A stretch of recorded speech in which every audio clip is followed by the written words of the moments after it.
Tales of Mean Streets, Versierend, or Squire Napper, Without Visible Means, 3 Rounds, and Others. He, by Arthur Morrison. Introduction to the American edition. It was considered an intrepid thing for Walter Besant to do when, 12 or 13 years ago, he invaded the great East End of London and drew upon its unknown wealth of varied material to people that most charming novel, All Sorts and Conditions of Men. Until then, the West End knew little of its contiguous neighbor in the East. Dickens's kaleidoscopic views of low life in the south of London were manifestly caricatures of the slum specimens of human nature which he purposely sought and often distorted to suit his bizarre humor. Besant may be fairly considered as the pioneer of those who have since descended to the great uncharted region of East London, about which, so far as our knowledge of the existing conditions of human life in that community are concerned, we remained until, as it were yesterday, almost as ignorant as of the undiscovered territories in Central Africa. Contemporaneous with Mr. Besant's discovery of East London began the eastward march of the Salvation Army, which has since honeycombed this quarter of the metropolis with its militant camps. Gradually, the barriers were thrown down, and the East has become accessible to literature and to civilization as it never had been to the various charity and church missionary organizations. It was as the secretary of an old charity trust that Mr. Arthur Morrison first made his acquaintance with East London, and by dint of several years' residence and attentive study, acquired his knowledge of the East End and its myriad denizens. Right in the midst of the great square bounded by the Thames, the Lea, the City, Kingsland, and the Hackney open spaces lie the dreary, mean streets, which Mr. Morrison has described with uncommon power and vigor, and among which the operations of his secretaryship engaged him laboriously for years. The possibility of presenting his observations of East London in narrative form began to grow upon him while casting around for literary pabulum to convert into magazine articles, and in October 1891 appeared his first sketch, entitled A Street, in Macmillan's Magazine. This, in a remodeled form, now serves as an introductory chapter to the present collection. The article in Macmillan's attracted a good deal of attention and won for its author the good fellowship of Mr. W.E. Henley, who encouraged him in his idea of writing a series of short stories and studies which should describe East End life with austerity, restraint, and frankness. A large number of the tales appeared in the National Observer, and several followed in the Pall Mall Budget. Henley of Tales of Mean Streets is a grateful acknowledgment by the author of the kindly and frank counsel of his friendly critic, whose criticism, it may be added, has been mainly directed towards the author's craftsmanship.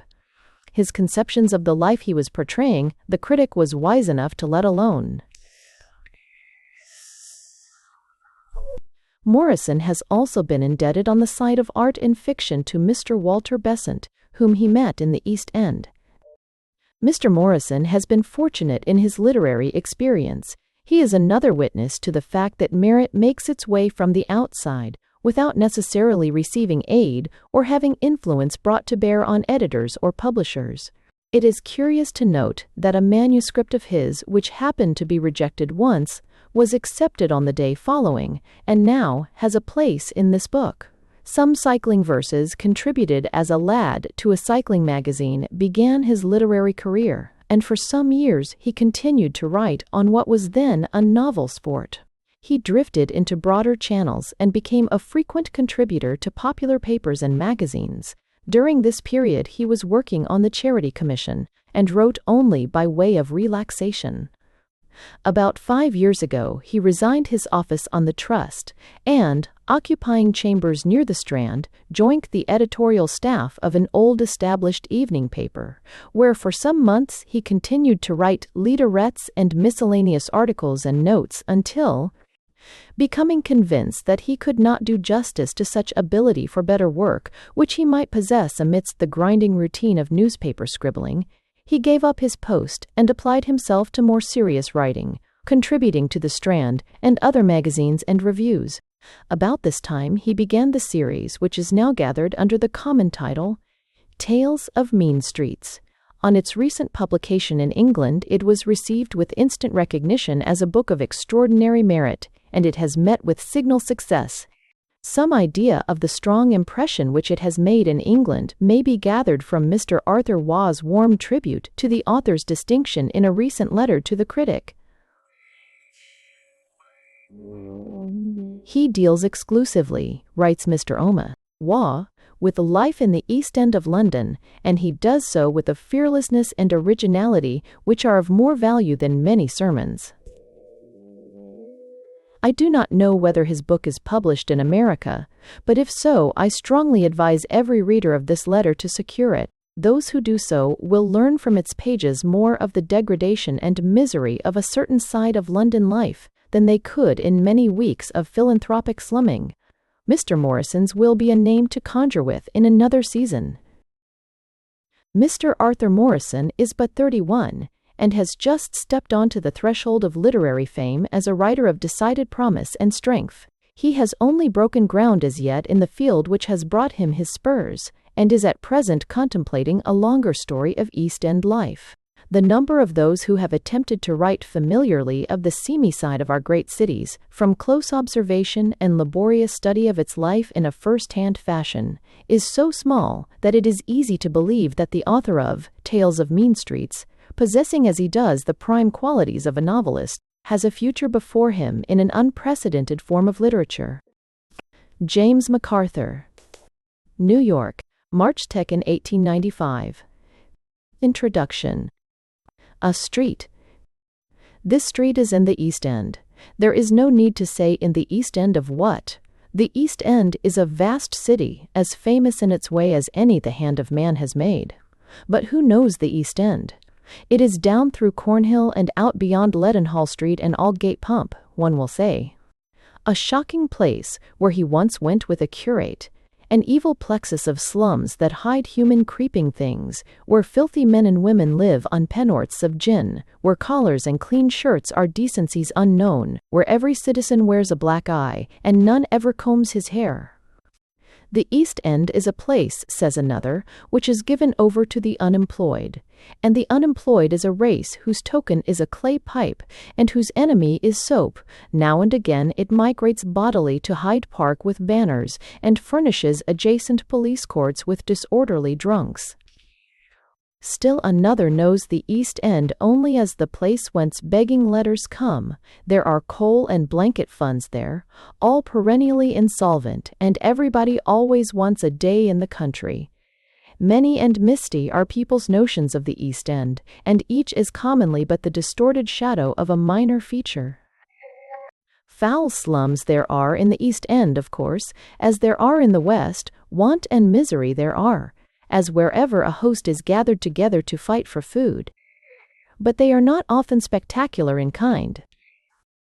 Of this street, there are about 150 yards, on the same pattern all. It is not pretty to look at.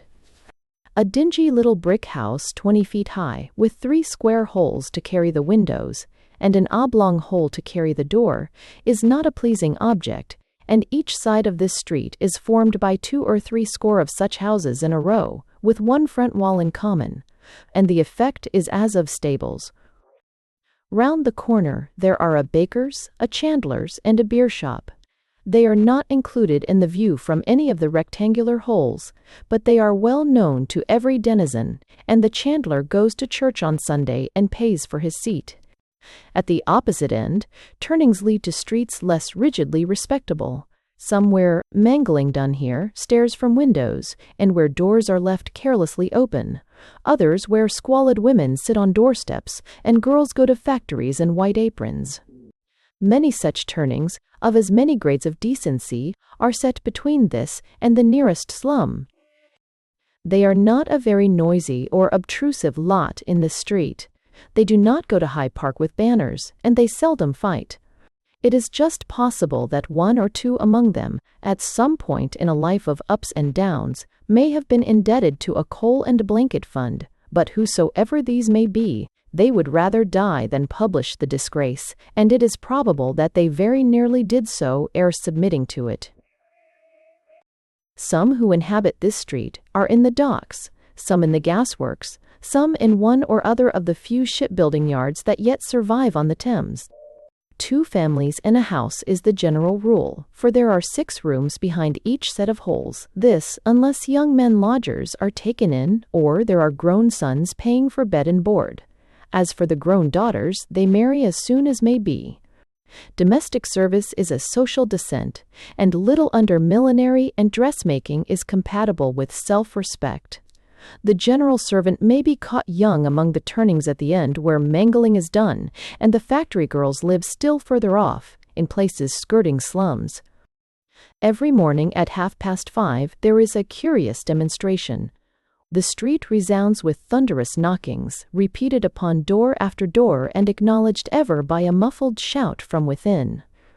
These signals are the work of the night watchman or the early policeman, or both, and they summon the sleepers to go forth to the docks, the gasworks, and the shipyards. To be awakened in this wise costs 4d. a week, and for this 4d. a fierce rivalry rages between night watchman and policeman. The night watchman, a sort of by-blow of the ancient Charlie, and himself a fast-banishing quantity, is the real professional performer, but he goes to the wall, because a large connection must be worked if the pursuit is to pay at 4d. a knocker. Now, it is not easy to bang at 2 knockers 3/4 of a mile apart, and 100 others lying between, all punctually at 5:30. Wherefore the policeman, to whom the 4d. is but a perquisite, and who is content with a smaller round, is rapidly supplanting the night watchman, whose cry of past 9 o'clock, as he collects orders in the evening, is now seldom heard. The knocking and the shouting pass, and there comes the noise of opening and shutting of doors, and a clattering away to the docks, the gasworks, and the shipyards. Later more door-shutting is heard, and then the trotting of sorrow-laden little feet along the grim street to the grim board school, 3 grim streets off. Then silence, save for a subdued sound of scrubbing here and there, and the puny squall of croupy infants. After this, a new trotting of little feet to docks, gasworks, and shipyards with father's dinner in a basin and a red handkerchief, and so to the board school again.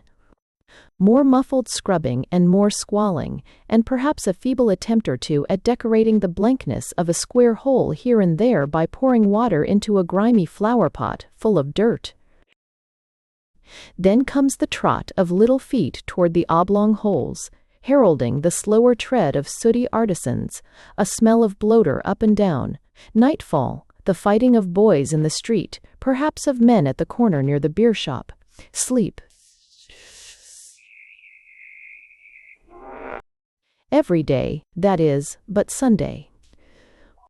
On Sunday morning, a smell of cooking floats round the corner from the half-shut baker's, and the little feet trot down the street under steaming burdens of beef, potatoes, and batter pudding. The lucky little feet D's with Sunday boots on them.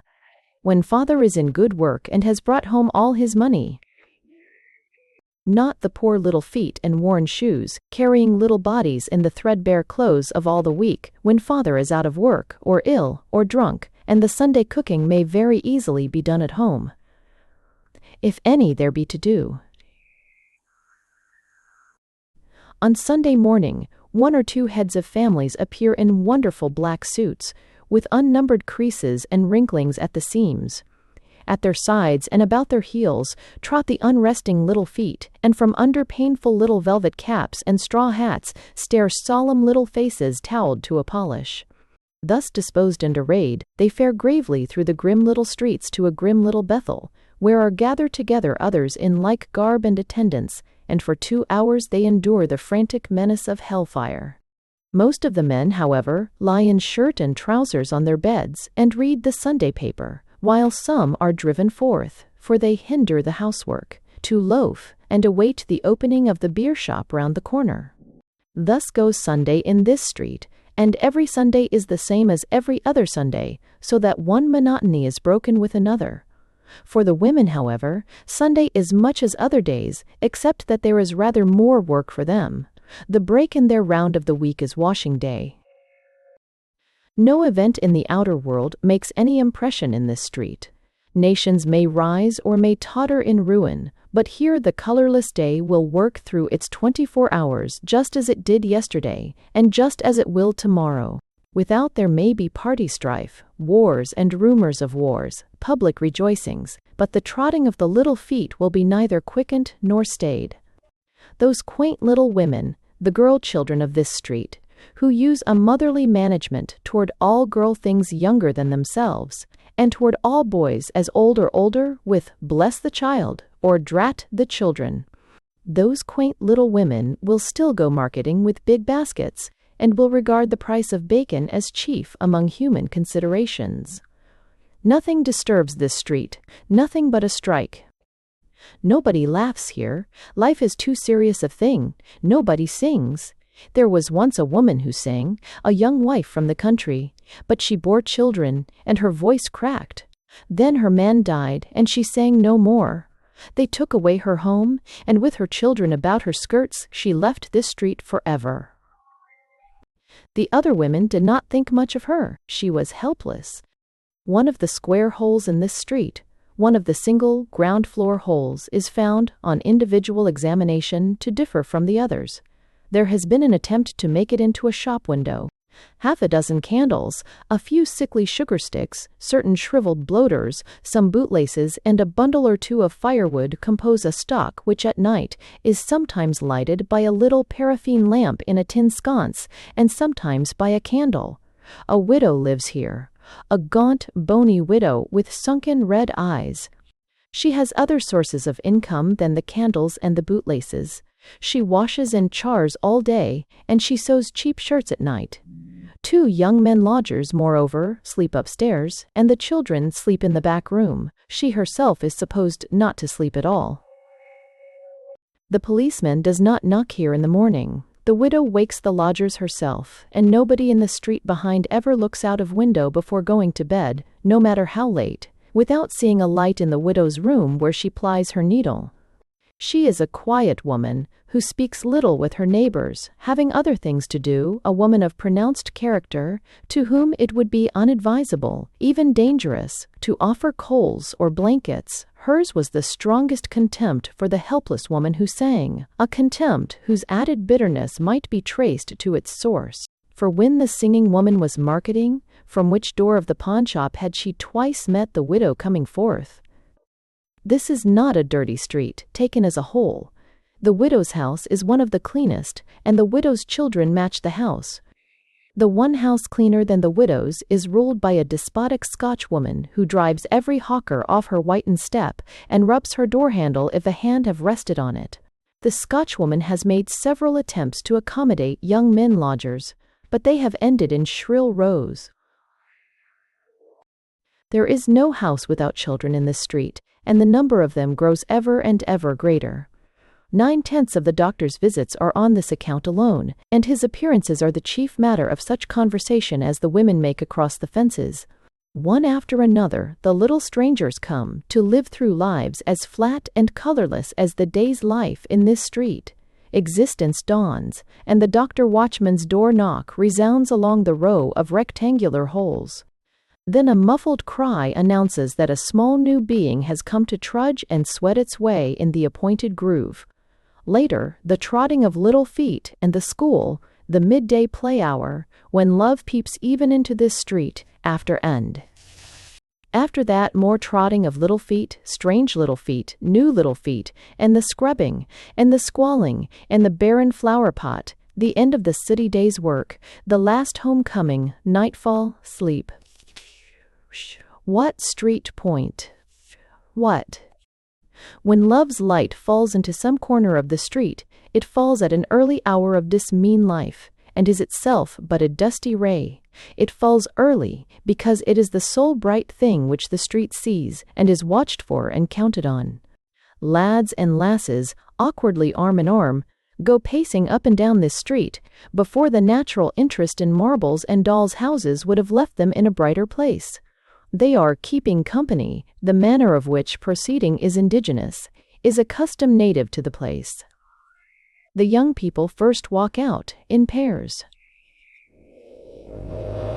There is no exchange of promises, no troth plight, no engagement, no love talk. They patrol the street side by side, usually in silence, sometimes with fatuous chatter. There are no dances, no tennis, no water parties, no picnics to bring them together, so they must walk out or be unacquainted. If two of them grow dissatisfied with each other's company, nothing is easier than to separate and walk out with somebody else. When by these means each has found a fit mate, or thinks so, a ring is bought, and the odd association becomes a regular engagement. But this is not until the walking out has endured for many months. The two stages of courtship are spoken of indiscriminately as keeping company, but a very careful distinction is drawn between them by the parties concerned. Nevertheless, in the walking out period, it would be almost as great a breach of faith for either to walk out with more than one, as it would be if the full engagement had been made, and love-making in this street is a dreary thing. When one thinks of love-making in other places, it begins, or one durgeons, and it ends, too soon. Nobody from this street goes to the theater. That would mean a long journey, and it would cost money which might buy bread and beer and boots. For those two who wear black Sunday suits it would be sinful. Nobody reads poetry or romance. The very words are foreign. A Sunday paper and some few houses provide such reading as this street is disposed to achieve. Now and again a penny novel has been found among the private treasures of a growing daughter, and has been wrathfully confiscated.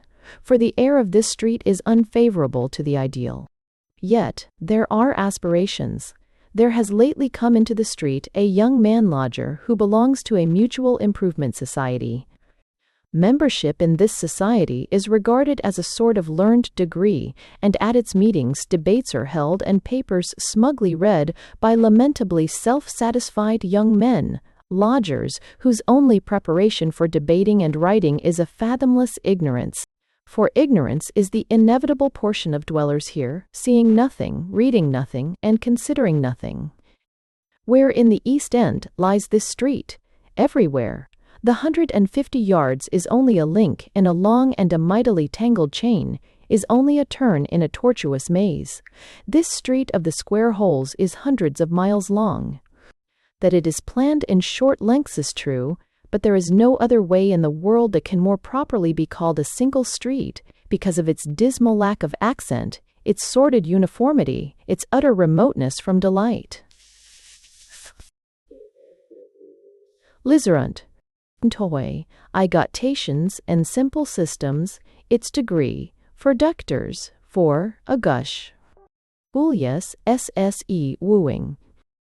Somewhere in the register was written the name Elizabeth Hunt, but 17 years after the entry the spoken name was Liserant.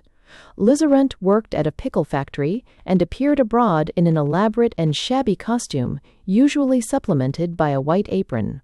Withal, she was something of a beauty. That is to say, her cheeks were very red, her teeth were very large and white, her nose was small and snub, and her fringe was long and shiny, while her face, new-washed, was susceptible of a high polish. Many such girls are married at 16, but Liserant was belated and had never a bloke at all. Billy Chope was a year older than Liserant.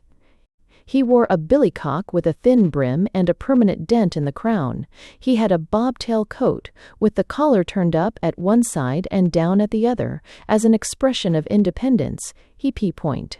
Between his meals he carried his hands in his breeches pockets, and he lived with his mother, who mangled. His conversation with Liserant consisted long of perfunctory nods, but great things happened this especial Thursday evening, as Liserant, making for home, followed the fading red beyond the furthermost end of Commercial Road. For Billy Chope, slouching in the opposite direction, lurched across the pavement as they met, and, taking the nearer hand from his pocket, caught and twisted her arm, bumping her against the wall. "Garn," said Liserant, greatly pleased, "le go," for she knew that this was love. "Where ye're aft to, Lizer?" "Oh me, o' course, cheeky, le go," and she snatched in vain at Billy's hat. Billy let go and capered in front of her. she feigned to dodge by him, careful not to be too quick, because affairs were developing. "I say, Lizzer," said Billy, stopping his dance and becoming businesslike. "Goin' anywhere Monday?" "Not along o' you, cheeky. You go long o' Beller Dawson, like what you did Easter." "Blow Beller Dawson, she ain't no good. I'm goin' on the flats. Come?"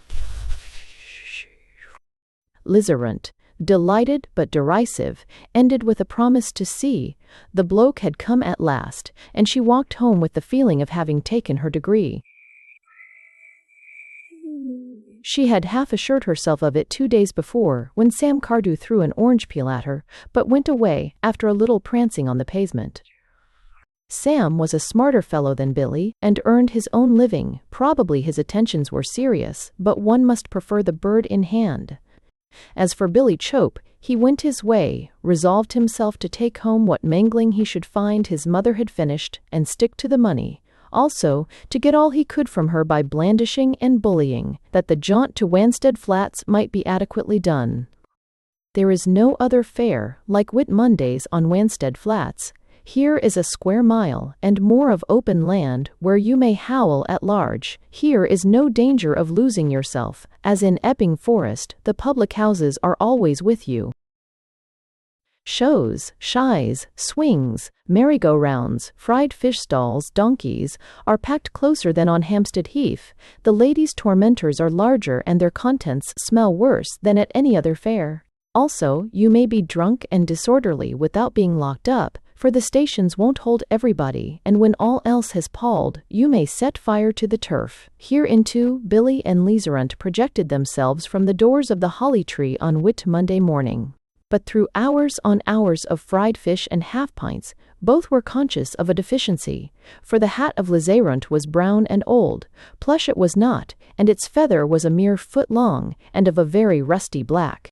Now, it is not decent for a factory girl from Limehouse to go bank holidaying under any but a hat of plush very high in the crown, of a wild blue or a wilder green, and carrying withal an ostrich feather, pink or scarlet or what not.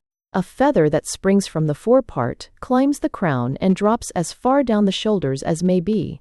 Lizzerant knew this, and had she had no bloke, would have stayed at home.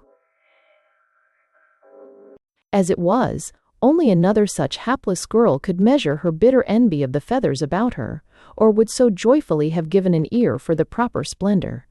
Billy, too, had a vague impression, muddled by but not drowned in half-pints, that some degree of plush was condign to the occasion and to his own expenditure. Still, there was no quarrel, and the pair walked and ran with arms about each other's necks, and Lizzerant thumped her bloke on the back at proper intervals, so that the affair went regularly on the whole, although, in view of Lizzerant's shortcomings, Billy did not insist on the customary exchange of hats. Everything, I say, went well and well enough until Billy bought a lady's tormentor and began to squirt it at Lizzerant.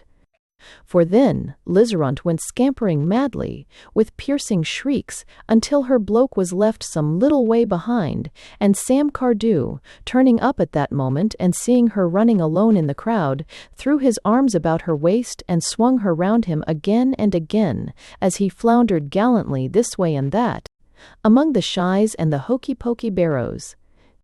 "Alloo, Lizer, where are ya a-comin' to, if I 'adn't laid 'old o' ya?"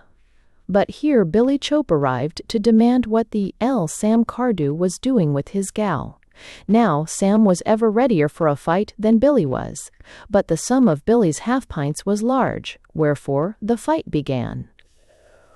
On the skirt of an hilarious ring, Lizzerant, after some small outcry, triumphed aloud. 4 days before, she had no bloke, and here she stood with two, and those two fighting for her. Here in the public gaze on the flats, for almost 5 minutes she was Helen of Troy.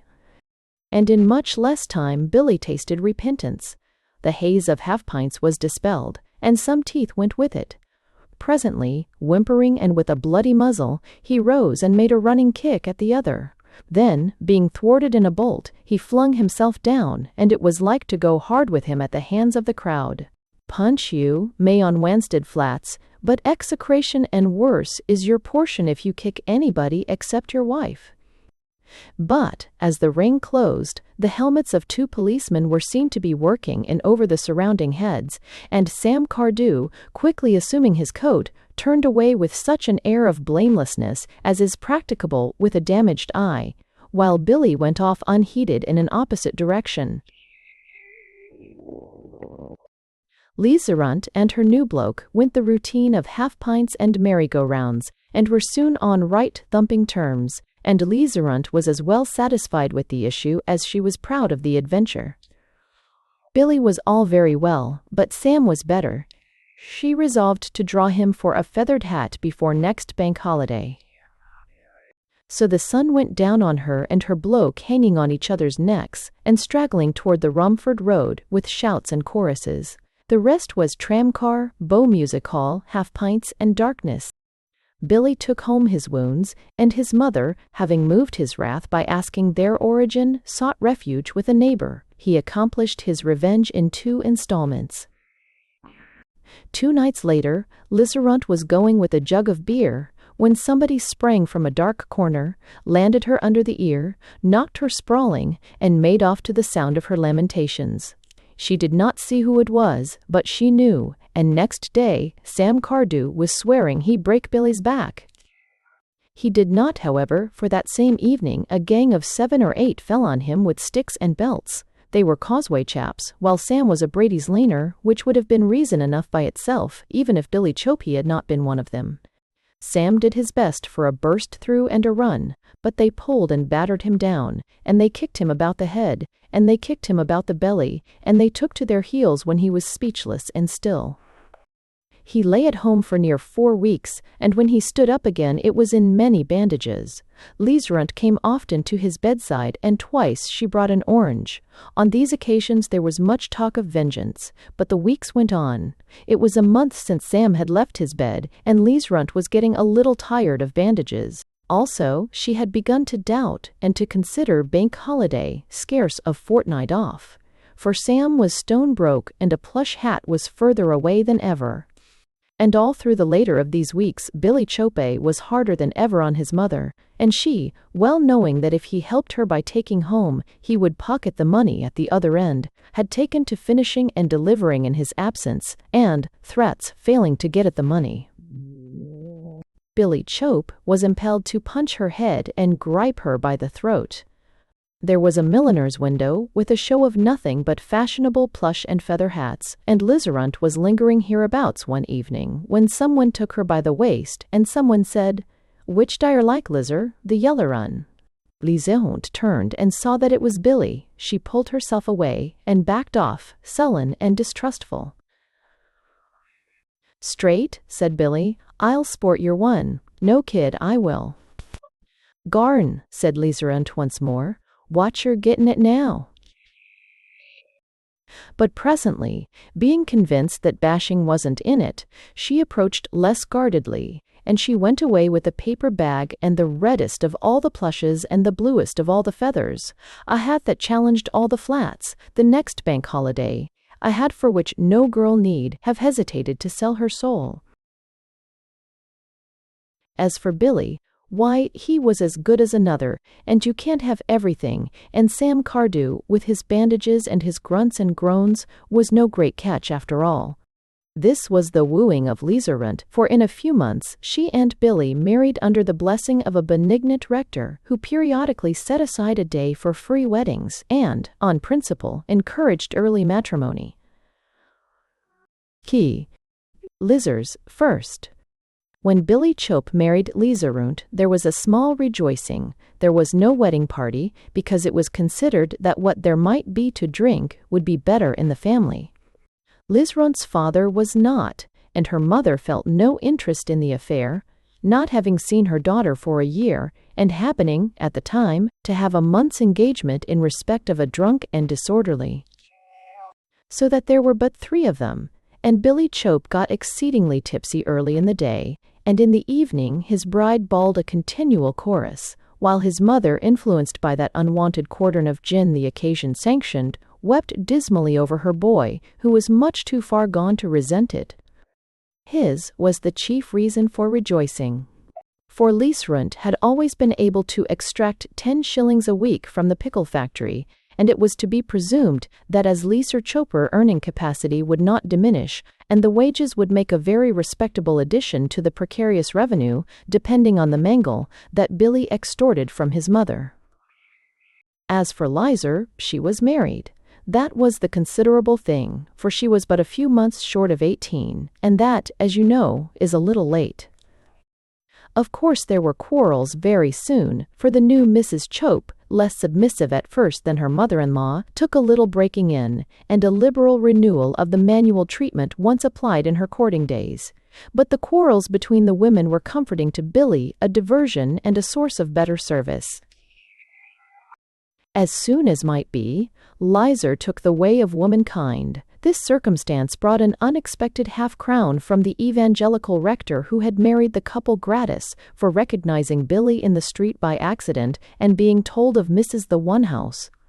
Choppe's prospects, as well as that Billy was out of work, a fact undeniable, he reflected that his principles did on occasion lead to discomfort of a material sort.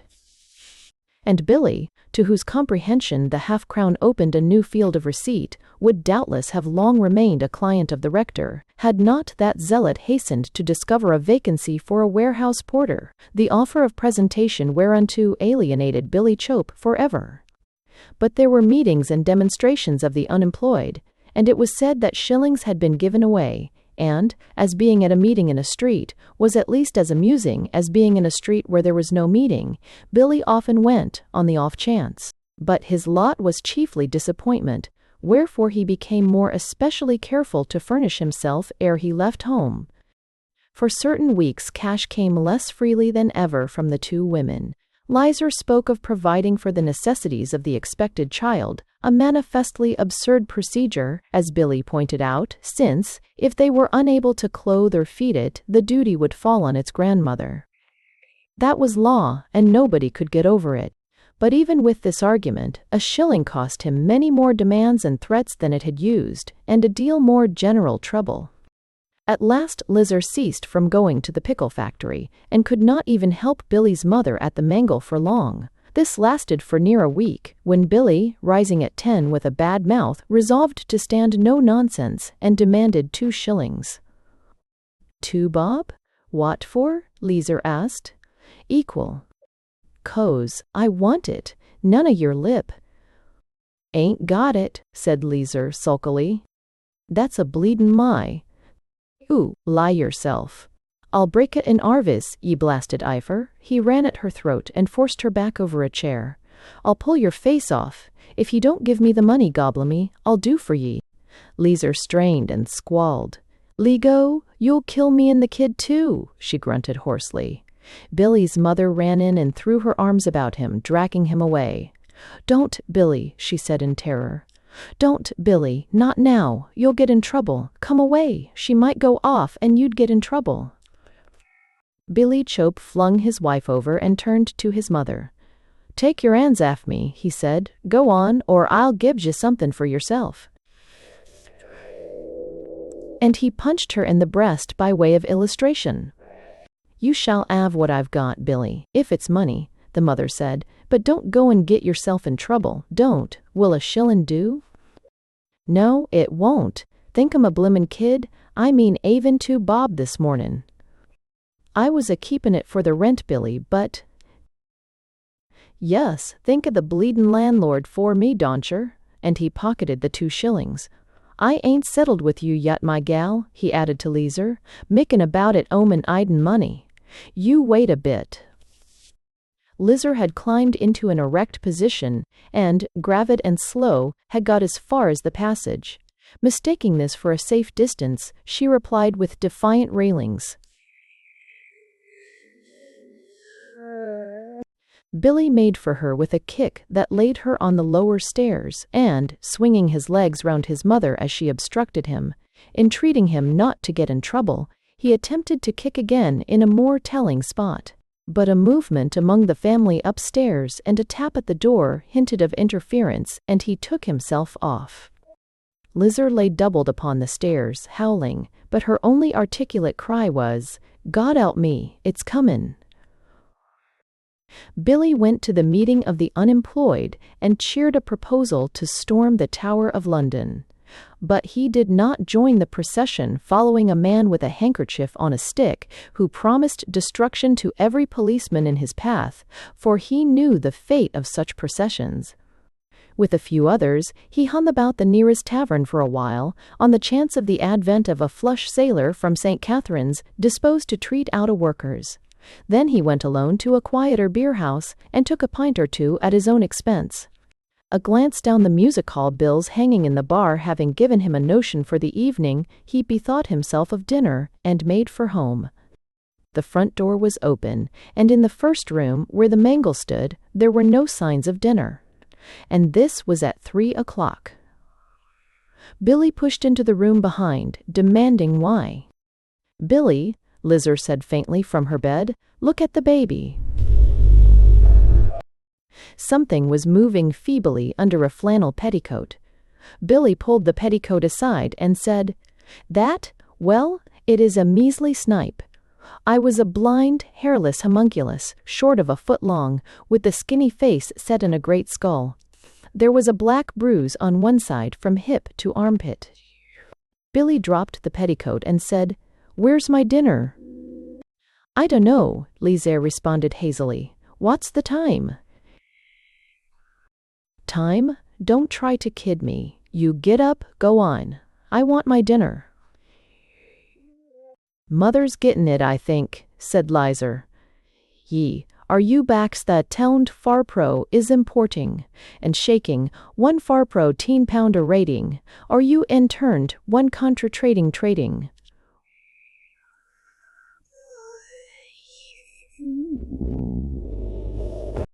"Go on, out ye git.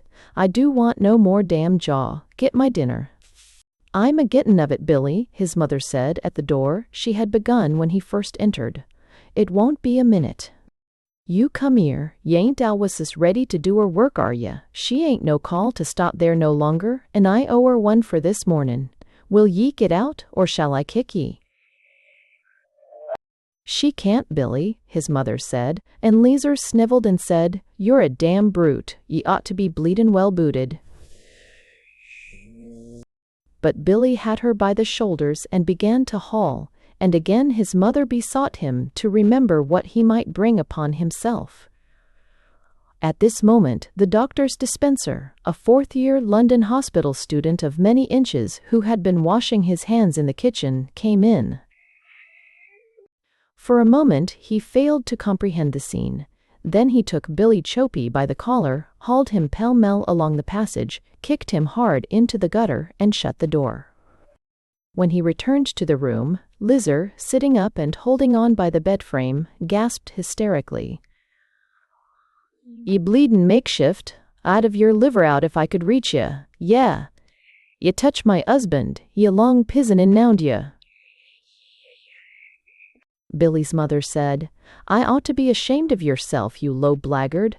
If his father was alive, he'd knock your eat aff. Call yourself a doctor, a passel of boys. Get out, go out of my house, or I'll give ye in charge." "But, why, hang it, he'd have killed her." "Shan't lay down, keep off. If you come near me, I'll corpse ye. You go while you're safe." The dispenser appealed to Billy's mother. "For God's sake, make her lie down. She'll kill herself." "I'll go. Perhaps the doctor had better come." And he went, leaving the coast clear for Billy Chope to return and avenge his kicking. A change of circumstances. Lizer was some months short of 21 when her 3rd child was born. The pickle factory had discarded her some time before, and since that her trade had consisted in odd jobs of charing. Odd jobs of charing have a shade the better of a pickle factory in the matter of respectability, but they are precarious, and they are worse paid at that. In the East End they are sporadic and few. Moreover, it is in the household where paid help is a rarity that the bitterness of servitude is felt. Also, the uncertainty and irregularity of the returns were a trouble to Billy Chopey. He was never sure of having got them all. It might be 9 pence, or a shilling, or 18 pence, Once or twice, to his knowledge, it had been half-a-crown, from a chance job at a doctor's or a parson's, and once it was 3 shillings. That it might be half-a-crown, or 3 shillings again, and that some of it was being kept back, was ever the suspicion evoked by Lizer's evening homing. Plainly, with these fluctuating and uncertain revenues, more bashing than ever was needed to ensure the extraction of the last copper. Empty-handedness called for bashing on its own account, so that it was often Lizer's hap to be refused a job because of a black eye. Lizer's self was scarcely what it had been. The red of her cheeks, once bounded only by the eyes and the mouth, had shrunk to a spot in the depth of each hollow. Gaps had been driven in her big white teeth, even the snub nose had run to a point, and the fringe hung dry and ragged, while the bodily outline was as a sack's. At home, the children lay in her arms, or tumbled at her heels, pulling and foul. Whenever she was near it, there was the mangle to be turned. For lately, Billy's mother had exhibited a strange weakness, sometimes collapsing with a gasp in the act of brisk or prolonged exertion, and often leaning on whatever stood hard by and grasping at her side. This ailment she treated, when she had 2pence, in such terms as made her smell of gin and peppermint, and more than once this circumstance had inflamed the breast of Billy her son, who was morally angered by this boozing away of money that was really his. Lizer's youngest, being 7 or 8 months old, was mostly taking care of itself, when Billy made a welcome discovery after a hard and pinching day. The night was full of blinding wet, and the rain beat on the window as on a drum. Billy sat over a small fire in the front room smoking his pipe, while his mother folded clothes for delivery. He stamped twice on the hearth, and then, drawing off his boot, he felt inside it. It was a nail. The poker head made a good anvil, and, looking about for a hammer, Billy bethought him of a brick from the mangle. He rose and, lifting the lid of the weight-box, groped about among the clinkers and the other ballast till he came upon a small but rather heavy paper parcel. Ravest this," he said, and pulled it out. His mother, whose back had been turned, hastened across the room, hand to breast. It had got to be her habit. "What is it, Billy?" she said. "Not that. There's nothing there. I'll get anything you want, Billy." And she made a nervous catch at the screw of paper. But Billy fended her off, and tore the package open. It was money, arranged in little columns of farthings, halfpence, and 3-penny pieces, with a few 6pences, a shilling or 2, and a single half-sovereign. "Oh," said Billy, "this is the game, is it? Eat in money in the mangle." "No, Billy, don't take that. Don't," implored his mother. "There'll be some money for them things when they go 'ome. 'Ave that." "I'm savin' it, Billy, for something particular, s'elp me God, I am, Billy." "Use," replied Billy, raking diligently among the clinkers, savin' it for a good old booze. "And now you won't have one. Bleedin' nice thing, idin' money away from your own son." "It ain't for that, Billy, s'elp me it ain't. It's case anythink 'appens to me. I'll need to put me away decent, Billy, that's all. We never know, and you'll be glad of it t'help bury me if I should go any time." "I'll be glad of it now," answered Billy, who had it in his pocket, "and I've got it. You ain't a dyin' sort, you ain't. And if you was, the parish 'ud soon tuck you up. P'raps you'll be straighter about money after this." "Let me have some, then. You can't want it all. Give me some, and then 'ave the money for the things. There's 10 dozen and 7, and you can take 'em yourself if you like." "What, in this 'ere rain? Not me. I bet I'd 'ave the money if I wanted it without that. 'Ere, change these 'ere fardens at the draper's. When you go out, there's 2 bobs worth and a penn'orth. I don't want to bust my pockets with them." While they spoke, Lizer had come in from the back room, but she said nothing. She rather busied herself with a child she had in her arms. When Billy's mother, despondent and tearful, had tramped out into the rain with a pile of clothes in an oilcloth wrapper, she said sulkily, without looking up. "You might a let her kep that, you get all you want." At another time, this remonstrance would have provoked active hostilities, but now, with the money about him, Billy was complacently disposed. "Oh, you shut your eed," he said. "I got this, anyhow. She can make it up out of my rent if she likes." This last remark was a joke, and he chuckled as he made it. For Billy's rent was a simple fiction, devised on the suggestion of a smart canvasser to give him a parliamentary vote. That night, Billy and Lizer slept, as usual, in the bed in the back room where the two younger children also were. Billy's mother made a bedstead nightly with 3 chairs and an old trunk in the front room by the mangle, and the eldest child lay in a floor bed near her. Early in the morning, Lizer awoke at a sudden outcry of the little creature. He clawed at the handle till he opened the door and came staggering and tumbling into the room with screams of terror. "Wring his blasted neck," his father grunted sleepily. "What's the kid owlin' for?" "I spade O'Ganny, was all the child could say, and when he had said it, he fell to screaming once more. Lizer rose and went to the next room, and straightway came a scream from her also. "Oh, Billy, oh my God! Billy, come here!" And Billy, fully startled, followed in Lizer's wake. He blundered in, rubbing his eyes, and saw. Stark on her back in the huddled bed of old wrappers and shawls lay his mother. The outline of her poor face, strained in an upward stare of painful surprise, stood sharp and meager against the black of the grate beyond. But the muddy old skin was white and looked cleaner than its wont, and many of the wrinkles were gone. Billy Chope, halfway across the floor, recoiled from the corpse and glared at it pallidly from the doorway. "Good God," he croaked faintly. "Is she dead?" Seized by a fit of shuddering breaths, Lizer sank on the floor and, with her head across the body, presently broke into a storm of hysterical blubbering, while Billy, white and dazed, dressed hurriedly and got out of the house. He was at home as little as might be until the coroner's officer carried away the body 2 days later. When he came for his meals, he sat doubtful and querulous in the matter of the front room doors being shut. The dead once clear away, however, he resumed his faculties, and clearly saw that here was a bad change for the worse. There was the mangle, but who was to work it? If Lizer did, there would be no more chairing jobs, a clear loss of 1/3 of his income. And it was not at all certain that the people who had given their mangling to his mother would give it to Lizer. Indeed, it was pretty sure that many would not, because mangling is a thing given by preference to widows, and many widows of the neighborhood were perpetually competing for it.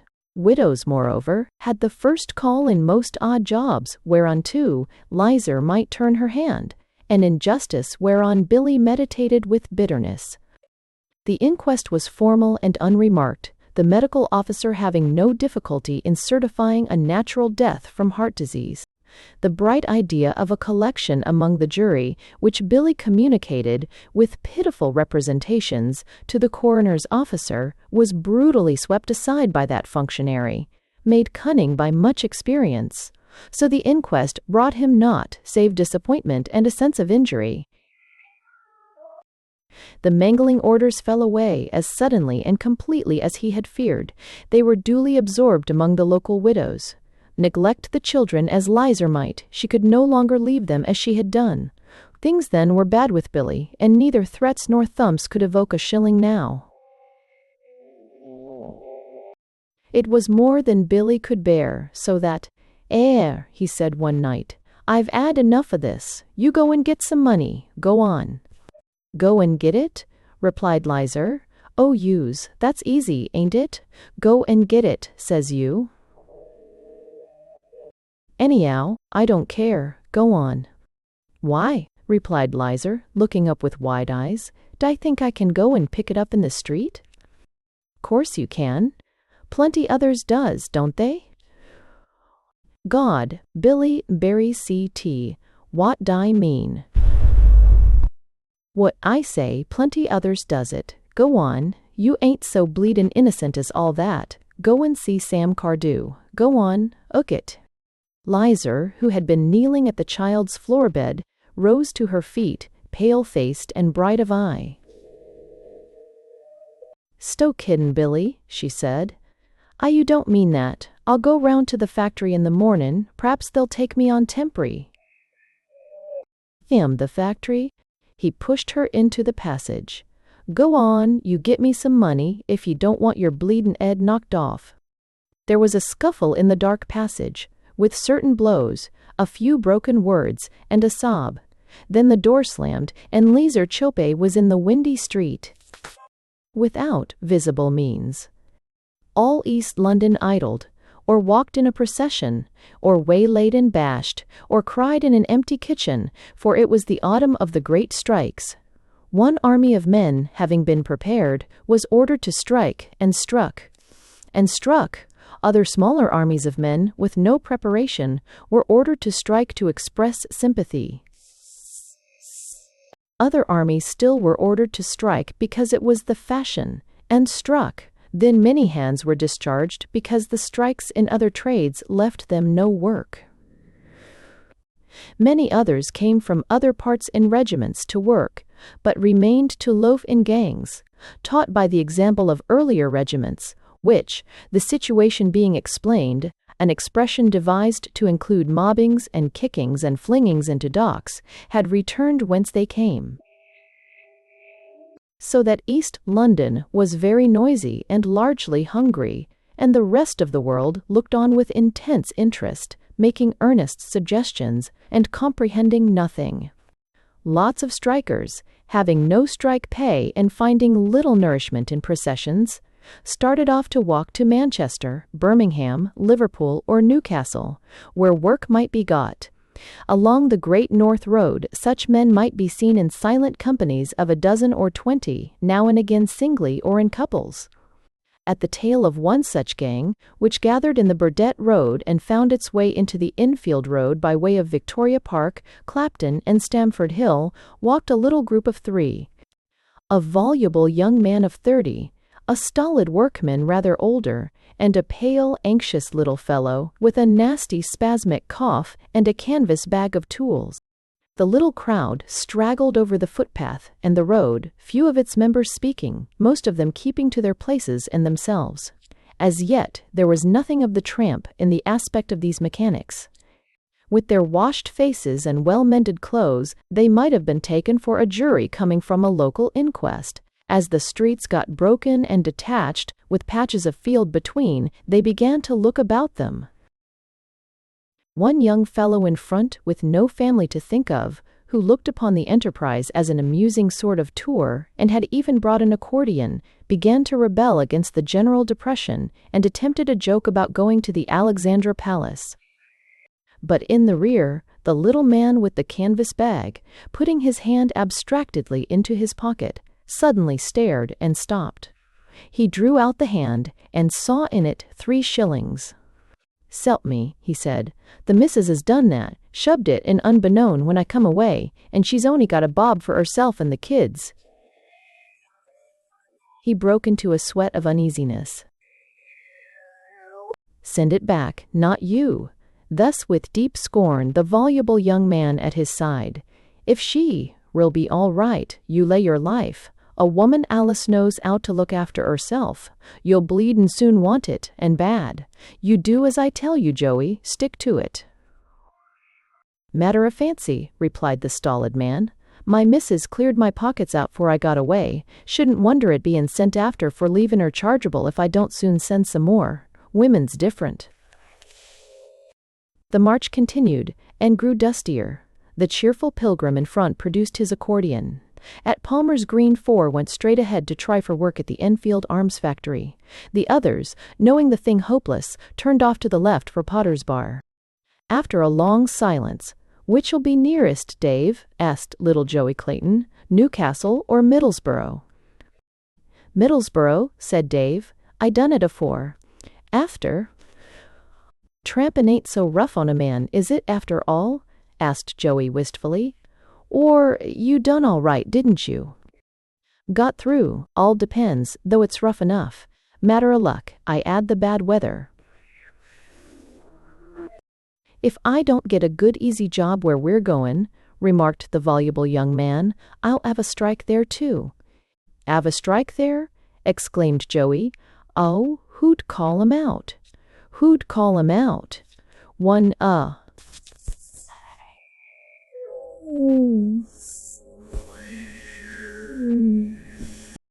Why, is I would. I think I'm equal to doin' it, ain't I? And when workin' men stand idle and 'ungry in the midst of the wealth and the luxury and the extravagance they've produced with the sweat of their brow, why then, feller workmen, it's time to act. It's time to bring the nigger-drivin' bloated capitalists to their knees." "Ear, ear," applauded Joey Clayton, tamely perhaps, for the words were not new. "Good on yer, Newman." Newman had a habit of practicing this sort of thing in snatches whenever he saw the chance. He had learnt the trick in a debating society, and Joey Clayton was always an applausive audience. There was a pause. The accordion started another tune, and Newman tried a different passage of his harangue. "In the shop, they call me Skulky Newman. Why, Suckles, I skulk, o' course." "Ear, ear," dreamily, from Dave this time. "I ain't ashamed of it, my friends. I'm a miker out and out, and I 'ope I shall always remain a miker. The less a worker does, the more as to be employed, don't they? And the more the toilers wrings out o' the capitalists, don't they? Very well then, I mike, and I do it as a sacred duty." "You'll 'ave all the mikin' you want for a week or two," said Dave Burge placidly. "Stow it." "Ah." At Potter's Bar the party halted and sat under a hedge to eat hunks of bread and cheese, or hunks of bread and nothing else, and to drink cold tea out of cans. Skulky Newman, who had brought nothing, stood in with his two friends. As they started anew and turned into the Great North Road, he said, stretching himself and looking slyly at Joey Clayton, "If I'd got a bob or two, I'd stand you two blokes a pint apiece." Joey looked troubled. "Well, as you ain't, I suppose I ought to," he said uneasily, turning toward the little inn hard by. "Dave," he cried to Burge, who was walking on, "won't you have a drink?" Afterward, Joey was inclined to stop at the post office to send away at least 2 shillings, but Newman wouldn't. He enlarged on the improvidence of putting out of reach that which might be required on an emergency. He repeated his axiom as to a woman's knack of keeping alive in spite of all things, and Joey determined not to send, for a day or so at any rate. The road got looser and dustier. The symptoms of the tramp came out stronger and stronger on the gang. The accordion struck up from time to time, but ceased toward the end of the afternoon. The player wearied, and some of the older men, soon tired of walking, were worried by the noise. Joey Clayton, whose cough was aggravated by the dust, was especially tortured after every fit to hear the thing drawling and whooping the tune it had drawled and whooped a dozen times before. But he said nothing, scarce knowing what annoyed him. At Hatfield Station 2 of the foremost picked up a few coppers by helping with a heavy trap-load of luggage. Up Digswell Hill, the party tailed out lengthily, and Newman, who had been letting off a set speech, was fain to save his wind. The night came clear to see and sweet to smell. Between Welwyn and Cotacote, the company broke up to roost in such barns as they might possess, all but the master of the accordion, who had stayed at a little public-house at Welwyn, with the notion of earning a pot of beer and a stable corner, or better, by a tune in the tap-room.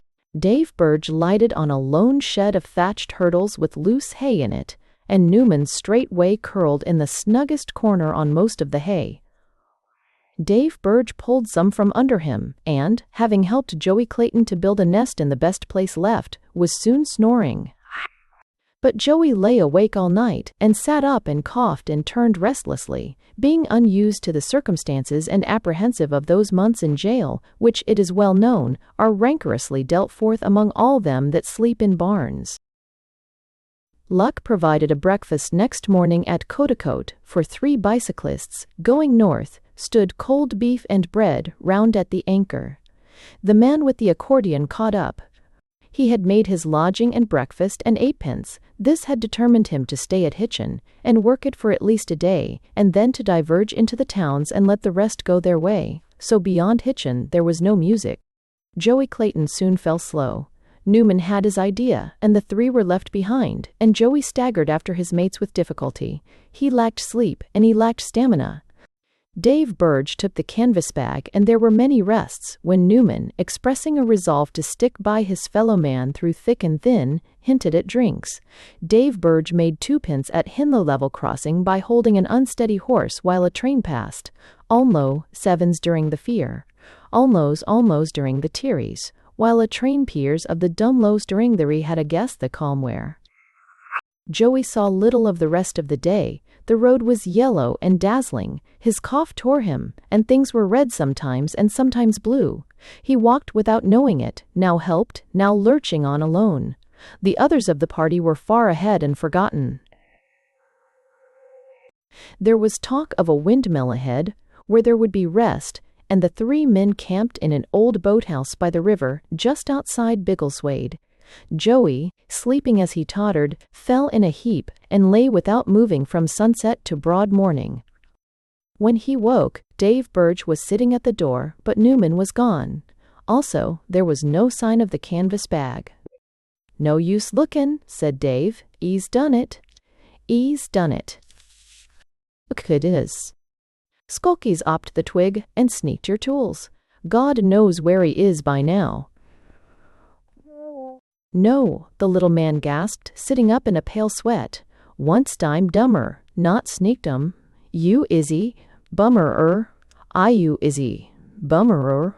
S'elp me, there's a set of calipers worth 15 bob in that bag. Bummeroo, I ain't gone." Dave Burge nodded inexorably. "Best feel in your pockets," he said. "P'raps he's been there." He had. The little man broke down. "I was a-goin' to send 'em that 2 bob s'elp me, I was. See reckon. What can I do without my tools? If I'd got no job I could 'a pawned 'em, and then I'd 'a sent 'em the money s'elp me, I would. One, and see reckon. Oh, it's cruel." The walking, with the long sleep after it, had left him sore and stiff, and Dave had work to put him on the road again. He had forgotten yesterday afternoon, and asked at first for the others. They tramped in silence for a few miles, when Joey suddenly flung himself upon a tussock by the wayside. "Why won't nobody let me live?" he snivelled. "I'm a 'armless bloke enough. I worked at Ritterson's, man and boy, very nigh 20 year. When they come and ordered us out, I come out with the others, peaceful enough. I didn't want to chuck it up, God knows, but I come out prompts when they told me. And when I found another job on the island, 4 big blokes set about me and, 'arf killed me. I didn't know the place was blocked.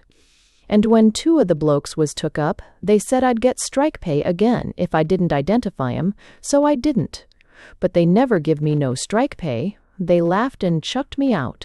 And now I'm a starvin' on the 'igh road, and skulky, 4 and stubby in Emberade. Blimey, 's done me too." There were days wherein Joey learned to eat a swede pulled from behind a wagon, and to feel thankful for an early turnip. Might have learned, too, just what tramping means in many ways to a man unskilled both in begging and in theft, but was never equal to it. He coughed, and worse, holding to posts and gates, and often spitting blood. He had little to say, but trudged mechanically, taking note of nothing. Once, as though aroused from a reverie, he asked, "Wasn't there some others?" "Others?" said Dave, for a moment taken aback. "Oh yes, there was some others. They're gone on ahead, you know." Joey tramped for half a mile in silence. Then he said, "Expect they're 'avin' a rough time, too." "Ah, very like," said Dave. For a space Joey was silent, save for the cough. Then he went on. "Comes a not bringin' cordions with 'em. Everyone ought to take a cordion what goes trampin'. I knew a man once that went trampin', and he took a cordion. He done all right. It ain't so rough for them as plays on the cordion." And Dave Burge rubbed his cap about his head and stared, but answered nothing. It was a bad day. Crusts were begged at cottages, every rise and every turn, the eternal yellow road lay stretch on stretch before them, flouting their unrest. Joey, now unimpressionable, endured more placidly than even Dave Burge. Late in the afternoon, "No," he said, "it ain't so rough for them as plays the accordion. They as the best of it. Silp me," he added suddenly, "we're all accordions." He sniggered thoughtfully and then burst into a cough that left him panting. "We're nothin' but a bloomin' lot accordions ourselves," he went on, having got his breath. "And they play any tune they like on us, and that's how they make their livin'. S'elp me, Dave, we're all accordions." And he laughed. Use," the other man grunted, and he looked curiously at his mate, for he had never heard that sort of laugh before. But Joey fondled the conceit, and returned to it from time to time, now aloud, now to himself. "All accordions, playin' any tune as is ordered, blimey." "Are we accordions?" "Footlin' little keys. I've been played on plenty. IAW, my success. IAW fee." Dave Burge listened with alarm, and tried to talk of other things, but Joey rarely heard him. "I've been played on plenty is AWA, I've AWA, he persisted. "I was played on once by a pal, and my spring broke." At nightfall there was more bad luck. They were driven from a likely barn by a leather-gaitered man with a dog, and for some distance no dormitory could be found. Then it was a cut haystack, with a nest near the top and steps to reach it. In the night, Burge was wakened by a clammy hand upon his face. There was a thick mist, his unbonded, or a W. "It's you, Dave, ain't it?" Clayton was saying. "Good God, I thought I'd lost you. What's all this here? Not the water, is it? Not the dock? I'm soppin' wet." Burge himself was wet to the skin. He made Joey lie down and told him to sleep, but a coughing fit prevented that. "It was them accordions woke me," he explained when it was over. So the night put on the shuddering gray of the foredawn, and the two tramps left their perch and betook them, shivering and stamping, to the road. That morning Joey had short fits of dizziness and faintness. "It's my spring broke," he would say after such an attack. "Bloomin' little tin key put out a tune." And once he added, "I'm up to one tune, though, now, this're bloomin' Dead March." Just at the outskirts of a town, where he stopped to cough over a gate, a stout old lady, walking out with a shaggy little dog, gave him a shilling. Dave Burge picked it up as it dropped from his incapable hand, and "Joey, 'ere's a bob," he said. "A lady give it you. You come and get a drop o' beer." They carried a 2-penny loaf into the taproom of a small tavern, and Dave had mild ale himself, but saw that Joey was served with stout, with a penn'orth of gin in it.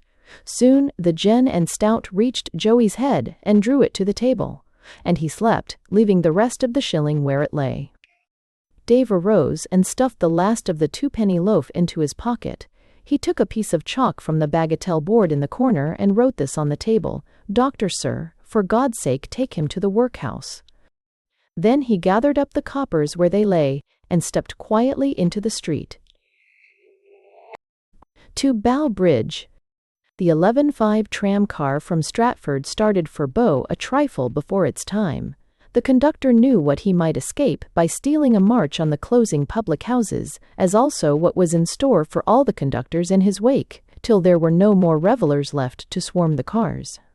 For it was Saturday night, and many a week's wages were a-knocking down, and the publicans this side of Bow Bridge shut their doors at 11 under Act of Parliament, whereas beyond the bridge, which is the county of London, the law gives them another hour, and a man may drink many pots therein. And for this, at 11 every Saturday, there is a great rush westward, a vast migration over Leah, from all the length of High Street. From the nearer parts they walk, or do their best to walk, but from further Stratford, by the town hall, the church, and the Martyrs' Memorial, they crowd the cars. For one thing, it is a long half-mile, and the week's work is over. Also, the car being swamped, it is odds that a man shall save his fare, since no conductor may fight his way a quarter through his passengers before Bow Bridge, where the vehicle is emptied at a rush, and that means yet another half-pint. So the 11:05 car started sooner than it might have done. As it was spattering with rain, I boarded it, sharing the conductor's forlorn hope, but taking care to sit at the extreme fore end inside. In the broad street the market clamored and flared, its lights and shadows flickering and fading about the long churchyard and the steeple in the midst thereof. And toward the distant lights the shining road sparkled in long reaches, like a blackguard river. A gap fell here and there among the lights where a publican put his gas out, and at these points the crowds thickened. A quiet mechanic came in, and sat near a decent woman with children, a bundle, a basket, and a cabbage. 30 yards on the car rumbled, and suddenly its hinder end was taken in a mass of people, howling, struggling, and blaspheming, who stormed and wrangled in at the door and up the stairs. There were lads and men whooping and flushed, there were girls and women screaming choruses, and in a moment the seats were packed, knees were taken, and there was not an inch of standing room. The conductor cried, "All full," and tugged at his bell strap, whereunto many were hanging by the hand, but he was swept from his feet and made to push hard for his own place, and there was no more foothold on the back platform nor the front, nor any vacant step upon the stairway, and the roof was thronged, and the rest of the crowd was fain to waylay the next car. This one moved off slowly, with shrieks and howls that were racking to the wits. From divers quarters of the roof came a bumping thunder as of cellar flapping clogs. Profanity was sluiced down as it were by pailfuls from above, and was swilled back as it were in pailfuls from below. Blowses in feathered bonnets bawled hilarious obscenity at the jiggers. A little maid with a market basket, hustled and jostled and elbowed at the far end, listened eagerly and laughed when she could understand. And the quiet mechanic, whose knees had been invaded by an unsteady young woman in a crushed hat, tried to look pleased.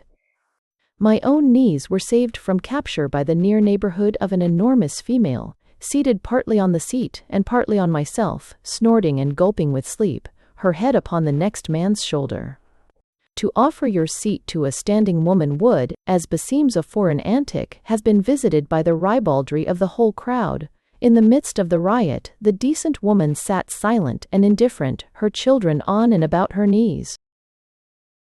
Further along, 2 women ate fish with their fingers and discoursed personalities in voices which ran strident through the uproar, as the odor of their snack asserted itself in the general fetor. And opposite the decent woman there sat a bonnetless drab who said nothing, but looked at the decent woman's children as a shoeless brat looks at the dolls in a toy shop window. So I says to her, I says, this from the snacksters, I'm a respectable married woman, I says. More'n you can say, you bare-faced hussy, I says. Then a shower of curses, a shout, and a roar of laughter, and the conductor, making slow and laborious progress with the fares nearest him, turned his head. A man had jumped upon the footboard and a passenger's toes, a scuffle and a fight, and both had rolled off into the mire and got left behind. "Ain't they fond o' one another?" cried a girl. "Stone, they're a-goin' for a walk together," and there was a guffaw. "The silly bleeders'll be too late for the pubs," said a male voice, and there was another, for the general understanding was touched. Then, an effect of sympathy perhaps, a scuffle broke out on the roof. But this disturbed not the insides. The conductor went on his plaguey task. To save time, he passed over the 1 or 2 that, asked now or not, seemed likely to pay at the journey's end. The snacking women resumed their talk, the choristers their singing, the rumble of the wheels was lost in a babble of vacant ribaldry, the enormous woman choked and gasped and snuggled lower down upon her neighbor's shoulder, and the shabby strumpet looked at the children. A man by the door vomited his liquor, whereat was more hilarity, and his neighbors with many yelps shoved further up the middle. But one of the little ones, standing before her mother, was pushed almost to falling, and the harlot, seeing her chance, snatched the child upon her knee. The child looked up, something in wonder, and smiled, and the woman leered as honestly as she might, saying a hoarse word or two. Presently, the conflict overhead, waxing and waning to an accompaniment of angry shouts, afforded another brief diversion to those within, and something persuaded the standing passengers to shove toward the door. The child had fallen asleep in the streetwalker's arms. Cried the mother, reaching forth and shaking her. "Jenny, wake up now, you mustn't go to sleep." And she pulled the little thing from her perch to where she had been standing. The bonnetless creature bent forward and, in her curious voice like that of one sick with shouting, "She can set on my knee, Mum, if she likes," she said. "She's tired." The mother busied herself with a jerky adjustment of the child's hat and shawl. "She mustn't go to sleep," was all she said, sharply, and without looking up. The horsewoman bent further forward with a propitiatory grin. "'Ow old is she? W18? I'd like to give her a penny." The mother answered nothing, but drew the child close by the side of her knee, where a younger one was sitting, and looked steadily through the 4 windows. The horsewoman sat back, unquestioning and unresentful, and turned her eyes upon them that were crowding over the conductor, for the car was rising over Bow Bridge. Front and back they surged down from the roof, and the insides made for the door as one man. The big woman's neighbor rose and let her fall over on the seat, whence, awaking with a loud grunt and an incoherent curse, she rolled after the rest. The conductor, claimant and bedeviled, was caught between the 2 pell-mells and, demanding fares and gripping his satchel, was carried over the footboard in the rush. The Stromish overhead came tangled and swearing down the stairs, gaining volume and force in random punches as it came, and the crowd on the pavement streamed vocally toward a brightness at the bridge foot. The lights of the Bombay grab. The woman with the children waited till the footboard was clear, and then, carrying one child and leading another, her marketings attached about her by indeterminate means, she set the 2 youngsters on the pavement, leaving the third on the step of the car. The harlot, lingering, lifted the child again, lifted her rather high, and set her on the path with the others. Then she walked away toward the Bombay grab. A man in a blue serge suit was footing it down the turning between the public house and the bridge with drunken swiftness and an intermittent stagger, and, tightening her shawl, she went in chase. The quiet mechanic stood and stretched himself, and took a corner seat near the door, and the tram-car, quiet and vacant, bumped on westward. "Thrut, Simmons." Simmons's infamous behavior toward his wife is still matter for profound wonderment among the neighbors. The other women had all along regarded him as a model husband, and certainly Mrs. Simmons was a most conscientious wife. She toiled and slaved for that man, as any woman in the whole street would have maintained, far more than any husband had a right to expect. And now, this was what she got for it. Before she married Simmons, Mrs. Simmons had been the widowed Mrs. Ford. Ford had got a berth as donkeyman on a tramp steamer, and that steamer had gone down with all hands off the Cape, a judgment, the widow woman feared, for long years of contumacy which had culminated in the wickedness of taking to the sea, and taking to it as a donkeyman, an immeasurable fall for a capable engine-fitter. 12 years as Mrs. Ford had left her still childless, and childless she remained as Mrs. Simmons. As for Simmons, he, it was held, was fortunate in that capable wife. He was a moderately good carpenter and joiner, but no man of the world, and he wanted one. Nobody could tell what might not have happened to Tommy Simmons if there had been no Mrs. Simmons to take care of him. He was a meek and quiet man, with a boyish face and sparse, limp whiskers. He had no vices. Even his pipe departed him after his marriage, and Mrs. Simmons had engrafted on him divers exotic virtues.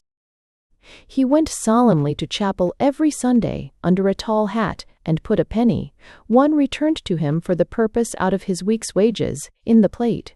Then, Mrs. Simmons overseeing, he took off his best clothes and brushed them with solicitude and pains. On Saturday afternoons he cleaned the knives, the forks, the boots, the kettles, and the windows, patiently and conscientiously, On Tuesday evenings he took the clothes to the mangling, and on Saturday nights he attended Mrs. Simmons in her marketing, to carry the parcels. Mrs. Simmons's own virtues were native and numerous. She was a wonderful manager. Every penny of Tommy's 36 or 38 shillings a week was bestowed to the greatest advantage, and Tommy never ventured to guess how much of it she saved. Her cleanliness and housewifery was distracting to behold. She met Simmons at the front door whenever he came home, and then and there he changed his boots for slippers, balancing himself painfully on alternate feet on the cold flags. This was because she scrubbed the passage and doorstep turnabout with the wife of the downstairs family, and because the stair carpet was her own. She vigilantly supervised her husband all through the process of cleaning himself after work, so as to come between her walls and the possibility of random splashes. And if, in spite of her diligence, a spot remained to tell the tale, she was at pains to impress the fact on Simmons's memory, and to set forth at length all the circumstances of his ungrateful selfishness. In the beginning, she had always escorted him to the ready-made clothes shop, and had selected and paid for his clothes, for the reason that men are such perfect fools, and shopkeepers do as they like with them. But she presently improved on that. She found a man selling cheap remnants at a street corner, and straightway she conceived the idea of making Simmons's clothes herself. Decision was one of her virtues, and a suit of uproarious check tweeds was begun that afternoon from the pattern furnished by an old one. More, it was finished by Sunday, when Simmons, overcome by astonishment at the feat, was endued in it, and pushed off to chapel ere he could recover his senses. The things were not altogether comfortable, he found. The trousers clung tight against his shins, but hung loose behind his heels, and when he sat, it was on a wilderness of hard folds and seams. Also, his waistcoat collar tickled his nape, but his coat collar went straining across from shoulder to shoulder, while the main garment bagged generously below his waist. Use made a habit of his discomfort, but it never reconciled him to the chaff of his shopmates, for as Mrs. Zumber Bitsting, Simmons elaborated successive suits, each one modeled on the last. The primal accidents of her design developed into principles and grew even bolder and more hideously pronounced. It was vain for Simmons to hint, as hint he did, that he shouldn't like her to overwork herself, tailoring being bad for the eyes, and there was a new tailor's in the Mile End Road, very cheap, where— "Ho use," she retorted, "you're very considerate. I'd to say sittin' there actin' a livin' lie before your own wife, Thomas Simmons, as though I couldn't see through you like a book. A lot you care about overworkin' me, as long as your turn's served throwin' away money, like dirt in the street, on a lot of swindlin' tailors, and me workin' and slavin' ere to save a penny. This is my return for it. Anyone 'ud think you could pick up money in the Orsa Road, and I believe I'd be thought better of if I laid in bed all day like some would that I do." So that Thomas Simmons avoided the subject, nor even murmured when she resolved to cut his hair. So his placid fortune endured for years. Then there came a golden summer evening when Mrs. Simmons betook herself with a basket to do some small shopping, and Simmons was left at home. He washed and put away the tea things, and then he fell to meditating on a new pair of trousers, finished that day and hanging behind the parlor door. There they hung, in all their decent innocence of shape in the seat, and they were shorter of leg, longer of waist, and wilder of pattern than he had ever worn before. And as he looked on them, the small devil of original sin awoke and clamored in his breast. He was ashamed of it, of course, for well he knew the gratitude he owed his wife for those same trousers, among other blessings. Still, there the small devil was, and the small devil was fertile in base suggestions, and could not be kept from hinting at the new crop of workshop jibes that would spring at Tommy's first public appearance in such things. "Pitch 'em in the dustbin," said the small devil at last. "It's all they're fit for, his, or—" Simmons turned away in sheer horror of his wicked self, and for a moment thought of washing the tea things over again by way of discipline.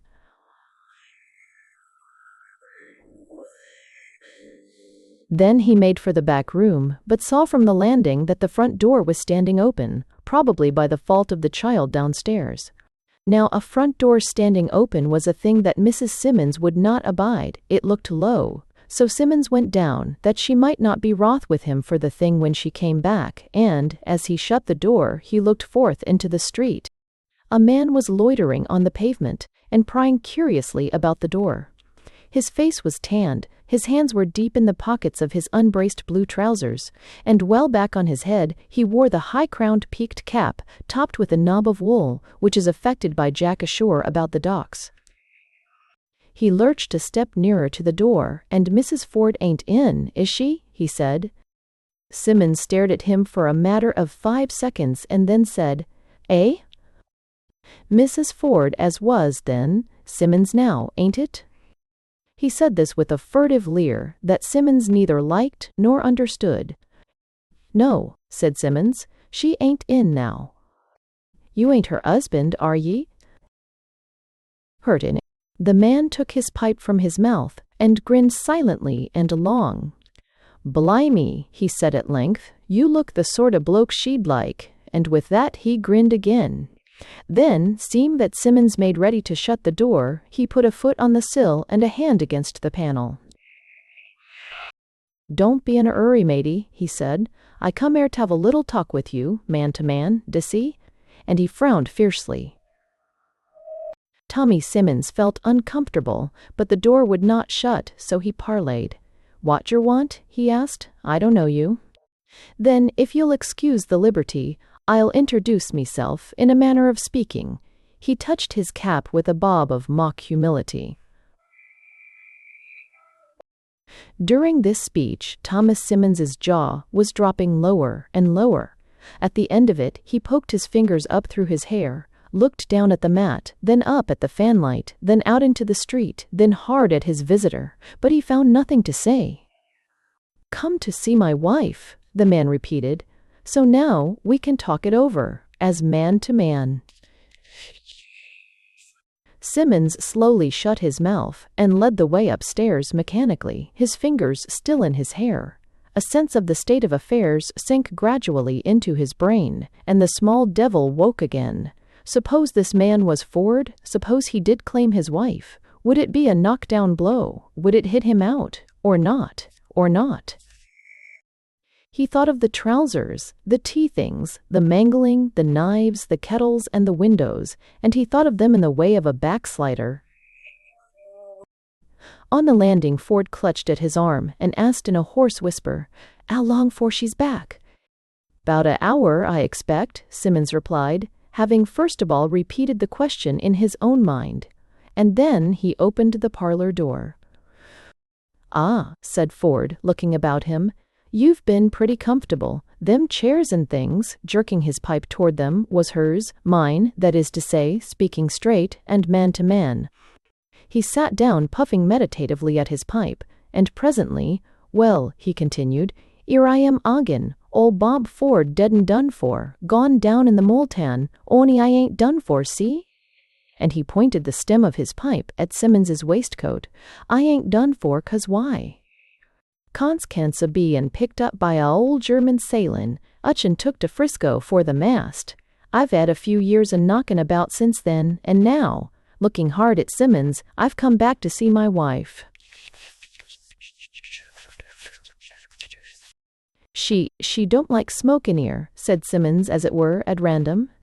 "No, I bet she don't," Ford answered, taking his pipe from his mouth and holding it low in his hand.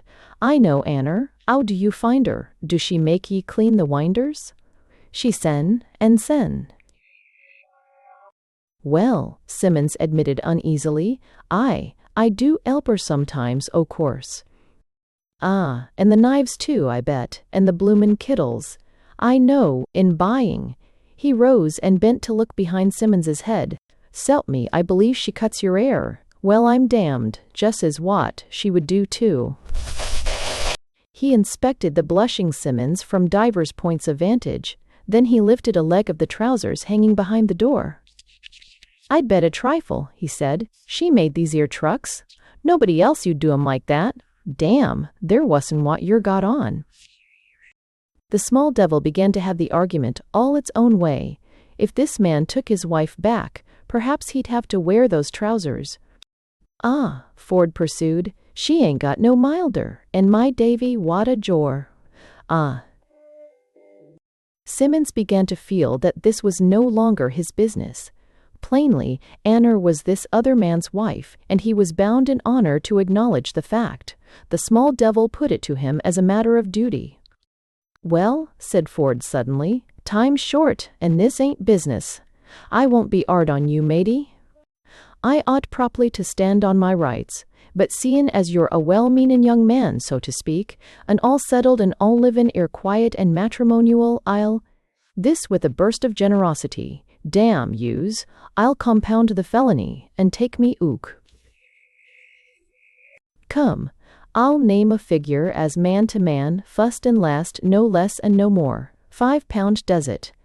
Simmons hadn't £5, he hadn't even 5 pence, and he said so. No, said Ford hastily, clutching Simmons by the arm, don't do that. I'll make it a bit cheaper. Say 3 quid come, that's reasonable, ain't it? 3 quid ain't much compensation for me goin' away forever, where the stormy winds do blow, so to say, and never as much as seein' me own wife again, for better nor wuss. Between man and man now, 3 quid and I'll shunt. That's fair, ain't it? Of course it's fair, Simmons replied effusively. Oh, it's more'n fair, it's noble, downright noble, I call it. But I ain't going to take a mean advantage o' your good-'artedness, Mr. Ford. She's your wife, and I oughtn't to come between you. I apologize. You stop and have your proper rights. It's me as ought to shunt, and I will. And he made a step toward the door. Hold on, quoth Ford, and got between Simmons and the door. Don't do things rash. Look what a loss it'll be to you with no 'ome to go to, and nobody to look after ye, and all that. It'll be dreadful.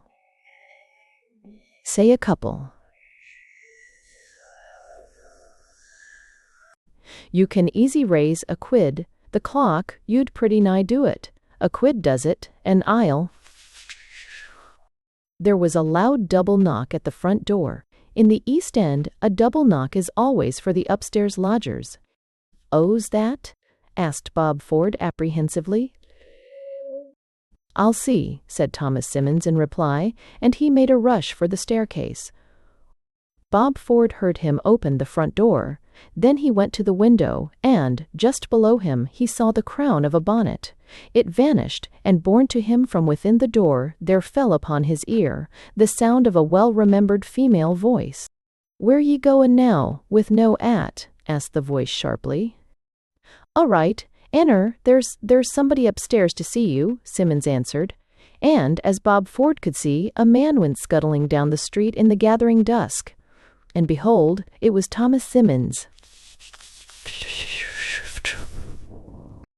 Ford reached the landing in 3 strides. His wife was still at the front door, staring after Simmons. He flung into the back room, threw open the window, dropped from the wash-house roof into the backyard, scrambled desperately over the fence, and disappeared into the gloom. He was seen by no living soul. And that is why Simmons's base desertion, under his wife's very eyes, too, is still an astonishment to the neighbors. Behind the shade. The street was the common East End street, 2 parallels of brick pierced with windows and doors. But at the end of one, where the builder had found a remnant of land too small for another 6-roomer, there stood an odd box of a cottage, with 3 rooms and a wash-house. It had a green door, with a well-blacked knocker round the corner, and in the lower window in front stood a shade of fruit, a cone of waxen grapes and apples under a glass cover. Although the house was smaller than the others, and was built upon a remnant, it was always a house of some consideration. In a street like this, mere independence of pattern gives distinction. And here the seal of respectability was set by the shade of fruit, a sign accepted in those parts. Now, when people keep a house to themselves and keep it clean, when they neither stand at the doors nor gossip across back fences, when, moreover, they have a well-dusted shade of fruit in the front window, and, especially, when they are two women who tell nobody their business, they are known at once for well-to-do, and are regarded with the admixture of spite and respect that is proper to the circumstances. They are also watched. Still, the neighbors knew the history of the Perkinses, mother and daughter, in its main features with little disagreement, having told it to each other, filling in the details when occasion seemed to serve. Perkins, ere he died, had been a shipwright, and this was when the shipwrights were the aristocracy of the workshops, and he that worked more than 3 or 4 days a week was counted a mean slave. It was long, in fact, before depression, strikes, iron plates, and collective blindness had driven shipbuilding to the Clyde. Perkins had labored no harder than his fellows, had married a tradesman's daughter, and had spent his money with freedom, and some while after his death his widow and daughter came to live in the small house, and kept a school for tradesmen's little girls in a back room over the wash-house. But, as the school board waxed in power, and the tradesmen's pride in regard thereunto waned, the attendance, never large, came down to 2s and 3s. Then Mrs. Perkins met with her accident. A dweller in Stitter's Rents overtook her one night, and, having vigorously punched her in the face and the breast, kicked her and jumped on her for 5 minutes as she lay on the pavement. In the dark, it afterwards appeared, he had mistaken her for his mother. The one distinct opinion the adventure bred in the street was Mrs. Webster's, the little Bethelite, who considered it a judgment for sinful pride, for Mrs. Perkins had been a churchgoer. But the neighbors never saw Mrs. Perkins again. The doctor left his patient as well as she ever would be, but bedridden and helpless. Her daughter was a scraggy, sharp-faced woman of 30 or so, whose black dress hung from her hips as from a wooden frame, and some people got into the way of calling her Mrs. Perkins, seeing no other thus to honor. And meantime the school had ceased, although Miss Perkins essayed a revival, and joined a dissenting chapel to that end. Then, one day, a card appeared in the window, over the shade of fruit, with the legend Pianoforte Lessons. It was not approved by the street. It was a standing advertisement of the fact that the Perkinses had a piano, which others had not. It also revealed a grasping spirit on the part of people able to keep a house to themselves, with red curtains and a shade of fruit in the parlor window, who, moreover, had been able to give up keeping a school because of ill health. The pianoforte lessons were 8 and 6 pence a quarter, 2 a week. Nobody was ever known to take them but the relieving officer's daughter, and she paid 6 pence a lesson to see how she got on, and left off in 3 weeks. The card stayed in the window a fortnight longer, and none of the neighbors saw the cart that came in the night, and took away the old cabinet piano with the channeled keys, that had been fourth hand when Perkins bought it 20 years ago. Clark, the widow who sewed far into the night, may possibly have heard a noise and looked, but she said nothing as she did. There was no card in the window next morning, but the shade of fruit stood primly respectable as ever.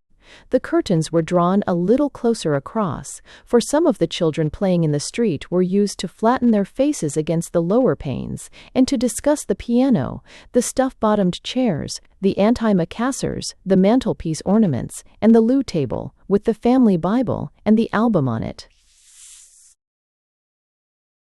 It was soon after this that the Perkinses altogether ceased from shopping, ceased, at any rate, in that neighborhood. Trade with them had already been dwindling, and it was said that Miss Perkins was getting stingier than her mother, who had been stingy enough herself.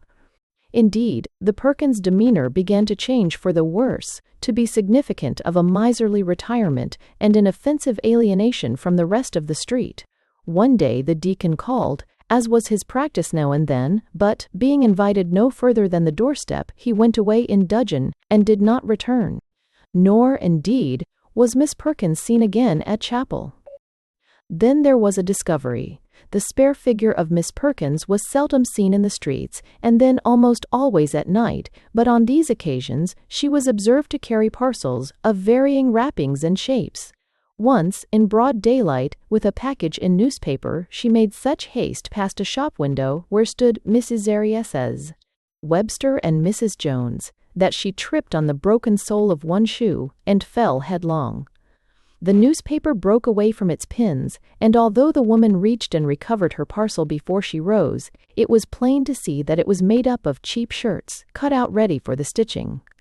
The street had the news the same hour, and it was generally held that such a taking of the bread out of the mouths of them that wanted it by them that had plenty was a scandal and a shame, and ought to be put a stop to, and Mrs. Destining Crete. Webster, foremost in the setting right of things, undertook to find out whence the work came, and to say a few plain words in the right quarter. Chevy in the right quarter. All this while nobody watched closely enough to note that the parcels brought in were fewer than the parcels taken out. Even a hand truck, late one evening, went unremarked, the door being round the corner, and most people within. One morning, though, Miss Perkins, her best foot foremost, was venturing along a near street with an outgoing parcel, large and triangular and wrapped in white drugget, when the relieving officer turned the corner across the way. The relieving officer was a man in whose system of etiquette the Perkinses had caused some little disturbance. His ordinary female acquaintances, not, of course, professional, he was in the habit of recognizing by a gracious nod. When he met the minister's wife, he lifted his hat, instantly assuming an intense frown, in the event of irreverent observation. Now he quite felt that the Perkinses were entitled to some advance upon the nod, although it would be absurd to raise them to a level with the minister's wife. So he had long since established a compromise. He closed his finger and thumb upon the brim of his hat and let his hand fall forthwith. Preparing now to accomplish this salute, he was astounded to see that Miss Perkins, as soon as she was aware of his approach, turned her face, which was rather flushed, away from him, and went hurrying onward, looking at the wall on her side of the street. The relieving officer, checking his hand on its way to his hat, stopped and looked after her as she turned the corner, hugging her parcel on the side next the wall. Then he shouldered his umbrella and pursued his way, holding his head high, and staring fiercely straight before him, for a relieving officer is not used to being cut. It was a little after this that Mr. Crouch, the landlord, called. He had not been calling regularly because of late Miss Perkins had left her 5 shillings of rent with Mrs. Crouch every Saturday evening. He noted with satisfaction the whitened sills and the shade of fruit, behind which the curtains were now drawn close and pinned together. He turned the corner and lifted the bright knocker. Miss Perkins half opened the door, stood in the opening, and began to speak. His jaw dropped. "Beg pardon, forgot something. Won't wait, call next week, do just as well," and he hurried round the corner and down the street, puffing and blowing and staring. Why the woman frightened me, he afterward explained to Mrs. Crouch. The rent wasn't ready. I could see that before she spoke, so I cleared out. "Perhaps something's happened to the old lady," suggested Mrs. Crouch. "Anyhow, I should think the rent'd be all right." And he thought it would. Nobody saw the Perkinses that week. The shade of fruit stood in its old place, but was thought not to have been dusted after Tuesday. Certainly the sills and the doorstep were neglected. Friday, Saturday, and Sunday were swallowed up in a choking brown fog wherein men lost their bearings and fell into docks and stepped over embankment edges. It cleared on Monday morning, and, just as the women in the street were sweeping their steps, Mr. Crouch was seen at the green door. He lifted the knocker, dull and sticky now with the foul vapor, and knocked a gentle rat-tat. There was no answer. He knocked again, a little louder, and waited, listening.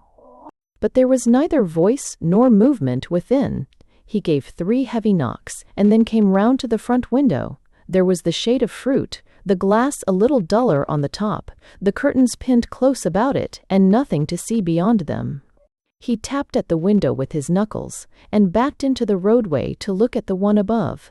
This was a window with a striped Holland blind and a short net curtain, but never a face was there.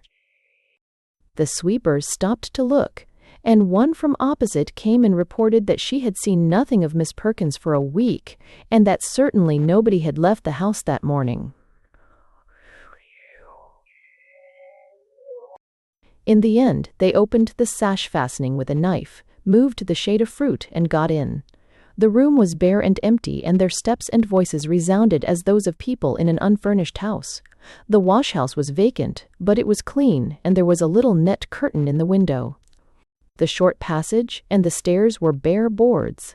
In the back room by the stairhead was a drawn window blind, and that was all. In the front room with the striped blind and the short curtain there was a bed of rags and old newspapers, also a wooden box, and on each of these was a dead woman.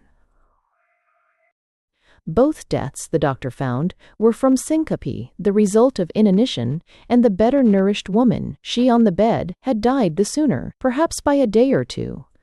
The other case was rather curious. It exhibited a degree of shrinkage in the digestive organs unprecedented in his experience. After the inquest, the street had an evening's fame, for the papers printed coarse drawings of the house, and in leaderettes demanded the abolition of something. Then it became its wonted self. And it was doubted if the waxen apples and the curtains fetched enough to pay Mr. Crouch his fortnight's rent. 3 rounds. At 6 o'clock the back streets were dank and black, but once in the Bethnal Green Road, blots and flares of gas and naphtha shook and flickered till every slimy cobble in the cartway was silver-tipped. Neddy Milton was not quite fighting fit. A day's questing for an odd job had left him weary in the feet, and a lad of 18 cannot comfortably go unfed from breakfast to nightfall. But box he must, for the shilling was irrecoverable, and so costly a chance must not be thrown away. It was by a bout with the gloves that he looked to mend his fortunes. That was his only avenue of advancement. He could read and write quite decently, and in the beginning might even have been an office boy if only the widow, his mother, had been able to give him a good send-off in the matter of clothes. Also, he had had one chance of picking up a trade, but the firm already employed as many boys as the union was disposed to allow, so Neddy had to go and pick up such stray jobs as he might. It had been a bad day, without a doubt. Things were bad generally. It was nearly a fortnight since Ned had lost his last job, and there seemed to be no other in the world. His mother had had no slop waistcoat finishing to do for 3 or 4 days, and he distinctly remembered that rather less than half a loaf was left after breakfast, so that it would never do to go home, for at such a time the old woman had a trick of pretending not to be hungry, and of starving herself. He almost wished that shilling of entrance money back in his pocket. There is a deal of stuff to be bought for a shilling, fried fish for instance, whereof the aromas, warm and rank, met him thrice in 100 yards, and the frizzle, loud or faint, sang in his ears all along the Bethnal Green Road. His shilling had been paid over but 2 days before the last job gave out, and it would be useful now. Still, the investment might turn out a gold mine. Luck must change. Meanwhile, as to being hungry, the landlord of the Prince Regent public house had a large room behind his premises, which, being moved by considerations of sport and profit in doubtful proportions, he devoted 2 nights a week to the uses of the Regent Boxing Club. Here Neddy Milton, through a long baptism of pummelings, had learned the trick of a straight lead, a quick counter, and a timely duck, and here, in the 9-stone competition to open this very night, he might perchance punch wide the gates of fortune. For some sporting publican, or discriminating bookmaker from Bow, might see and approve his sparring, and start him fairly, with money behind him, a professional. That would mean a match in 6 or 8 weeks' time, with good living in the mean, while a match that would have to be won, of course. And after that, horses. Twice before he had boxed in a competition. Once he won his bout in the first round and was beaten in a second, and once he was beaten in the first, but that was by the final winner. Tab Rosser, who was now matched for 100 a side, sparred exhibition bouts up west, wore a light Newmarket coat, and could stand whiskey and soda with anybody. To be taken up on the strength of these early performances was more than he could reasonably expect. There might be luck in the third trial, but he would like to feel a little fitter. Breakfast, what there was of it, had been 10 hours ago, and since there had been but a half-pint of 4 ale. It was the treat of a well-meaning friend, but it lay cold on the stomach for want of solid company. Turning into Cambridge Road, he crossed, and went on among the by-streets leading toward Globe Road. Now and again, a slight aspersion of fine rain came down the gusts, and further damped his cap and shoulders and the ragged hair that hung over his collar. Also, a cold spot under one foot gave him fears of a hole in his boot sole as he tramped in the chilly mud. In the Prince Regent there were many at the bar, and the most of them knew Neddy. "Way yow, Ned," said one lad with a pitted face, "you don't look much of a bleedin' champion. Ave a drop o' beer?" Ned took a sparing pull at the pot, and wiped his mouth on his sleeve. A large man behind him guffawed, and Neddy reddened high. He had heard the joke. The man himself was one of the very backers that might make one's fortune, and the man's companion thought it would be unsafe to back Neddy to fight anything but a beefsteak. "You're drawed with Patsy Beard," one of Ned's friends informed him. "You'll have to buck up." This was bad. Patsy Beard, on known form, stood best chance of winning the competition, and to have to meet him at first set-off was ill luck, and no mistake. He was a thick-set little butcher, and there was just the ghost of a hope that he might be found to be a bit over the weight. A lad by the bar looked inquiringly in Ned's face and then came toward him, shouldering him quietly out of the group. It was Sam Young, whom Neddy had beaten in an earlier competition. "Ungry, Neddy?" he asked in a corner. It was with a shamed face that Neddy confessed, for among those in peril of hunger, it is disgraceful to be hungry. Sam unpocketed a greasy paper, enveloping a pallid sausage roll. "Off ye off of this," he said. It was a heavy and a clammy thing, but Ned took it, furtively swallowed a large piece, and returned the rest with sheepish thanks. He did not turn again toward the others, but went through to the room where the ring was pitched. The proceedings began. First, there were exhibition bouts to play in the company. Neddy fidgeted. Why couldn't they begin the competition at once? When they did, his bout would be number 5. That would mean at least an hour of waiting, and the longer he waited, the less fit he would feel. In time, the exhibition sparring was ended, and the real business began. He watched the early bouts feverishly, feeling unaccountably anxious. The lads looked strong and healthy. Patsy Beard was as strong as any of them, and heavy. Could he stand it? This excited nervousness was new and difficult to understand. He had never felt like it before. He was almost trembling, and that lump of sausage roll had stuck halfway and made breathing painful work. Patsy Beard was at the opposite corner, surrounded by admirers. He was red-faced, well-fed, fleshy, and confident. His short hair clung shinily about his bullet head. Neddy noted a small piece of court plaster at the side of his nose. Plainly there was a tender spot, and it must be gone for, be it cut, or scratch, or only pimple. On the left side, too, quite handy. He fell to watching the bout. It was a hard fight, and both the lads were swinging the right again and again for a knockout. But the pace was too hot, and they were soon breathing like men about to sneeze, wearily pawing at each other while their heads hung forward. Somebody jogged him in the back, and he found he must get ready. His dressing was simple. An ill-conditioned old pair of rubber gymnasium shoes replaced his equally ill-conditioned bluchers, and a cotton singlet his shirt, but his baggy corduroys, ragged at the ankles and doubtful at the seat, remained. Presently the last pair of boxers was brought into the dressing room, and one of the seconds, a battered old pug with one eye, at once seized Neddy. "Come along, young un," he said. "I'm your bloke. Got no flannels. All right, jump on the scales." There was no doubt as to the weight. He had scaled at 8 stone 13. Now it was 8 stone bare. Patsy Beard, on the other hand, weighed the full 9 without an ounce to spare. "You're givin' him a stone," said the old pug, all the more credit I'd'n of him. Let's shove him on. Feel him." He grinned and blinked his solitary eye as he pulled on Nettie's hand, one of a very black and long-worn pair of boxing gloves. They were soft and flaccid.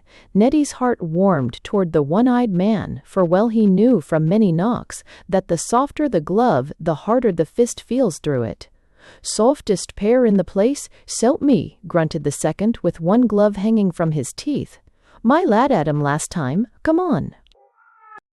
He snatched a towel and a bottle of water and hurried Nettie from the dressing room to the ring. Nettie sat in his chair in the ring corner and spread his arms on the ropes while his second, arms uplifted, stood before him and ducked solemnly forward and back with the towel flicking overhead. While he was fanning, Nettie was still conscious of the lump of sausage roll in his chest. Also, he fell to wondering idly why they called Beard Patsy when his first name was Joe. The same reflection applied to Tab Rosser and Hawko Jones and Tiggy Magson, but certainly he felt hollow and sick in the belly. Could he stand punching? It would never do to chuck it half through. Still. "Ready," sang the timekeeper. The old pug threw the towel over his arm. "I've a moistener," he said, presenting the water bottle to Nettie's mouth.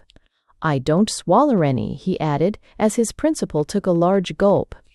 "I-to spit it out." Seconds out of the ring. As first, chi. The old prize fighter took his bottle and climbed through the ropes. "Don't go in fightin'," he whispered from behind. "Mark 'em on the stickin' plaster, and if you don't give 'em a idin, bly me, I'll give you one." Thing. The seconds seized the chairs and dragged them out of the ring as the lads advanced and shook hands. Patsy Beard flung back his right foot and made a flashy prance with his left knee as they began to spar for an opening. It was Patsy's way. All Nettie's anxiety was gone. The moment his right foot dropped behind his left, and his left hand rocked, knuckles up, before him, he was a competent workman, with all his tools in order. Even the lump of dough on his chest he felt no more. "Bye-bye," bawled a wag in the crowd, as a delicate allusion to Beard's more ordinary occupation. Patsy grinned at the compliment, but Nettie confined his attention to business. He feinted with his left and got back, but Patsy was not to be drawn. Then Nettie stepped in and led quickly, ducking the counter and repeating before getting away. Patsy came with a rush and fought for the body, but Nettie slipped him and got in one for nothing on the ear. The company howled. They sparred in the middle. Patsy led perfunctorily with the left now and again, while his right elbow undulated nervously. That foretold an attempt to knock out with the right, precautions, a straight and persistent left, and a wary eye. So Nettie kept poking out his left, and never lost sight of the court plaster, never of the shifty right. Give and take was the order of the round, and they fought all over the ring, Patsy Beard making for close quarters, and Nettie keeping off, and stopping him with the left. Nettie met a straight punch on the nose that made his eyes water, but through the tears he saw the plaster displaced, and a tiny stream of blood trickling toward the corner of Patsy's mouth. Plainly, it was a cut. He broke ground, stopped halfway, and banged in left and right. He got a sharp rive on the neck for his pains, and took the right on his elbow, but he had landed on the spot, and the tiny streak of blood was smeared out wide across Patsy's face. The company roared and whistled with enthusiasm. It was a capital rally. But now Nettie's left grew slower and was heavy to lift. From time to time, Patsy got in one for nothing, and soon began to drive him about the ring. Nettie fought on, weak and gasping, and longed for the call of time. His arms felt as if they were hung with lead, and he could do little more than push feebly. He heard the yell of many voices. "Now then, Patsy, hout him. Ivy mout. That's it, Patsy, another like that. Keep on, Patsy." Patsy kept on. Right and left, above and below, Nettie could see the blows coming, but he was powerless to guard or to return. He could but stagger about, and now and again swing an ineffectual arm as it hung from the shoulder. Presently, a flush hit on the nose drove him against the ropes, another in the ribs almost through them. but a desperate, wide whirl of his right brought it heavily on Patsy's tender spot and tore open the cut. Time! Nettie was grabbed at the waist and put in his chair. "Good lad," said the one-eyed pug in his ear as he sponged his face. "One nothing like pluck. But you mustn't go to pieces af through the round. Was it a awkward poke upsetcher?" Nettie, lying back and panting wildly, shook his head as he gazed at the ceiling. "All right, try and save yourself a bit. Keep your left goin'. You roasted him good with that. He'll want a yard of plaster tonight. When he gets leadin' loose, take it off and give him the right straight from the guard. If you know the trick. Point to the jaw, that's for. Mind. Ave cooler." He took a mouthful of water and blew it in a fine spray in Nettie's face, wiped it down, and began another overhead fanning. "Seconds out of the ring," called the timekeeper. "Go it, my lad," thus a whisper from behind. "You can walk over 'em." And Nettie felt the wet sponge squeezed against the back of his neck and the cool water trickling down his spine. Nettie was better, though there was a worn feeling in his arm muscles. Patsy's cut had been well sponged, but it still bled, and Patsy meant giving Nettie no rest. He rushed at once but was met by a clean right-hander, slap on the sore spot. He sparred with some caution, twitching the cheek next the cut. Nettie would not lead, for he must save himself, and so the two sparred for a few seconds. Then Patsy rushed again, and Nettie got busy with both hands. Once he managed to get the right in from the guard as his second had advised, but not heavily. He could feel his strength going, earlier than in the last round, and Patsy was as strong and determined as ever. Another rush carried Nettie against the ropes, where he got 2 heavy body blows and a bad jaw rattler. He floundered to the right in an attempt to slip and fell on his face. He rolled on his side, however, and was up again, breathless and unsteady. There was a sickening throbbing in the crown of his head, and he could scarce lift his arms. But there was no respite. The other lad was at him again, and he was driven across the ring and back, blindly pushing his aching arms before him, while punch followed punch on nose, ears, jaws, and body, till something began to beat inside his head, louder and harder than all beside, stunning and sickening him. He could hear the crowd roaring still, but it seemed further off, and the yells of, "That's it, Patsy, now you've got 'em. Keep at 'em, hout 'em this time," came from some other building close by, where somebody was getting a bad licking. Somebody with no control of his legs and no breath to spit away the blood from his nose as it ran and stuck over his lips. Somebody praying for the end of the 3 minutes that seemed 3 hours and groaning inwardly because of a lump of cold lead in his belly that had once been sausage roll. Somebody to whom a few called, still in the other building, "Chuck it, Nettie, it's no good. Why don't you chuck it?" While others said, "Take 'em away, tyke 'em away, tyke 'em away." He swung an arm, but it meant nothing, then the other, and it struck somewhere, and then there was a bang that twisted his head, and hard boards were against his face. Oh, it was bad, but it was a rest. Cold water was on his face, and somebody spoke. He was in his chair again, and the one-eyed man was sponging him. "It was the call o' time as saved ye then," he said. "You'd never a got up in the 10 seconds. One ain't up to another round, are ye? Better chuck it. It's no disgrace after the way you've stood up." But Nettie shook his head. He had got through 2 of the 3 rounds and didn't mean throwing away a chance of saving the bout. "All right, if you won't," his mentor said. "No think like pluck, but you're no good on points. A knockout's the only chance. Nurse your right and give it 'em good on the point. E's none so fresh as self. E's blowed with the work, and you pasted 'em fine when you did it. Last thing, just before E sent ye down, ye dropped a ton on his beak. Didn't see it, did yer?" The old bruiser rubbed vigorously at his arms and gave him a small, but welcome, drink of water. Seconds out of the ring, 2v. The one-eyed man was gone once more, but again his voice came from behind. "Mind, give it 'em hard and give it 'em soon, and if you feel groggy, chuck it directly. If you don't, I'll drag ye out by the slack of your trousers and disgrace ye." And Nettie knew there was little more than half a minute's boxing left in him, perhaps not so much. He must do his best at once. Patsy was showing signs of hardware and still blew a little. His nose was encouragingly crimson at the nostrils, and the cut was open and raw. He rushed in with a lead which Nettie ducked and cross-countered, though ineffectually. There were a few vigorous exchanges, and then Nettie staggered back from a straight drive on the mouth. There was a shout of, "Patsy!" and Patsy sprang in, right elbow all a jerk, and flung in the left. Nettie guarded wildly, and banged in the right from the guard. Had he hit? He had felt no shock, but there was Patsy, lying on his face.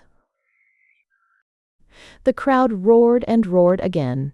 The old pug stuffed his chair hastily through the ropes, and Nettie sank into it, panting, with bloodshot eyes.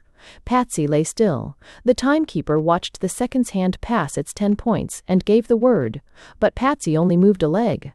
Nettie Milton had won.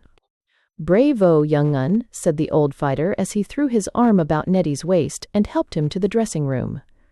"Queenest knockout I ever see, smack on the point of the jaw, never thought you'd 'a done it. I said there was nothing like pluck, didn't I? Ava wash now, and you'll be all the better for the exercise. Give us them gloves, I'm off for the next bout." And he seized another lad and marched him out. "'Ave a drop of beer," said one of Nettie's new-won friends, extending a tankard. He took it, though he scarcely felt awake. He was listless and weak, and would not have moved for an hour had he been left alone. But Patsy was brought to, and sneezed loudly, and Nettie was hauled over to shake hands with him. "You give me a 'ell of a doin'," said Nettie. "I never thought I'd beat you." "Beat me? Well, you ain't, 'ave you? L. "Knockout," answered several at once. "Well, I'm damned," said Patsy Beard. In the bar, after the evening's business, Nettie sat and looked wistfully at the stout, red-faced men who smoked four-penny cigars and drank special scotch, but not one noticed him. His luck had not come after all. But there was the second round of bouts, and the final, in a week's time. Perhaps it would come then. If he could only win the final, then it must come. Meanwhile, he was sick and faint, and felt doubtful about getting home. Outside, it was raining hard. He laid his head on the bar table at which he was sitting, and at closing time there they found him asleep. Who? In business. There was a great effervescence of rumor in Cubitt Town when Ted Munsey came into money. Ted Munsey, commonly alluded to as Mrs. Munsey's husband, was a molder with a regular job at Moffat's, a large, quiet man of 45, the uncomplaining appurtenance of his wife. This was fitting, for she had married beneath her, her father having been a dock timekeeper. To come into money is an unusual feat in Cubitt Town, a feat, nevertheless, continually contemplated among possibilities by all Cubitt Towners, who find nothing else in the Sunday paper so refreshing as the paragraphs headed, "Windfall for a cabman and a fortune for a pauper," and who cut them out to pin over the mantelpiece. The handsome coloring of such paragraphs was responsible for many bold flights of fancy in regard to Ted Munsey's fortune, Cubitt Town, left to itself, being sterile soil for the imagination. Some said that the Munseys had come in for chests packed with banknotes on the decease of one of Mrs. Caragraph's, Munsey's relations, of whom she was wont to hint. Others put it at a street full of houses as being the higher ideal of wealth. A few, more romantically given, imagined vaguely of ancestral lands and halls which Mrs. Munsey and her forebears had been done out of for many years by the lawyers. All which Mrs. Inzer Munsey, in her hour of triumph, was at little pains to discount, although, in simple fact, the fortune was no more than a legacy of £100 from Ted's uncle, who had kept a public-house in Deptford. Of the £100 Mrs. Munsey took immediate custody. There was no guessing what would have become of it in Ted's hands. Probably it would have been, in chief part, irrecoverably lent. Certainly it would have gone and left Ted a moulder at Moffett's, as before. With Mrs. Munsey there was neither hesitation nor difficulty. The obvious use of £100 was to put its possessors into business, which meant a shop, to elevate them socially at a single bound beyond the many grades lying between the moulder and the small tradesman. Wherefore the Munseys straightway went into business. Being equally ignorant of every sort of shopkeeping, they were free to choose the sort they pleased, and thus it was that Mrs. Munsey decided upon drapery and haberdashery, Ted's contribution to the discussion being limited to a mild hint of greengrocery and coals, instantly suppressed as low. Nothing could be more genteel than drapery, and it would suit the girls. General chandlery, sweetstuff, oil, and firewood. All these were low comparatively. Drapery, it was, and quickly, for Mrs. Munsey was not wont to shally.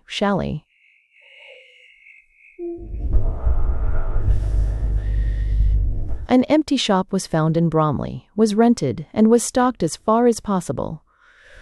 Tickets were hung upon everything, bearing a very large main figure with a very small 3 farthings beside it, and the thing was done.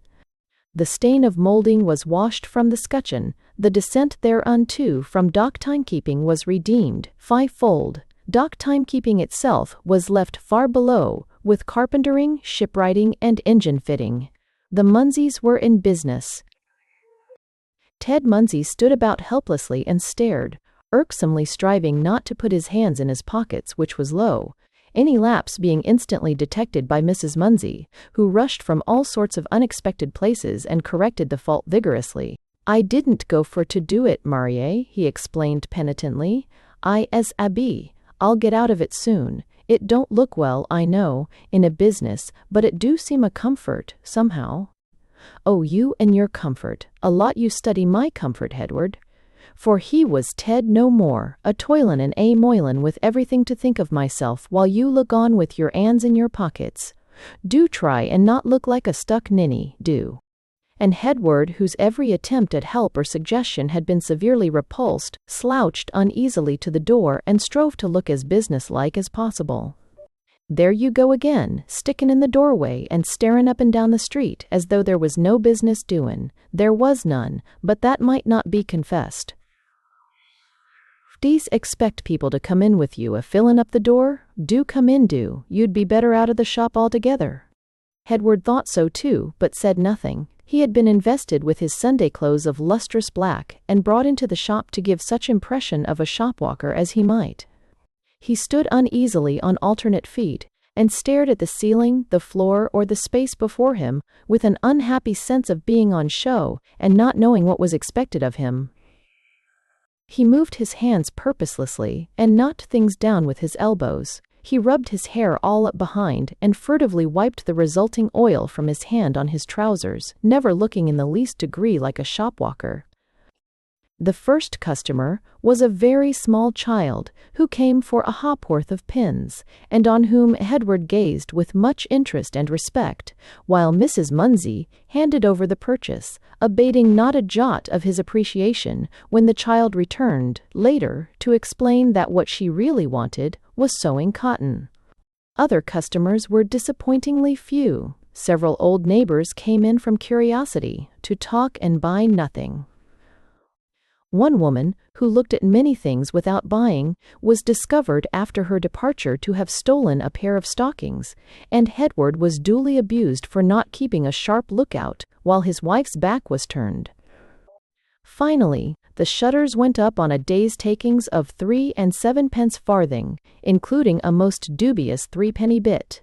But then, as Mrs. Munsey said, "When you are in business, you must expect trade to vary, and of course there would be more customers when the shop got known, although Edward certainly might have taken the trouble to find one in a busier thoroughfare."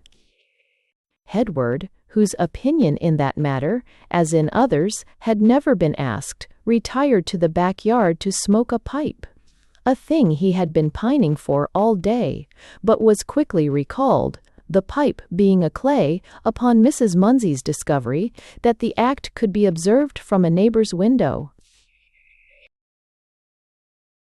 He was continually bringing the family into disgrace, and Mrs. Munsey despaired aloud over him far into the night.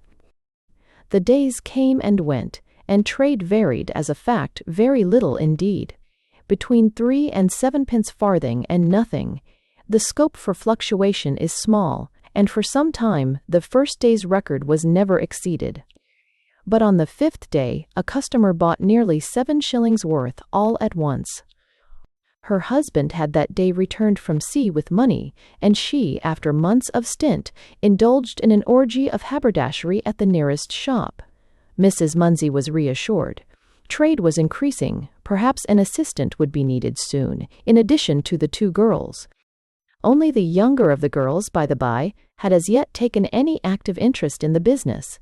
Emma, the elder, spending much of her time in a bedroom, making herself unpresentable by inordinate blubbering.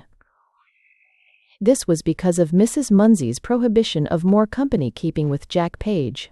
Heaving with Jack Page. Jack was a plumber, just out of his time, rather a catch for a moulder's daughter, but impossible, of course, for the daughter of people in business, as Emma should have had the proper feeling to see for herself. This Emma had not. She wallowed in a luxury of woe, exacerbated on occasions to poignancy by the scoldings and sometimes by the thumpings of her mar, and neglected even the select weekly quadrille class, membership whereof was part of the novel splendor. But there was never again a 7-shilling customer. The state of trade perplexed Mrs. Munsey beyond telling. Being in business, one must, by the circumstance, have a genteel competence. This was an elementary axiom in Cupid Town. But where was the money? What was the difference between this and other shops? Was a screw loose anywhere? In that case it certainly could not be her fault, wherefore she nagged headward.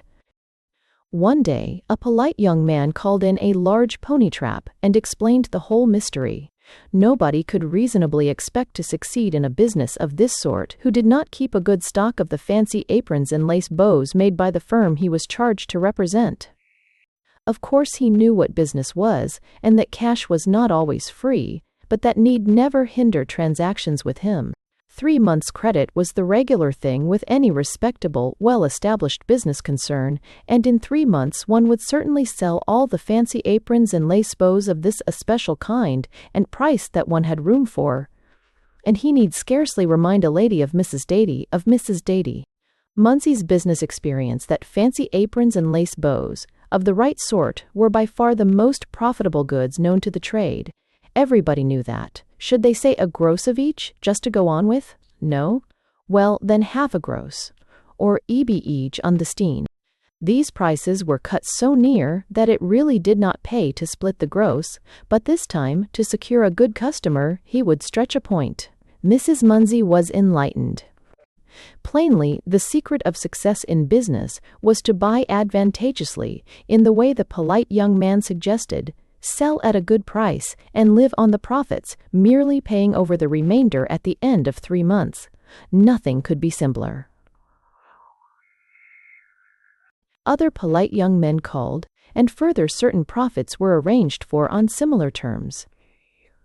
The weak spot in the plan was the absence of any binding arrangement with the general public, and this was not long in discovering itself. Nobody came to buy the fancy aprons and the lace bows, tempting as they might seem. Moreover, after they had hung a week or more, Alice reported that a large shop in the Commercial Road was offering, by retail, aprons and bows of precisely the same sort at a less price than the polite young man had charged for a wholesale purchase. Mrs. Munsey grew desperate, and Hedward's life became a horror unto him. He was set to stand at the door, with a fancy apron in one hand and a lace bow in the other, and capture customers as they passed, a function wherein he achieved detestable failure, alarming passing women who considered him dangerously drunk as greatly as his situation distressed himself. Mrs. Munsey grew more desperate, and drove Hedward to the rear of the house with bitter revilings. Money must be got out of the stocks somehow. That a shop could in any circumstances be unremunerative puzzled as much as it dismayed her. The goods were marked down to low prices, often lower than cost. Munsey had the abiding conviction that the affair must pay, as others did, if only she might hold out long enough. Edward's suggestion that he should return to the molding, coming and going as little in sight as possible, she repelled savagely. "You ain't content with disgracin' me and yourself, too, playin' the fool in the shop till trade's ruined and nobody won't come near the place. And I don't wonder at it. You all wonder at it. I must sort of 'usband, I must say. What are you going to do now, with the business in this pretty mess, and your wife and children ready to starve? What are you going to do? Where are you going to turn? That's what I want to know." "Well, I'm a-thinkin' it out, Mary, in a legal point. P'raps, you know, my dear." "Oh, don't dear me. I ain't a fool." Marked as low as they might be, none of the aprons, nor the bows, nor the towels, nor the stockings, nor any other of the goods were bought. Never a thing beyond a ha'porth of thread or a farthing bodkin. Rent had to be paid, and even food cost money. There was a flavor of blank disappointment about Saturday, the payday of less anxious times, and quarter day, when all these polite young men would demand the money that was not. That day was coming, black and soon. Mrs. Munsey grew more desperate than ever, sharp of feature, and aged. Having Edward at hand, she poured forth her bitterness of spirit upon him, till at last he was nagged out of his normal stolidity, and there came upon his face the look of a bullock that is harried on all hands through unfamiliar streets. On a night when, from sheer weariness of soul, she fell from clatter toward sleep, of a sudden Edward spoke. "Marie," he said, "Cht, play on. You ain't give me a kiss lately, kiss me now." "Don't be a fool, I'm sick and tired. Go to sleep, if you can sleep, with everything." "Kiss me, I tell you." He had never commanded like that before. She marveled, feared a little, and obeyed. In the morning, when she awoke, he had already gone downstairs. This was as usual. When she followed, however, he was not to be found in the house. The shop shutters had been taken down, and the windows carefully cleaned, although it was not the regular window-cleaning day, but the door was shut. On the sitting-room table were two papers, one within the other. The first was written with many faults and smudges, and this was how it ran. "The deed and testament of Ed. Munsey. This is to certify that I make over all my property to my beloved wife's stock business and furniture. So help me God, all debts I keep to pay myself and my wife is not answerable for them, and certify that I owe you, Minchin and Co., £9.47 tree, Jones and Son, £6 tree T2, and cetera all other debts, me and not my wife, I. Ed, Munsey." The other was a letter. "My dear wife, I have done this lately document after thinking it out. It will make you all right having all made over, and me still owe we the debts, not you as you can pull round the business as you said with time, and if you do not see me again, will you pay the debts when it is pull round as we have been always honest, and straight I should wish for Emma to keep co with John Page. If can be managed he might be shopwalker and you will soon all be rich swells. I know so. No more from yours affect husband. Ed, Munsey. Love to Emma and Alice. This one must be burnt, keep the other." Near the papers lay Ted Munsey's large silver watch and chain, the silver ring that he used to fasten his best tie, 3 keys, and a few coppers. Upstairs the girls began to move about. Mrs. Munsey sat with her frightened face on the table. The Red Cow Group. The Red Cow anarchist group no longer exists. Its leading spirit appears no more among his devoted comrades, and without him they are ineffectual. He was but a young man, this leading spirit. His name, by the by, was Sacher, but of his commanding influence among the older but unlettered men about him, read and judge. For themselves, they had long been plunged in a beery apathy, neither regarding nor caring for the fearful iniquities of the social system that oppressed them. a red cow group they had always been, before the coming of Sacher to make anarchists of them. For gathering in a remote compartment of the Red Cow Bar, reached by a side door in an alley, a compartment uninvaded and almost undiscovered by any but themselves, where night after night they drank their beer and smoked their pipes, sunk in a stagnant ignorance of their manifold wrongs. During the day, old Baker remained to garrison the stronghold. He was a long bankrupt tradesman, with invisible resources and no occupation but this, and no known lodging but the Red Cow snuggery.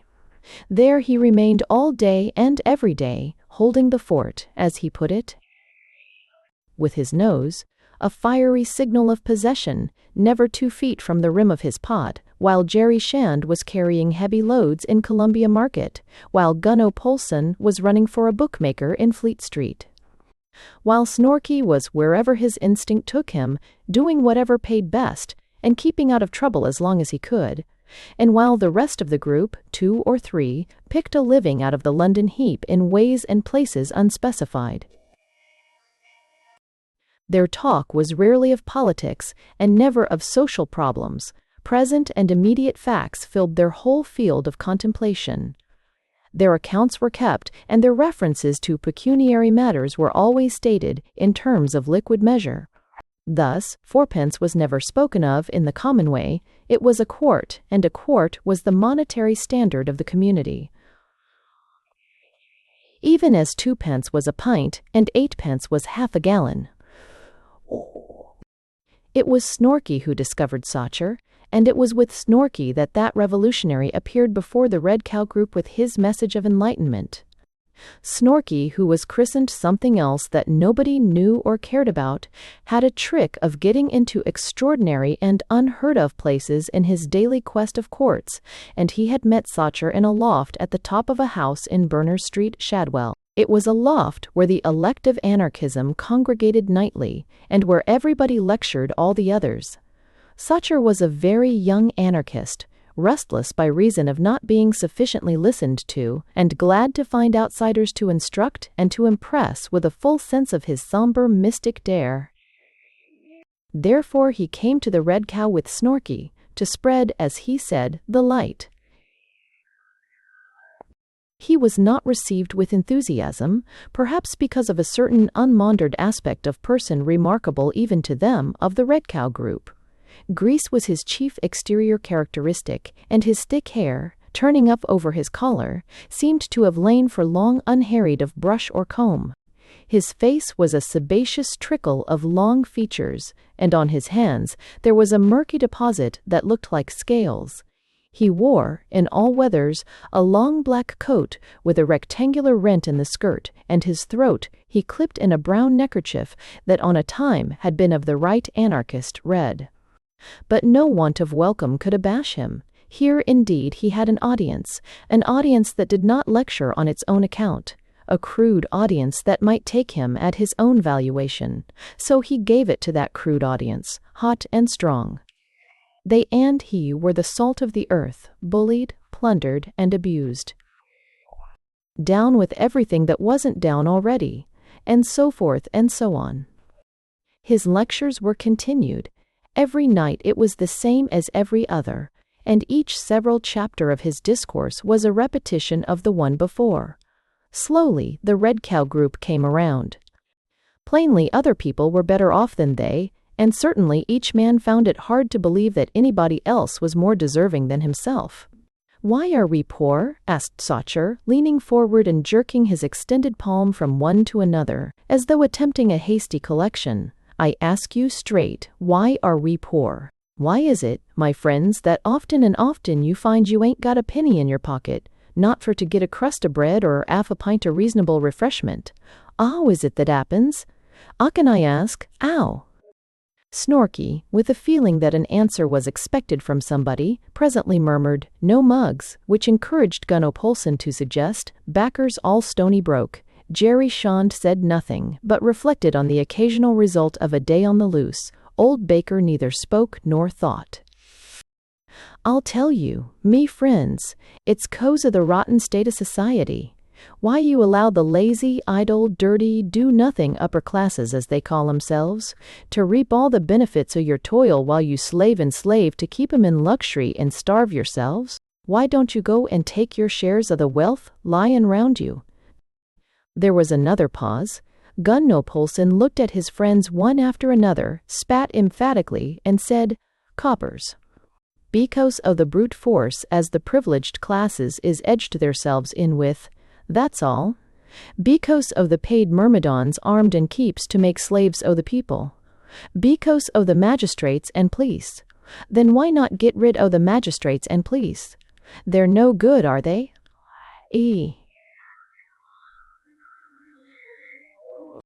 They are a nuisance," admitted Snorky, who had done a little time himself. He was a mere groundling, and persisted in regarding the proceedings as simple conversation, instead of as an oration with pauses at the proper places. "Nobody wants 'em, nobody as is any good. Then don't have 'em, me friends, don't have 'em. It all rests with you. Don't have no magistrates, nor policey, nor government, nor parliament, nor monarchy, nor county council, nor nothink. And make a clean sweep of 'em, blow 'em up. Then you'll have your rights. The time's comin', I tell you. It's comin', take my word for it. Now you toil and slave, then everybody'll 'ave to work either he likes it or not, and 2 hours work a day'll be all you'll 'ave to do." Old Baker looked a little alarmed, and for a moment paused in his smoking. 2 hours a day at most, that's all, and all your wants provided for, free and liberal. Some of the group gave a liquorish look across the bar. No authority, no government, no privilege, and nothing to interfere. Free contract between man and man, subject to free revision and change. "What's that?" demanded Jerry Shand, who was the slowest convert. "Why, that," Sutter explained, "means that everybody can make what arrangements with his fellermen. He likes for to carry on the business of life, but nothing can't bind you. You chuck over the arrangement if it suits best." "Ah," said Gunno Polson musingly, rotating his pot horizontally before him to stir the beer. "That'd be 'andy sometimes. They call it Welshin now." The light spread fast and free, and in a few nights the Red Cow group was a very promising little bed of anarchy. Sotcher was at pains to have it reported at 2 places west of Tottenham Court Road, and at another in Dean Street, Soho, that at last a comrade had secured an excellent footing with a party of the proletariat of East London, hitherto looked on as hopeless material. More, that an early manifestation of activity might be expected in that quarter. Such activity had been held advisable of late, in view of certain extraditions. And Sotcher's discourse at the Red Cow turned, lightly and easily, toward the question of explosives. Anybody could make them, he explained, nothing simpler, with care. And here he posed at large in the character of mysterious desperado, the wonder and admiration of all the Red Cow group. They should buy nitric acid, he said, of the strongest sort, and twice as much sulfuric acid. The shops where they sold photographic materials were best and cheapest for these things, and no questions were asked. They should mix the acids, and then add gently, drop by drop, the best glycerine, taking care to keep everything cool, after which the whole lot must be poured into water to stand for an hour. Then a thick, yellowish, oily stuff would be found to have sunk to the bottom, which must be passed through several pails of water to be cleansed, and there it was, a terrible explosive. You handled it with care, and poured it on brick dust or dry sand, or anything of that sort that would soak it up, and then it could be used with safety to the operator. The group listened with rapt attention, more than one pot stopping halfway on its passage mouthwards. Then Jerry Shand wanted to know if Sotcher had ever blown up anything or anybody himself. The missionary admitted that glory had not been his. "I'm one of the teachers, me friends, one of the pioneers that goes to show the way for the active workers like you. It's for you to act." Then he explained that action might be taken in 2 ways, either individually or by mutual aid in the group. Individual work was much to be preferred, being safer, but a particular undertaking often necessitated cooperation. But that was for the workers to settle as the occasion arose. However, one thing must be remembered. If the group operated, each man must be watchful of the rest. There must be no half measures, no timorousness. Any comrade wavering, temporizing, or behaving in any way suspiciously must be straightway suppressed. There must be no mistake about that. It was desperate and glorious work, and there must be desperate and rapid methods both of striking and guarding. These things he made clear in his best conspirator's manner, with nods and scowls and a shaken forefinger, as of one accustomed to oversetting empires. The men of the Red Cow group looked at each other and spat thoughtfully. Then a comrade asked what had better be blown up first. Sacher's opinion was that there was most glory in blowing up people, in a crowd or at a theater. But a building was safer, as there was more chance of getting away. Of buildings, a public office was probably to be preferred, something in Whitehall, say, or a bank. Nobody seemed to have tried a bank. He offered the suggestion now. Of course there were not many public buildings in the East End, but possibly the group would like to act in their own neighborhood. It would be a novelty and would attract notice. The question was one for their own decision, independent freedom of judgment being the right thing in these matters. There were churches, of course, and the factories of the bloated capitalist. Particularly, he might suggest the gasworks close by. There was a large gasometer abutting on the street, and probably an explosion there would prove tremendously effective, putting the lights out everywhere and attracting great attention in the papers. That was glory. Jerry Shand hazarded a remark about the lives of the men in the gasworks, but Sacher explained that that was a trivial matter. Revolutions were never accomplished without bloodshed, and a few casual lives were not to be weighed in the balance against the glorious consummation of the social upheaval. He repeated his contention when some weaker comrades spoke of the chance of danger to the operator, and repeated it with a proper scorn of the soft-handed pusillanimity that shrank from danger to life and limb in the cause. Look at the glory, and consider the hundredfold vengeance on the enemy in the day to come. The martyr's crown was his who should die at the post of duty.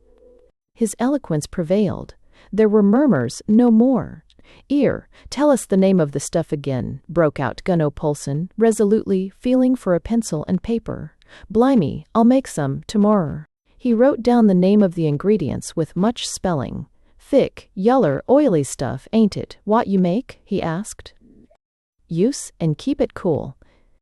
The group broke up, stern and resolute, and Sacher strode to his home exultant, a man of power. For the next night or two, the enthusiasm at the Red Cow was unbounded. There was no longer any questioning of principles or action.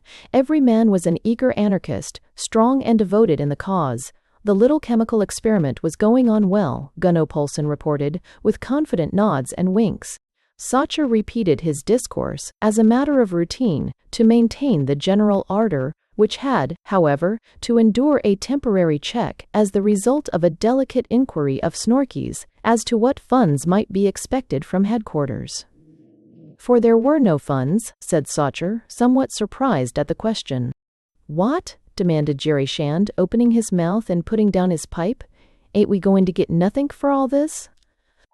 They would get the glory, Sacher assured him, and the consciousness of striking a mighty blow at this. And that, and the other, but that was all, and instantly the faces of the group grew long. "But," said old Baker, "I thought all you blokes always got something from the committee." There was no committee and no funds.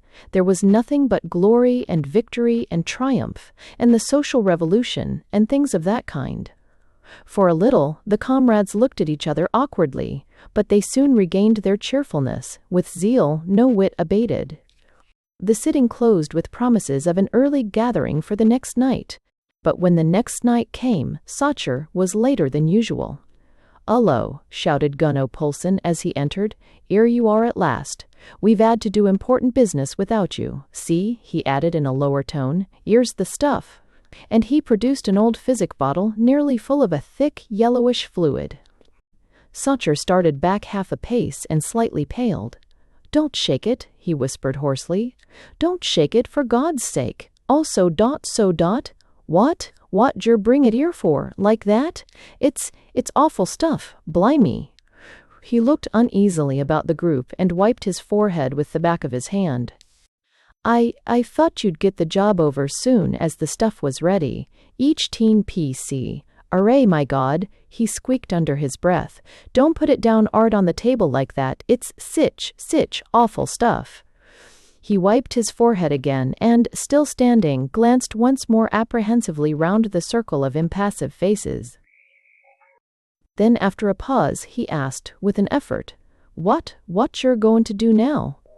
"Blow up the bleedin' gas works, o' course," answered Gunno Polson complacently. "Orry's a pin'orth o' silver sand, and a bacca canister, and some wire, and a big cracker with a long touch paper, so as to stick out o' the canister lid. That ought to set it o' fa, oughtn't it? You pour the stuff over the sand, don't ye?" And he pulled out the cork and made ready to mix. "'Old on, don't. Wait a bit, for God's sake," cried Sacher in a sweat of terror. You dunno what awful stuff it is. S'elp me, you don't. You'll blow us all up if you don't keep it still.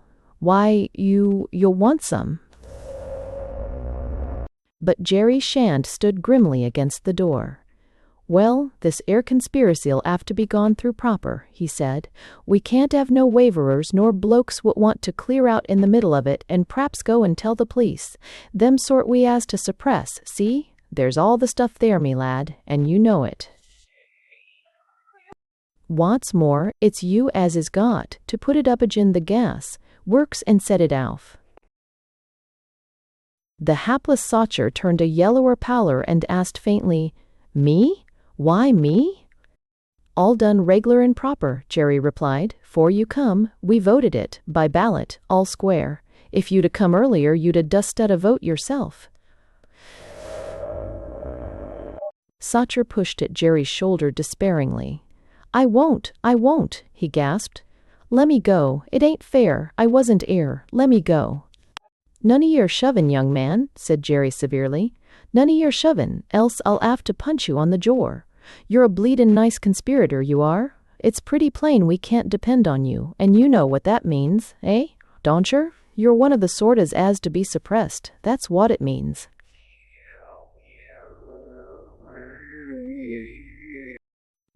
"'Ave a drink o' this beer, and see if that can't put a little art in you. You got to do it, so you may as well do it cheerful. Snorky, give 'em a drink."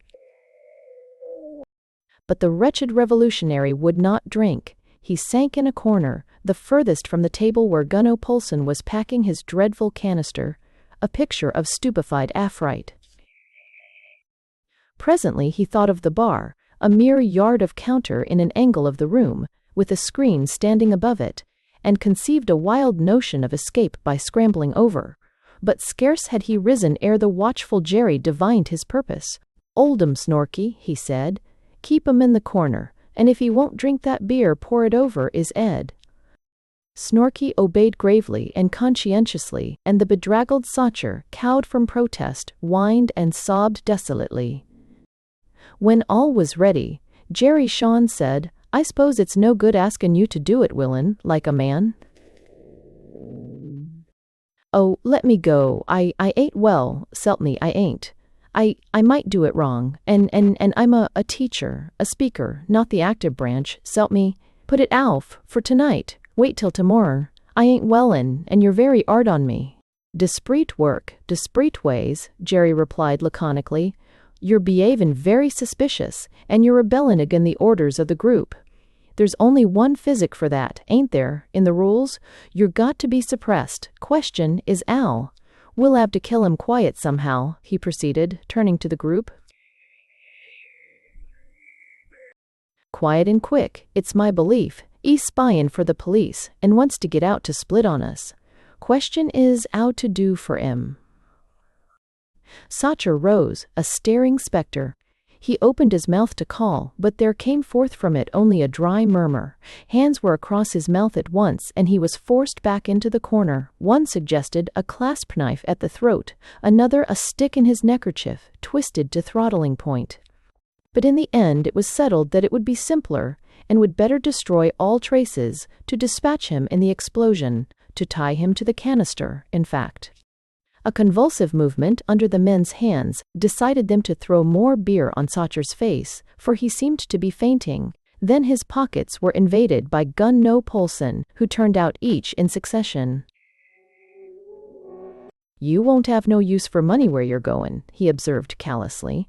"Besides, it'd be blowed to bits and no use to nobody. Look at the bloke at Greenwich, how his things was blowed away.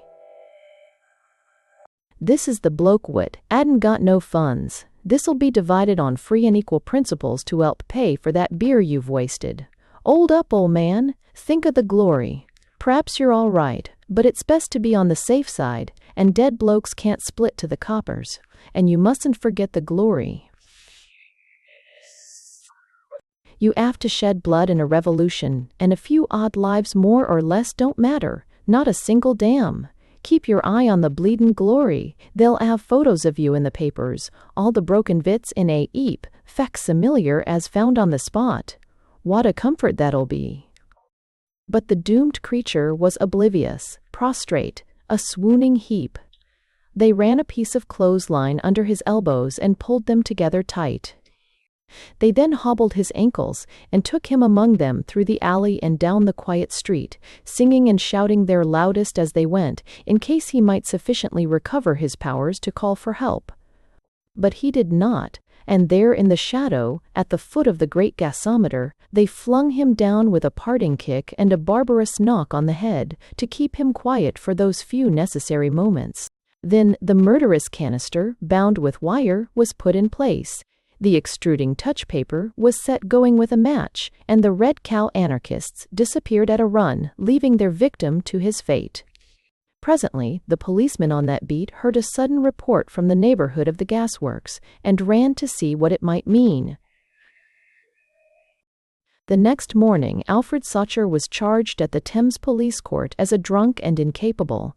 He had been found in a helpless state near the gasworks, and appeared to have been tied at the elbows and ankles by mischievous boys, who had also, it seemed, ignited a cracker nearby where he lay. The divisional surgeon stated that he was called to the prisoner, and found him tearful and incoherent and smelling strongly of drink. He complained of having been assaulted in a public house, but could give no intelligible account of himself. A canister found by his side appeared to contain a mixture of sand and castor oil, but prisoner could not explain how it came there. The magistrate fined him 5 shillings, with the alternative of 7 days, and as he had no money he was removed to the cells. On the stairs. The house had been genteel. When trade was prospering in the East End, and the shipfitter or blockmaker thought it no shame to live in the parish where his workshop lay, such a master had lived here. Now it was a tall, solid, well-bricked, ugly house, grimy and paintless in the joinery, cracked and patched in the windows, where the front door stood open all day long, and the womankind sat on the steps, talking of sickness and deaths and the cost of things. And treacherous holes lurked in the carpet of road soil on the stairs and in the passage. For when 8 families live in a house, nobody buys a doormat, and the street was one of those streets that are always muddy. It smelt, too, of many things, none of them pleasant. One was fried fish, but for all that, it was not a slum. 3 flights up, a gaunt woman with bare forearms stayed on her way to listen at a door which, opening, let out a warm, fetid waft from a close sick-room. A bent and tottering old woman stood on the threshold, holding the door behind her. "And is 'e no better now, Mrs. Curtis?" the gaunt woman asked, with a nod at the opening. The old woman shook her head and pulled the door closer. Her jaw waggled loosely in her withered chaps. "Nor won't be till 'e's gone." Then after a certain pause, "'E's goin'," she said. "Don't doctor give no 'ope?" "Lor bless ye, I don't want to ask no doctors," Mrs. Curtis replied, with something not unlike a chuckle. "I've seed too many on 'em. The boy's a-goin' fast, I can see that, And then she gave the handle another tug and whispered, "We's been called." 3 separate knocks at the bedhead last night, and I know what that means. The gaunt woman raised her brows and nodded. "Ah, well," she said, "we all on us comes to it some day, sooner or later, and it's often a babby release. He cased. The two looked into space beyond each other, the elder with a nod and a croak. Presently the other pursued, "'E's been a very good son, ain't he?" "Aye, well enough son to me," responded the old woman a little peevishly, "an' I'll have him put away decent, though there's on'y the Union for me after. I can do that, thank God," she added, meditatively, as chin on fist she stared into the thickening dark over the stairs. "When I lost my poor husband," said the gaunt woman, with a certain brightening, "I give him a 'andsome funeral.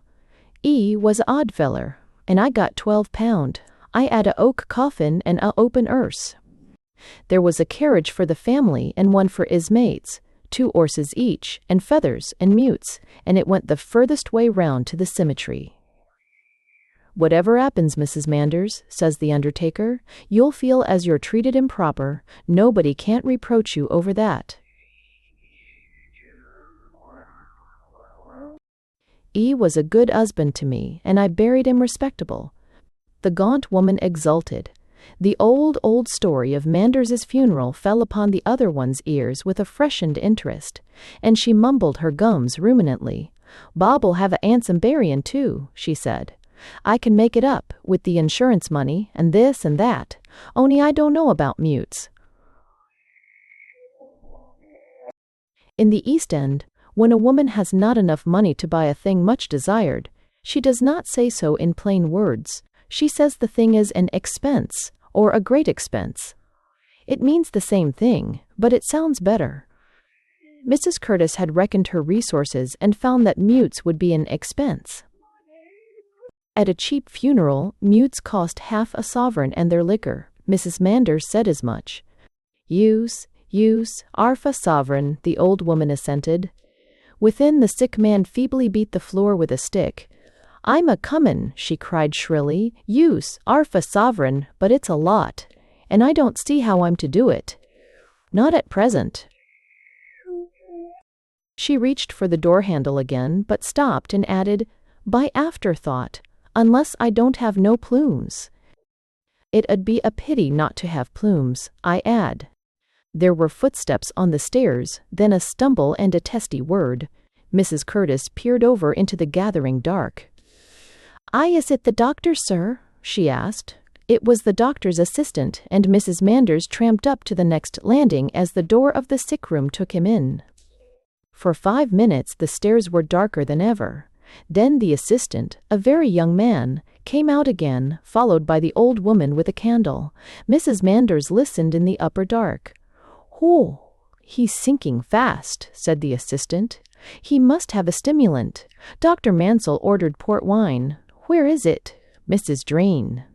"Or," Curtis mumbled dolorously. "I tell you he must have it," he averred with unprofessional emphasis. His qualification was only a month old. "I can't take solid food, and his strength must be kept up somehow. Another day may make all the difference. Is it because you can't afford it?" "It's a expense, a expense, doctor," the old woman pleaded, "on what with 'arf pints o' milk," and she grew inarticulate, and mumbled dismally. "But he must have it, Mrs. Curtis. If it's your last shilling, it's the only way. If you mean you absolutely haven't the money." And he paused a little awkwardly. He was not a wealthy young man. Wealthy young men do not devil for East End doctors, but he was conscious of a certain haul of sixpences at Knapp the night before, and, being inexperienced, he did not foresee the career of persecution whereon he was entering at his own expense and of his own motion. He produced 5 shillings. "If you absolutely haven't the money, why, take this and get a bottle. Good, not at a public house, but mind, at once. He should have had it before." It would have interested him, as a matter of coincidence, to know that his principal had been guilty of the selfsame indiscretion, even the amount was identical, on that landing the day before. But as Mrs. B. Curtis said nothing of this, he floundered down the stair and out into the wetter mud, pondering whether or not the beloved son of a congregational minister might take full credit for a deed of charity on the proceeds of sixpenny nap. But Mrs. Dezetian, and many of a madrigal. Curtis puffed her wrinkles and shook her head sagaciously as she carried in her candle. From the room came a clink as of money falling into a teapot, and Mrs. Manders went about her business. The door was shut, and the stair a pit of blackness. Twice a lodger passed down, and still it did not open. Men and women walked on the lower flights and out at the door, and in again. From the street a shout or a snatch of laughter floated up the pit. On the pavement footsteps rang crisper and fewer, and from the bottom passage there were sounds of stagger and sprawl. A demented old clock buzzed divers hours at random and was rebuked every 20 minutes by the regular tread of a policeman on his beat. Finally, somebody shut the street door with a great bang, and the street was muffled. A key turned inside the door on the landing, but that was all. A feeble light shone for hours along the crack below, and then went out. The crazy old clock went buzzing on, but nothing left that room all night. Nothing that opened the door. When next the key turned, it was to Mrs. Manders's knock, in the full morning, and soon the two women came out on the landing together, Mrs. Curtis with a shapeless clump of bonnet. "Ah, he's a lovely corpse," said Mrs. Manders. "Like wax. So was my husband." "I must be stirrin'," croaked the old woman, "and go about the insurance and the measurin' and that. There's lots to do." "Ah, there is. Ooh, are you going to have Wilkins?" "I had Wilkins. Better than Kedge, I think. Kedge's mute's dress is rusty, and their trousers is frayed. If you was thinking of havin' mutes—" Yes, with a palsied nodding. "I'm a-goin' to have mutes. I can do it respectable, thank God." "And the plumes?" "I use, and the plumes too. They ain't sich a great expense after all." Squire Napper. Bill Napper was a heavy man of something between 35 and 40. His moleskin trousers were strapped below the knees, and he wore his coat loose on his back, with the sleeves tied across his chest. The casual observer set him down a navvy, but Mrs. Napper punctiliously made it known that he was in the paving, which meant that he was a pavior. He lived in Canning Town and was on a footpath job at West Ham. Allen was the contractor when he won and began to wear the nickname Squire. Daily at the stroke of 12 from the neighboring church, Bill Napper's mates let drop rammer, trowel, spade, and pick, and turned toward a row of basins tied in blue and red handkerchiefs and accompanied of divers tin cans with smoky bottoms. Bill himself looked toward the street corner for the punctual Polly, bearing his own dinner fresh and hot, for home was not far, and Polly, being 13, had no school now. One day Polly was nearly 10 minutes late. Bill, at first impatient, grew savage and thought wrathfully on the strap on its nail by the kitchen dresser. But at the end of the 10 minutes Polly came, bringing a letter as well as the basin load of beef and cabbage. A young man had left it, she said, after asking many ill-mannered questions. The letter was addressed W. Napper, Eskin, with a flourish. The words, "by hand," stood in the corner of the envelope, and on the flap at the back were the embossed characters T and N. These things Bill Napper noted several times over, as he turned the letter about in his hand. "Seems to me you'll have to open it after all," said one of Bill's mates, and he opened it, setting back his hat as a preparation to serious study. The letter was dated from Old Jewry, and ran thus: Re C. B. Napper deceased. Dear Sir, we have a communication in this matter from our correspondents at Sydney, New South Wales, in respect to testamentary dispositions under which you benefit. We shall be obliged if you can make it convenient to call at this office any day except Saturday between 2 and 4. No, Timms and Norton. The dinner hour had gone by before the full inner meaning had been wrested from this letter. B. Napper deceased. Bill accepted, with a little assistance, as an announcement of the death of his brother Ben, who had gone to Australia nearly 20 years ago, and had been forgotten. Testamentary dispositions. Nobody would tackle with confidence, although its distinct suggestion of biblical study was duly remarked. A theory instantly accepted as the most probable, although some thought it foolish of him not to leave it direct, instead of authorizing the interference of a lawyer, who would want to do Bill out of it. Bill Napper put up his tools and went home. There the missus put an end to doubt by repeating what the lawyer's clerk said, which was nothing more definite than that Bill had been left a bit, and the clerk only acknowledged so much when he had satisfied himself, by sinuous questionings, that he had found the real legatee. He further advised the bringing of certain evidence on the visit to the office. Thus it was plain that the Napper fortunes were in good case, for, as a bit means money all the world over, the thing was clearly no worthless keepsake. On the afternoon of the next day, Bill Napper, in clean moleskins and black coat, made for Old Jewry. On mature consideration he had decided to go through it alone.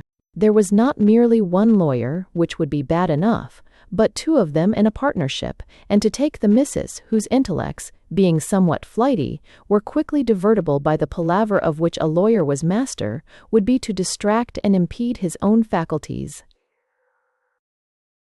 A male friend might not have been so bad, but Bill could not call to mind one quite cute enough to be of any use, and in any case, such a friend would have to be paid for the loss of his day's work. Moreover, he might imagine himself to hold a sort of interest in the proceeds. So Bill Napper went alone. Having waited the proper time without the bar in the clerk's office, he was shown into a room where a middle-aged man sat at a writing table. There was no other lawyer to be seen. This was a stratagem for which Bill Napper was not prepared. He looked suspiciously about the room, but without discovering anything that looked like a hiding place. Plainly, there were two lawyers, because their names were on the door and on the letter itself, and the letter said, "We." Why one should hide it was hard to guess unless it were to bear witness to some unguarded expression. Bill Napper resolved to speak little and not loud. The lawyer addressed him affably, inviting him to sit. Then he asked to see the papers that Bill had brought. These were an old testimonial reciting that Bill had been employed, with his brother Benjamin as a boy in a brick field, and had given satisfaction. A letter from a parish guardian, the son of an old employer of Bill's father, certifying that Bill was his father's son and his brother's brother, copies of the birth registry of both Bill and his brother, procured that morning, and a letter from Australia, the last word from Benjamin, dated 18 years back. These Bill produced in succession, keeping a firm grip on each as he placed it beneath the lawyer's nose. The lawyer behaved somewhat testily under this restraint, but Bill knew better than to let the papers out of his possession, and would not be done. When he had seen all, "Well, Mr. Napper," said the lawyer, rather snappishly, obviously he was balked, "these things seem all right, and with the inquiries I have already made, I suppose I may proceed to pay you the money. It is a legacy of £300. Your brother was married, and I believe his business and other property goes to his wife and children. The money is intact, the estate paying legacy duty and expenses.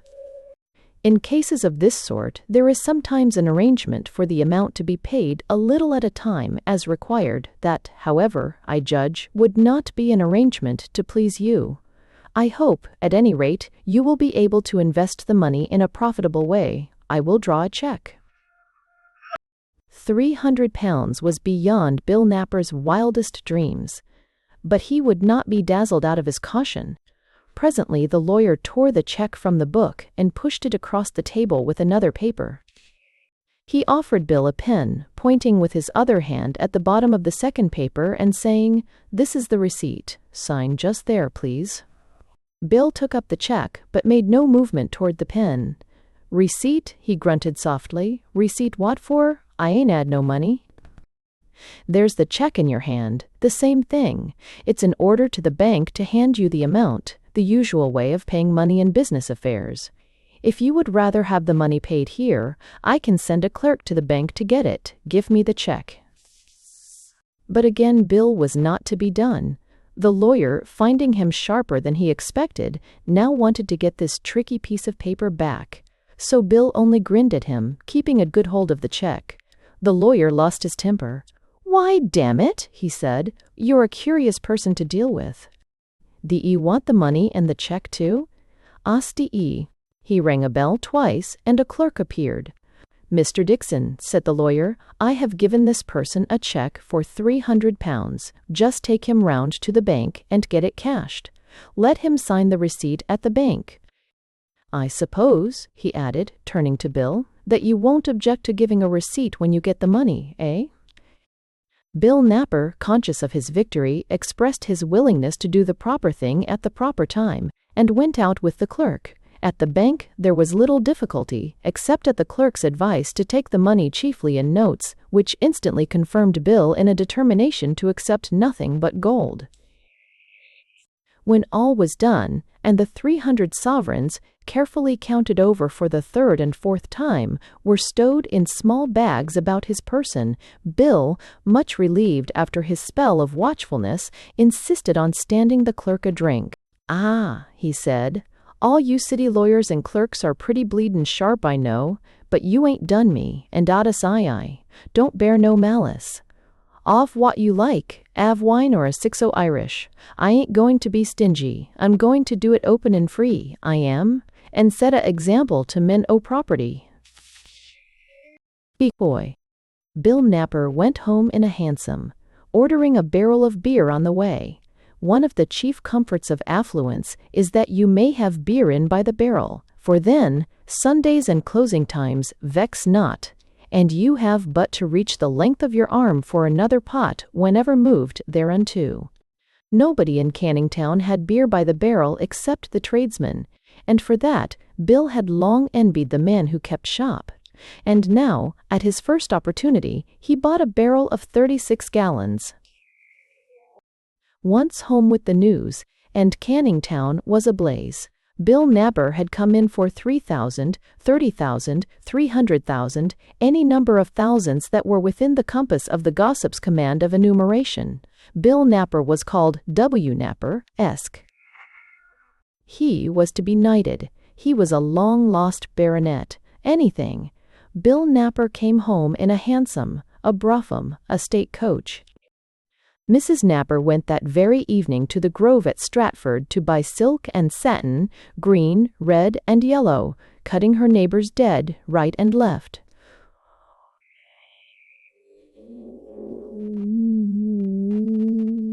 Napper was for taking a proper position in society, and a house in a fashionable part, Barking Road, for instance, or even East India Road, Poplar. But Bill would none of such foolishness. He wasn't proud, and Canning Town was quite good enough for him. This much, though, he conceded, that the family should take a whole house of 5 rooms in the next street, instead of the 2 rooms and a cellule upstairs now rented. That morning Bill lit his pipe, stuck his hands in his pockets, and strolled as far as his job. "Why-oh, Squire," shouted one of the men as he approached. "'Ere comes the bleedin' toff," remarked another. "The tea cheer, mates," Bill responded, calmly complacent. "I'm a-goin' to wet it." And all the 14 men left their paving for the beer-house close by. The foreman made some demur, but was helpless, and ended by coming himself.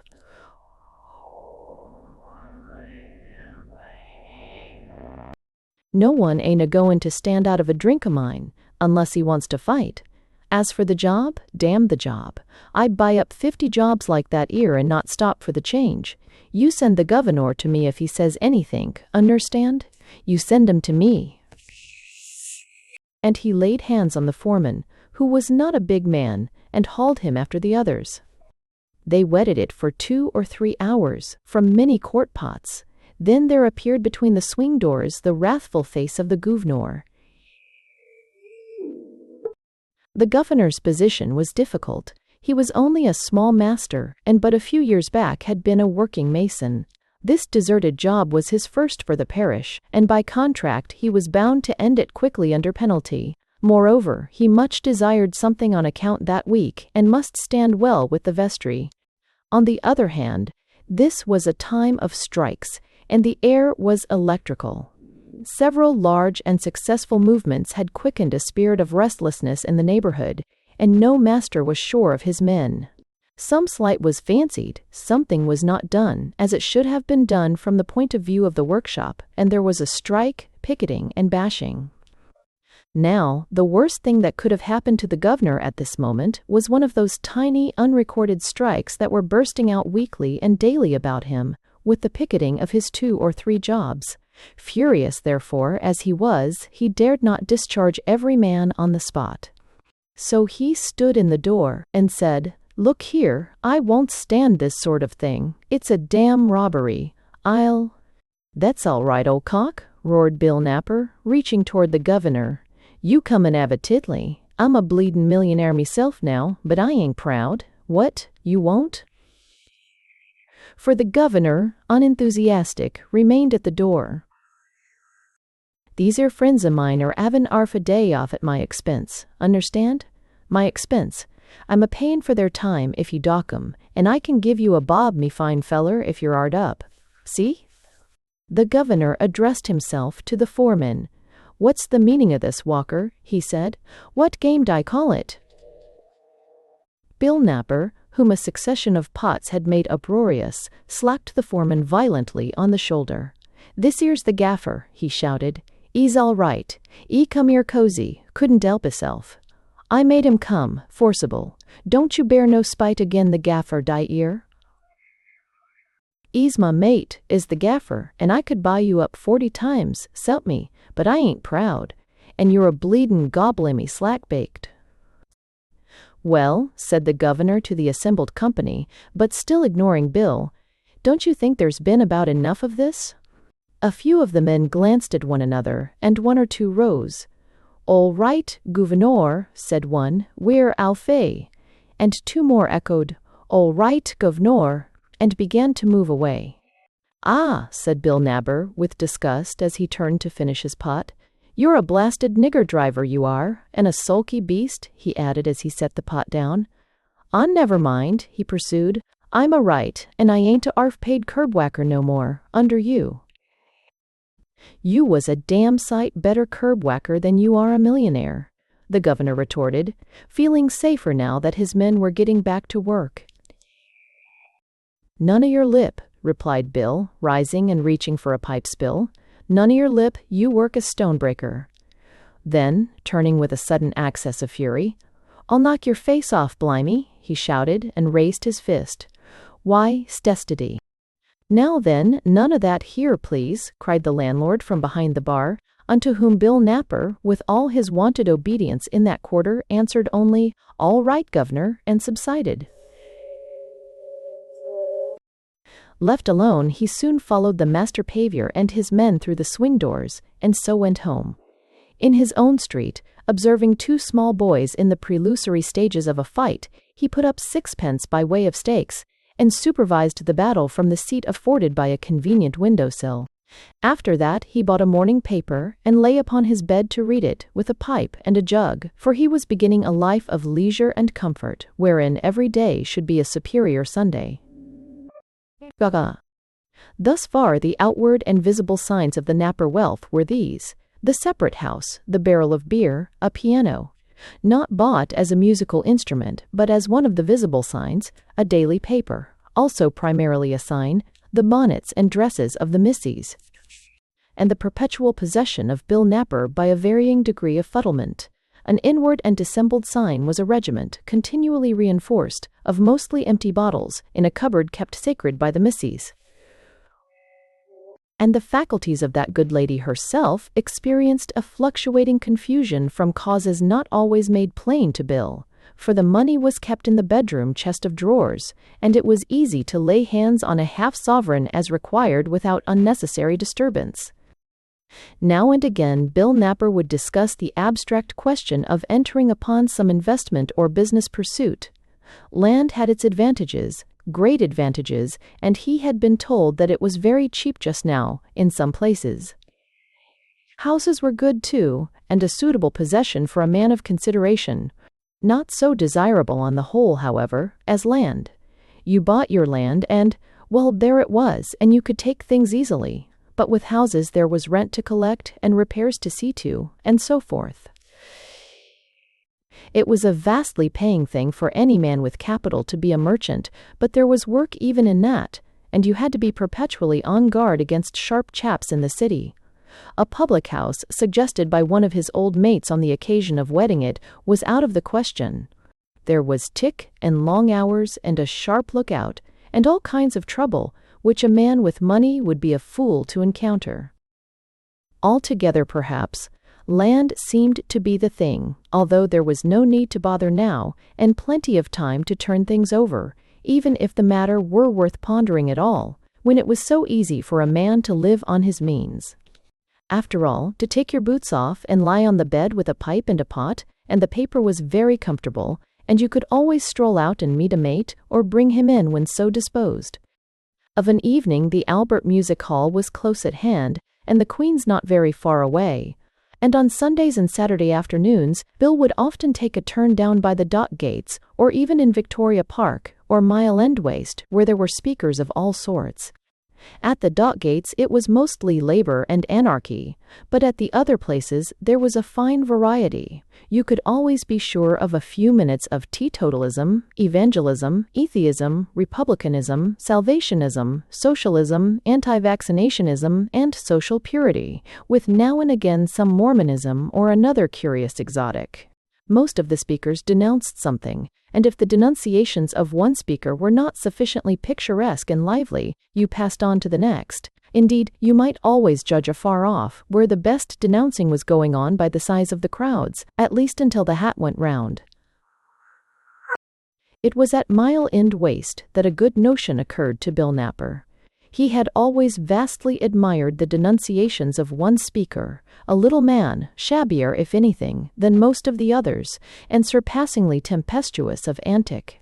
He was an unattached orator, not confining himself to any particular creed, but denouncing whatever seemed advisable, considering the audience and circumstances. He was always denouncing something somewhere, and was ever in a crisis that demanded the circulation of a hat. Bill esteemed this speaker for his versatility, as well as for the freshness of his abuse, and Bill's sudden notion was to engage him for private addresses. The orator did not take kindly to the proposal at first, strongly suspecting something in the nature of guy or kid, but a serious assurance of a shilling for an occasional hour and the payment of one in advance brought him over. He sat at ease in his parlor, with his pot on the piano, while the orator, with another pot on the mantelpiece, stood up and denounced to order. "Tip us the teetotal and down with the public. Use," Bill would request, and the orator, his name was Mins, would oblige in that line till most of the strong phrases had run out and had begun to recur. Then Bill would say, "Now come the rights o' labor caper." Whereupon Mins would take a pull at the pot, and proceed to denounce capital, Bill Napper applauding or groaning at the pauses provided for those purposes. And so on with whatever subjects appealed to the patron's fancy. It was a fancy that sometimes put the orator's invention to grievous straits, but for Bill the whole performance was peculiarly privileged and dignified. For to have an orator gesticulating and speechifying all to one's self, on one's own order and choice of subject, is a thing not given to all men. One day Mins turned up, not having been invited with a friend. Bill did not take to the friend. He was a lank-jawed man with a shifty eye, who smiled as he spoke and showed a top row of irregular and dirty teeth. This friend, Mins explained, was a journalist, a writer of newspapers, and between them they had an idea, which idea the friend set forth. Everybody, he said, who knew the history of Mr. Napper admired his sturdy independence and democratic simplicity. He was of the people and not ashamed of it. "Well, no, I ain't proud," Bill interjected, wondering what was coming. With all the advantages of wealth, he preferred to remain one of the people, living among them plainly, conforming to their simple habits and sympathizing with their sorrows. This chap, thought Bill, wants to be took on to hold forth turnabout with the other, and he's showing his capers, but I ain't on it. Napper's honor, that had induced Minns and Minns's friend to place before him a means by which he might do the cause of toiling humanity a very great service. A new weekly paper was wanted very badly, a paper that should rear its head on behalf of the downtrodden toilers and make its mighty voice heard with dread by the bloated circles of class and privilege. That paper would prove a marvelously paying investment to its proprietor, bringing him enormous profits every week. He would have a vast fortune in that paper alone, besides the glory and satisfaction of striking the great blow that should pave the way to the emancipation of the masses and the destruction of the vile system of society, whose whole and sole effect was the accumulation of wealth in the hands of the grasping few. Being professionally disengaged at present, he, the speaker, in conjunction with his friend Minns, had decided to give Mr. Napper the opportunity of becoming its proprietor. Bill was more than surprised, he was also a little bewildered. "What," he said after 2 draws of his pipe, "d'ye mean you want me to go in the printin' line?" That was not at all necessary. The printing would be done by contract. Mr. Napper would only have to find the money. The paper with a couple of £1,000 behind it, or even 1,000, Minns's friend read a difficulty in Bill's face, would be established forever. Even 500 would do, and many successful papers had been floated, with no more than a couple of hundred or so. Suppose they said just a couple of hundred to go on with, till the paper found its legs and began to pay, how would that do? Bill Napper smoked a dozen whiffs. Then he said, "What should I have to do with the £200? Not directly that, the promoters explained. It would finance the thing, just finance it. "Oo'd have the money then?" That was perfectly simple. It would simply be handed over to Minns and his friend, and they would attend to all the details. Bill Napper continued to smoke. Then, beginning with a slight chuckle at the back of his throat, he said, "When I got my money, I went to a lawyer's for it. There was 2 lawyers, one layin' low. There was 2 fust-rate lawyers and a lot of clerks, city clerks and a bank and all. And they couldn't have me, not for a single farden, not a farden, try and fiddle as they would. And buy and try. Well, arter that, it ain't much good you a-tryin' it on, is it?" And he chuckled again, louder. Minns was indignant, and Minns's friend was deeply hurt. Both protested. Bill Napper laughed aloud.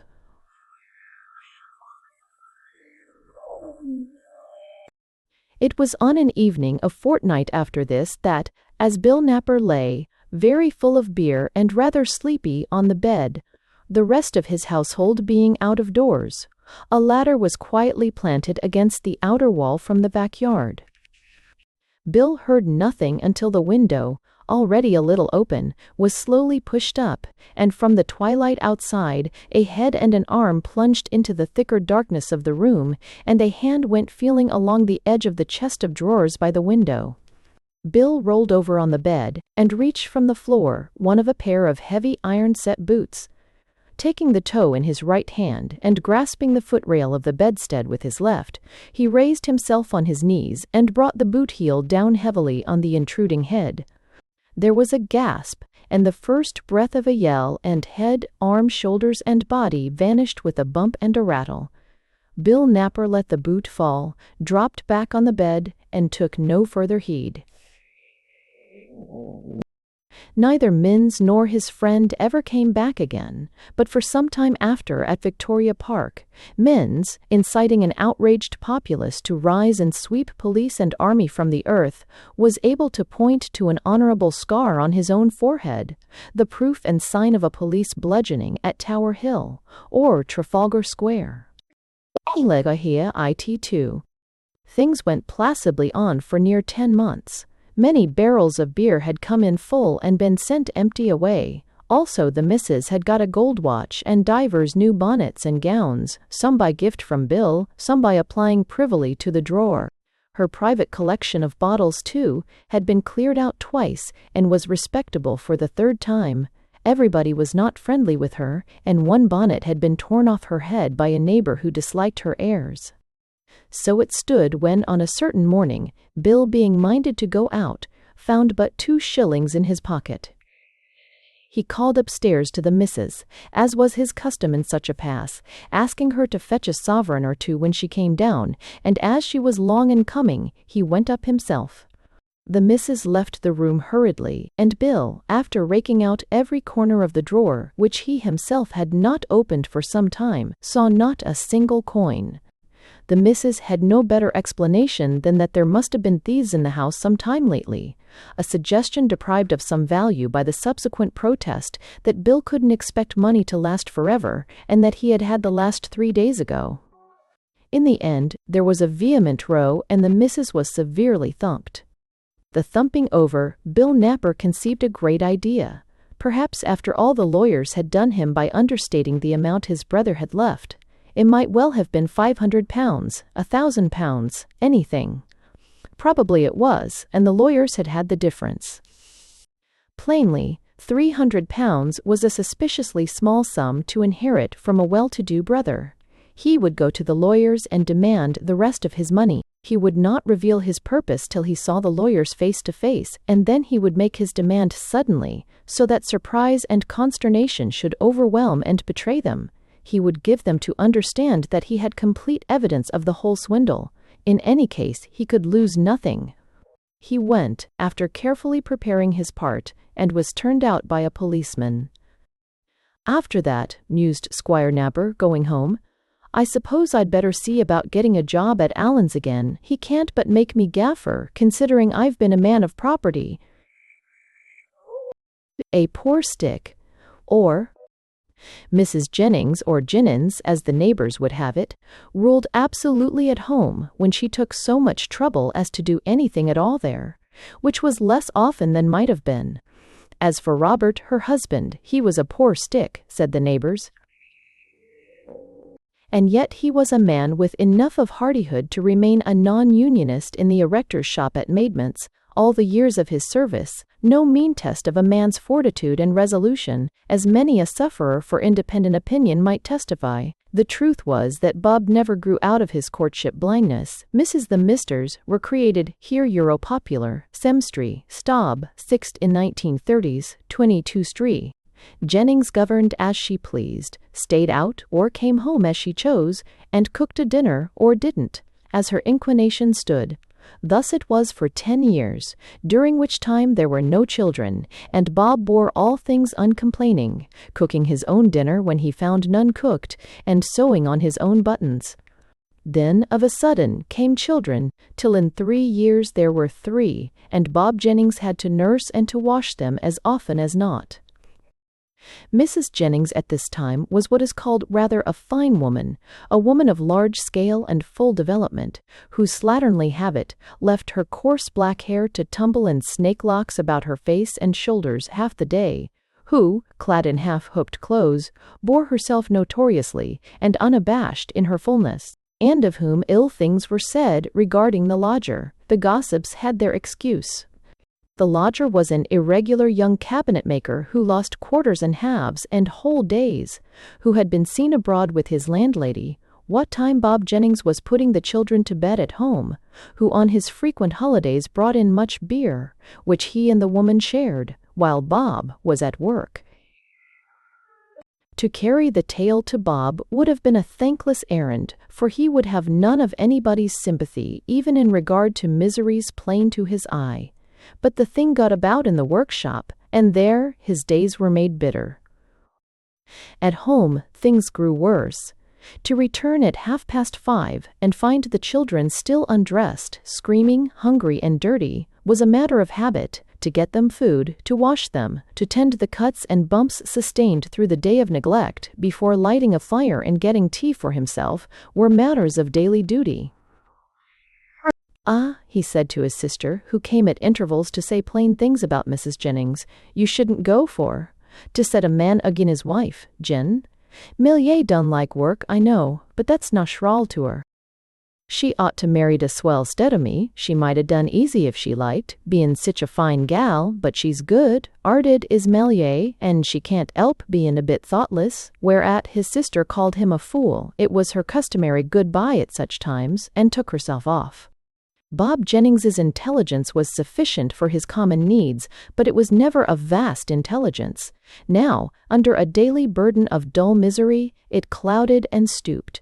The base wit of the workshop he comprehended less and realized more slowly than before, and the gaffer cursed him for a sleepy dolt.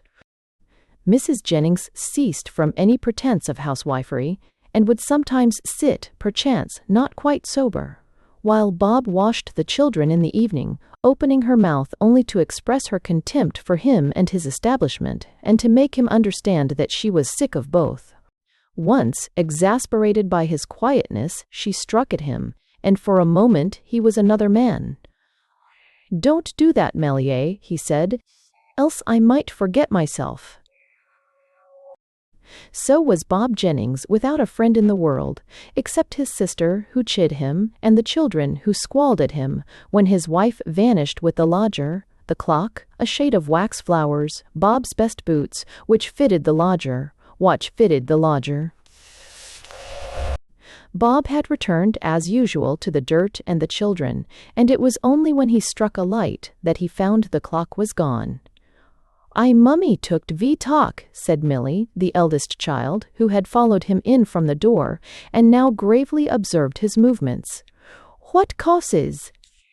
"She tooked ve talk and went tossa." "And she tooked ve fio. And—" Bob lit the paraffin lamp with the green glass reservoir, and carried it and its evil smell about the house. Some things had been turned over, and others had gone. Plainly, all Mellier's clothes were gone. The lodger was not in, and under his bedroom window, where his box had stood, there was naught but an oblong patch of conspicuously clean wallpaper. In a muddle of doubt and perplexity, Bob found himself at the front door, staring up and down the street. Divers women neighbors stood at their doors and eyed him curiously, for Mrs. Webster, moralist, opposite, had not watched the day's proceedings, nor those of many other days, for nothing, nor had she kept her story to herself. He turned back into the house, a vague notion of what had befallen percolating feebly through his bewilderment. I don't know," he faltered, rubbing his ear. His mouth was dry, and he moved his lips uneasily as he gazed with aimless looks about the walls and ceiling. Presently his eyes rested on the child, and "Milly," he said decisively, "come and have your face washed." He put the children to bed early and went out. In the morning, when his sister came because she had heard the news in common with everybody else, he had not returned. Bob Jennings had never lost more than 2 quarters in his life, but he was not seen at the workshop all this day. His sister stayed in the house, and in the evening, at his regular homing time, he appeared, haggard and dusty, and began his preparations for washing the children. When he was made to understand that they had been already attended to, he looked doubtful and troubled for a moment. Presently he said, "I ain't found her yet, Jen. I was in 'opes she might 'a been back by this. I don't expect she'll be very long. She was always a bit larky, was Millier, but very good, 'arted." His sister had prepared a strenuous lecture on the theme of "I told you so," but the man was so broken, so meek, and so plainly unhinged in his faculties that she suppressed it. Instead, she gave him comfortable talk, and made him promise in the end to sleep that night, and take up his customary work in the morning. He did these things and could have worked placidly enough had he been alone, but the tale had reached the workshop and there was no lack of brutish chaff to disorder him. This the decenter men would have no part in, and even protested against. But the ill-conditioned kept their way, till, at the cry of "Bell-O," when all were starting for dinner, one of the worst shouted the cruelest jibe of all. Bob Jennings turned on him and knocked him over a scrap heap. A shout went up from the hurrying workmen, with a chorus of, "Serve ye right," and the fallen joker found himself awkwardly confronted by the shopbruiser. But Bob had turned to a corner and buried his eyes in the bend of his arm while his shoulders heaved and shook. He slunk away home and stayed there, walking restlessly to and fro, and often peeping down the street from the window. When, at twilight, his sister came again, he had become almost cheerful and said with some briskness, "I'm goin' to meet her, Jen, at 7. I know where she'll be waitin'." He went upstairs and after a little while came down again in his best black coat, carefully smoothing a tall hat of obsolete shape with his pocket handkerchief. "I ain't wore it for years," he said. "I ought to wore it. It might 'a' pleased her. She used to say she wouldn't walk with me in no other, when I used to meet her in the evenin' at 7 o'clock. He brushed assiduously and put the hat on. "I better 'ave a shave round the corner as I go along," he added, fingering his stubbly chin. He received as one not comprehending his sister's persuasion to remain at home, but when he went, she followed at a little distance. After his penny shave he made for the main road, where company-keeping couples walked up and down all evening. He stopped at a church and began pacing slowly to and fro before it, eagerly looking out each way as he went. His sister watched him for nearly half an hour, and then went home. In 2 hours more she came back with her husband. Bob was still there, walking to and fro. "'Ullo, Bob," said his brother-in-law. "Come along, and get to bed, there's a good chap. You'll be a right in the mornin'." "She ain't turned up," Bob complained, "or else I've missed her. This is the reg'lar place, where I always used to meet her, but she'll come tomorrer. She used to leave me in the lurch sometimes, bein' naturally larky. But very good, 'arted minder, very good, 'arted." She did not come the next evening, nor the next, nor the evening after, nor the one after that. But Bob Jennings, albeit depressed and anxious, was always confident. "Oh, some thinks prevented her tonight," he would say, "but she'll come tomorrer. Oh, I'll buy a blue tie tomorrer. She used to like me in a blue tie. I won't miss her tomorrer. I'll come a little earlier." So it went. The black coat grew ragged in the service, and hobbledehoys, finding him safe sport, smashed the tall hat over his eyes time after time. He wept over the hat and straightened it as best he might. Was she coming, night after night and night, but tomorrow?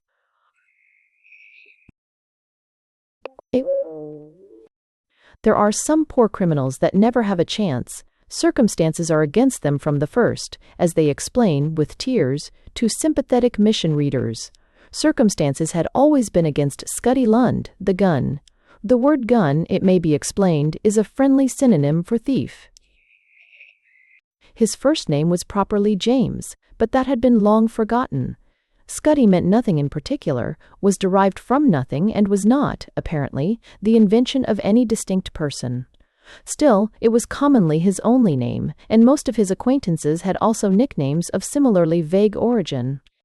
Scuddy was a man of fine feelings, capable of a most creditable hour of rapturous misery after hearing, perhaps at a sing-song, "Put me in my little bed," or any other ditty that was rank enough in sentiment, wherefore the mission readers never really despaired of him. He was a small shabby man of 26, but looking younger, with a runaway chin, a sharp yellow face, and tremulously sly eyes. With but faint traces of hair on his face, he had a great deal of it, straight and ragged and dirty, on his head. Scuddy Lund's misfortunes began early. Temptation had prevailed against him when he was at school, but that was nothing. He became errand boy in a grocer's shop, and complications with the till brought him, a howling penitent, to the police court. Here, while his mother hid her head in the waiting room, he set forth the villainy of older boys who had prompted him to sin, and got away with no worse than a lecture on the evils of bad company, so that a philanthropist found him a better situation at a distance, where the evil influence could no longer move him. Here he stayed a good while, longer than some who had been there before him, but who had to leave because of vanishing postal orders. Nevertheless, the postal order still went, and in the end he confessed to another magistrate and fervently promised to lead a better life if his false start were only forgiven. Betting, he protested, was this time the author of his fall. And as that pernicious institution was clearly to blame for the unhappy young man's ruin, the lamenting magistrate let him off with a simple month in consideration of his misfortune and the intercession of his employer, who had never heard of the grocer and his till. After his month, Scuddy went regularly into business as a log crawler, that is to say, he returned to his first love, the till, not narrowly to any individual till, but broad-mindedly to the till as a general institution, to be approached in unattended shops by stealthy groveling on the belly. This he did until he perceived the greater security and comfort of waiting without, while a small boy did the actual work within. From this, and with this, he ventured on Peter claiming, laying hands nonchalantly on unconsidered parcels and bags at railway stations, until a day when, bearing a fat portmanteau, he ran against its owner by the door of a refreshment bar. Strong drink, he declared with deep emotion, had been his ruin. He dated his downfall from the day when a false friend persuaded him to take a social glass. He would still have been an honest, upright, self-respecting young man, but for the cursed drink. From that moment he would never touch it more. The case was met with 3 months with hard labor, and for all that Scuddy Lund had so clearly pointed out the culpability of drink, he had to do the drag himself. But the mission readers were comforted, for clearly there was hope for one whose eyes were so fully opened to the causes of his degradation. After the drag, Scuddy for long made a comfortable living, free from injurious overwork, in the several branches of lob crawling and Peter claiming, with an occasional deviation into parlor jumping. It is true that this last did sometimes involve unpleasant exertion when the window was high and the boy heavy to bunk up, and it was necessary at times to run. But Scuddy was out of work, and hunger drove him to anything, so long as it was light and not too risky. And it is marvelous to reflect how much may be picked up in the streets and at the side doors of London and the suburbs without danger or vulgar violence. And so Scuddy's life went on, with occasional misfortunes in the way of a moon, or another drag, or perhaps a sixer. And the mission readers never despaired, because the real cause was always hunger, or thirst, or betting, or a sudden temptation, or something quite exceptional. Never anything like real, hardened, unblushing wickedness. Readers are visible. Ardernteen tens tumistries temitent. You should, because the man himself was always truly penitent. He made such touching references to his innocent childhood, and was so grateful for good advice or anything else you might give him. One bold attempt Scuddy made to realize his desire for better things. He resolved to depart from his evil ways and to become a narc, a copper's narc, which is a police spy, or informer. The work was not hard, there was no imprisonment, and he would make amends for the past. But hardly had he begun his narking when some of the Kate Street mob dropped on him in Brick Lane, and bashed him full sore. This would never do, so once more implacable circumstance drove him to his old courses, and there was this added discomfort that no boy would parlor jump nor dip the lob for him. Indeed, they bawled aloud, "Yeah, Scuddy Lund, the copper's narc," so that the hand of all Flower and Dean Street was against him. Scuddy grew very sad. These and other matters were heavy upon his heart on an evening when, with nothing in his pockets but the piece of coal that he carried for luck, he turned aimlessly up Baker's Row. Things were very bad. It was as though the whole world knew him, and watched. Shopkeepers stood frowningly at their doors. People sat defiantly on piles of luggage at the railway stations, and there was never a Peter to touch for. All the areas were empty, and there were no side doors left unguarded, where, failing the more desirable wedge, one might claim a pair or two of daisies put out for cleaning. All the 100 trifling things that commonly come freely to hand in a mile or two of streets were somehow swept out of the world's economy, and Scuddy tramped into Baker's Row in melting mood. Why were things so hard for some and so easy for others? It was not as though he were to blame, a man of feeling and sentiment. Why were others living comfortable lives unvexed of any dread of the police? And apart from that, why did other gone-offs get lucky touches for half a century of quids at a time, while he, KW? But there, the world was one brutal oppression, and he was its most pitiable victim, and he slunk along, dank with the pathos of things. At a corner, a group was standing about a woman, whose voice was uplifted to a man's accompaniment on a stand accordion. Scuddy listened. She sang, with a harsh tremble. Anne sang a song of Om, sweet Om, the song that reached my art. Om, Om, sweet, sweet Om, she sang the song of Om, sweet Om, the song that reached my art. Here, indeed, was something in tune with Scuddy's fine feelings. He looked up.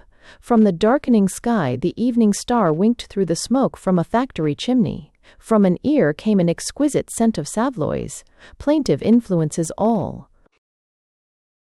He tried to think of Om himself, of Om strictly in the abstract, so that it might reach his art. He stood for some minutes torpid and mindless, oozing with sentiment, till the song ended, and he went on. Fine feelings, fine. He crossed the road and took a turning. A lame old woman sat in a recess selling trotters, where a dark passage led back to a mission hall. About the opening a man hovered, fervent, watchful, and darted forth on passers-by. He laid his hand on Scuddy's shoulder and said, "My dear friend, will you come in and hear the word of the Lord Jesus Christ?" Scuddy turned. The sound of an harmonium and many strenuous voices came faintly down the passage. It was his mood. Why not give his fine feelings another little run? He would go in. "Trotters?" quavered the lame old woman, looking up wistfully. 2 a penny, 2 a penny. But no, he went up the passage, and she turned patiently to her board.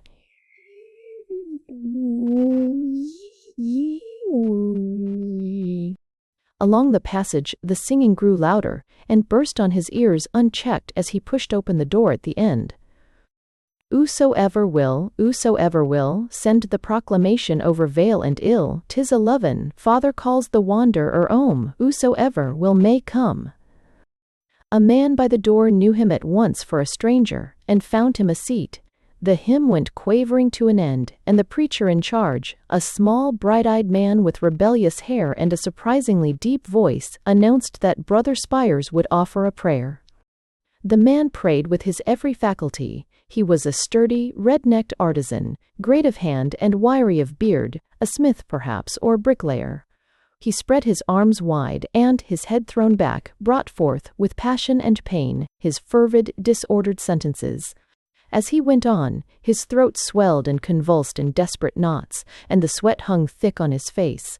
He called for grace that every unsaved soul there might come to the fold and believe that night, or if not all, then some, even a few. That at least one, only one poor soul might be plucked as a brand from the burning.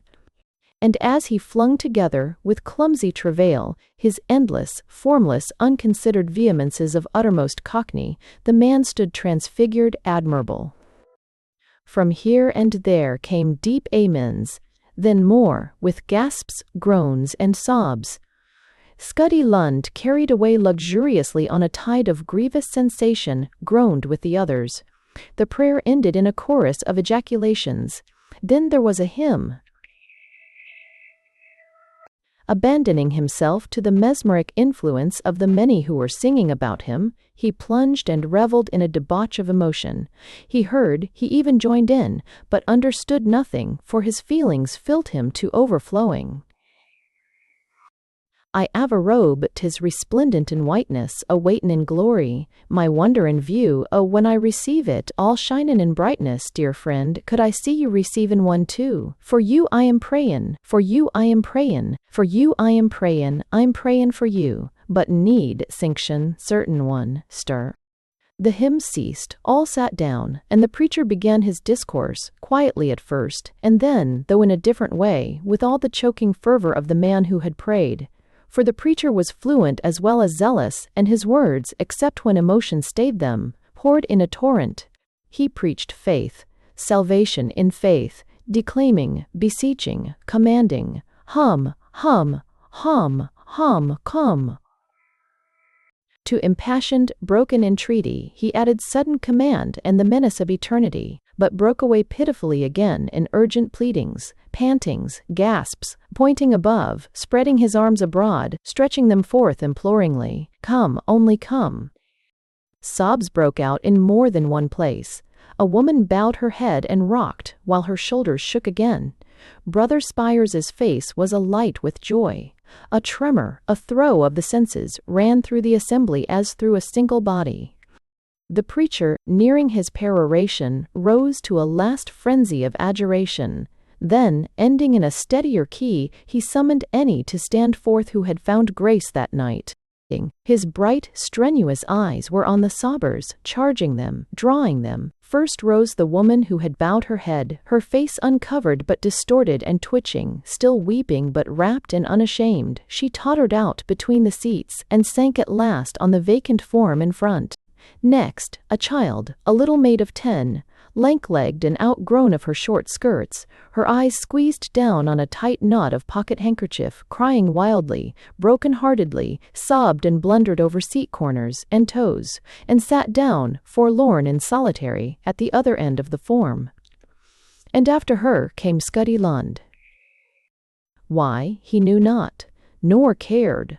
In the full enjoyment of a surfeit of indefinite emotion, tearful, rapturous, he had accepted the command put on him by the preacher, and he had come forth, walking on clouds, regenerate, compact of fine feelings.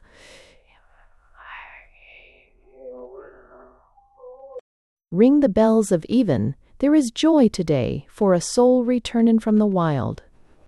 Scuddy felt a curious equable lightness of spirits, a serene cheerfulness. His emotional orgasm was spent, and in its place was a numb calm, pleasant enough. Glory, glory, owl the angels sing, glory, glory, owl the loud arps ring. 'Tis the ransomed army, like a mighty sea, pealin' forth the anthem of the free. The service ended. The congregation trooped forth into the evening, but Scuddy sat where he was, for the preacher wanted a few words with his converts ere he would let them go. He shook hands with Scuddy Lund, and spoke with grave, smiling confidence about his soul. Brother Spiers also shook hands with him and bespoke his return on Sunday. In the cool air of the empty passage, Scuddy's ordinary faculties began to assert themselves, still in an atmosphere of calm cheer. Fine feelings, fine. And as he turned the piece of coal in his pocket, he reflected that, after all, the day had not been altogether unlucky. Emerging into the street, he saw that the lame old woman, who was almost alone in view, had risen on her crutch and turned her back to roll her white cloth over her remaining trotters. On the ledge behind stood her little pile of coppers, just reckoned. Scuddy Lund's practiced eye took the case in a flash. With 2 long tiptoed steps, he reached the coppers, lifted them silently, and hurried away up the street. He did not run, for the woman was lame and had not heard him. No, decidedly the day had not been blank, for here was a hot supper. All that messuage, each case and 2 into 1. Tigo, Gosha. All that messuage dwelling house and premises now standing on part of the said parcel of ground, was the phrase in the assignment of lease, although it only meant number 27 Mulberry Street, Old Ford, containing 5 rooms and a wash-house, and sharing a dirty front wall with the rest of the street on the same side. The phrase was a very fine one, and, with others more intricate, lent not a little to the triumph and the perplexity the transaction filled old Jack Randall withal.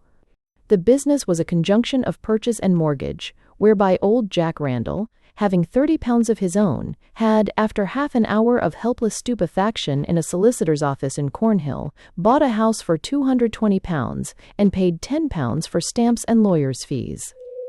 The remaining £200 had been furnished by the indubitable Perpetual Building Society, on the security of a mortgage, and the loan, with its interest, was to be repaid in monthly installments of £2.04 during 12 years. Thus old Jack Randall designed to provide for the wants and infirmities of age, and the outright purchase, he argued, was a thing of mighty easy accomplishment. For the house let at 9 shillings a week, which was £23 8 shillings a year. And the mortgage installments, with the ground rent of £3 a year, only came to £27 4, leaving a difference of £3 16, which would be more than covered by a saving of 18 pence a week. Certainly not a difficult saving for a man with a regular job and no young family, who had put by £30 in little more than 3 years. Thus, on many evenings old Jack Randall and his wife would figure out the thing, wholly forgetting rates and taxes and repairs. Old Jack stood on the pavement of Cornhill and stared at the traffic. When he remembered that Mrs. Randall was by his side, he said, "Well, mother, we done it," and his wife replied, "Yous, fa, you're a landlord now." Hereat he chuckled and began to walk eastward. There is no trouble, no anxiety in the world if you are a landlord, and there is no work. You just walk round on Monday mornings, or maybe you even drive in a trap, and you collect your rents, 8 and 6 or 9 shillings or 10 shillings as the case may be. And there you are. It is better than shopkeeping, because the money comes by itself, and it is infinitely more genteel. Also, it is better than having money in a bank and drawing interest, because the house cannot run away, as is the manner of directors, nor dissolve into nothingness, as is the way of banks. And here was he, Jack Randall, walking down Leadenhall Street, a landlord.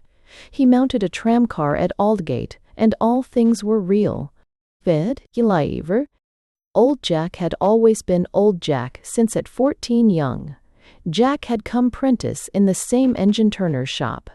Young Jack was a married man himself now, at another shop, and old Jack was near 50, and had set himself toward thrift. All along Whitechapel Road, Mile End Road, and Bow Road, he considered the shops and houses from the tram roof, madly estimating rents and values. Near Bow Road he and his wife alighted, and went inspecting 27 Mulberry Street once more. Old Jack remarked that the scraper was of a different shape from that he had carried in his mind since their last examination, and he mentioned it to Mrs. Randall, who considered the scraper of fact rather better than the scraper of memory. They walked to and fro several times, judging the door and 3 windows from each side of the street, and in the end they knocked with a purpose of reporting the completed purchase. But the tenant's wife, peeping from behind a blind, and seeing only the people who had already come spying about the house some 2 or 3 times, retired to the back and went on with her weekly washing. They waited a little, repeated the knock, and then went away. The whole day was off, and a stroll in the Tower Hamlets Cemetery was decided on. Victoria Park was as near, but was not in the direction of home. Moreover, there was less interest for Mrs. Randall in Victoria Park because there were no funerals. In the cemetery, Mrs. Randall solaced herself and old Jack with the more sentimental among the inscriptions. In the poor part, whose miscellaneous graves are marked by mounds alone, they stopped to look at a very cheap funeral. "Lor, Jack," Mrs. Randall said under her breath with a nudge, "what a common coffin! Why, the body's very nigh a droppin' through the bottom." The thin underboard had, in fact, a bulge. "Or, chap, ain't it shockin'?" The ignominy of a funeral with no feathers was a thing accepted, of course, but the horror of a cheap coffin they had never realized till now. They turned away. In the main path they met the turgid funeral of a Bow Road bookmaker. After the dozen mourning coaches there were cars and pony traps, and behind these came a fag end of carts and donkey barrows. Ahead of all was the glazed hearse, with attendants in weepers, and by it, full of the pride of artistry, walked the undertaker himself. "Now that," said old Jack, "is somethin' like a coffin." It was heavy and polished and beset with bright fittings. "Ah," sighed his missus, "ain't it lovely?" The hearse drew up at the chapel door, where the undertaker turned to the right about and placidly surveyed the movements of his forces. Mrs. Randall murmured again, "Lovely, lovely," and kept her eyes on the coffin. Then she edged gently up to the undertaker and whispered, "What would that kind of coffin be called, mister?" The undertaker looked at her from the sides of his eyes and answered briskly, 2-inch polished oak solid extry brass fittins. Mrs. Randall returned to old Jack's side and repeated the words. "Ah, it's well to be rich," which was well to be rich, and BC's Stachicality and Squeakers from came. Old Jack gazed on the coffin and thought, surely a landlord, if anybody, was entitled to indulge in an expensive coffin? All day he had nursed a fancy that some small indulgence, something a little heavier than usual in the matter of expense, would be proper to celebrate the occasion. But he reflected that his savings were gone, and his pockets no fuller than had always been their Wednesday wont, though, of course, in that matter the future would be different. The bearers carried the coffin into the chapel, and Mrs. Randall turned away among the graves. Old Jack put his hands in his pockets and, looking at the ground, said, "That was a nobby coffin, mother, wasn't it?" Whereunto Mrs. Randall murmured, "Lovely, lovely." Yet again. Old Jack walked a little further and asked, 2-inch polished oak, he said, didn't he?" "Solid, and extry brass fittins, beautiful." "I'll remember it. That's what you shall 'ave if it 'appens you go fust. There." And old Jack sat on the guard chain of a flowery grave with the air of one giving a handsome order. "Me, get out, look at the expense." Matter o' circumstances. Look at Jenkins's gardens. Jenkins was a bench, and at the Limited got 'is 'ouses one under another through building Siettes. That there coffin 'ud be none too dear for 'im. We're beginnin', and I promise you that same, if you'd like it." "Like it," the missus ejaculated. "Course I should. Wouldn't you?" "Why, yus. Anyone'd prefer somethin' a bit nobby and thick." And the missus reciprocated old Jack's promise, in case he died first, if a 2-inch polished oak solid could be got for everything she had to offer. And, tea-time approaching, they made well pleased for home. In 2 days old Jack was known as a landlord all about. On the 3rd day, which was Saturday, young Jack called to borrow half a sovereign, but succeeded only to the extent of 5 shillings. Work was slack with him, and 3 days of it was all he had had that week. This had happened before, and he had got on as best he could, but now, with a father buying house property, it was absurd to economize for lack of half a sovereign. When he brought the 5 shillings home, his wife asked why he had not thrown them at his father's head, a course of procedure which, young Jack confessed, had never occurred to his mind. "One stingy old unks," she scolded.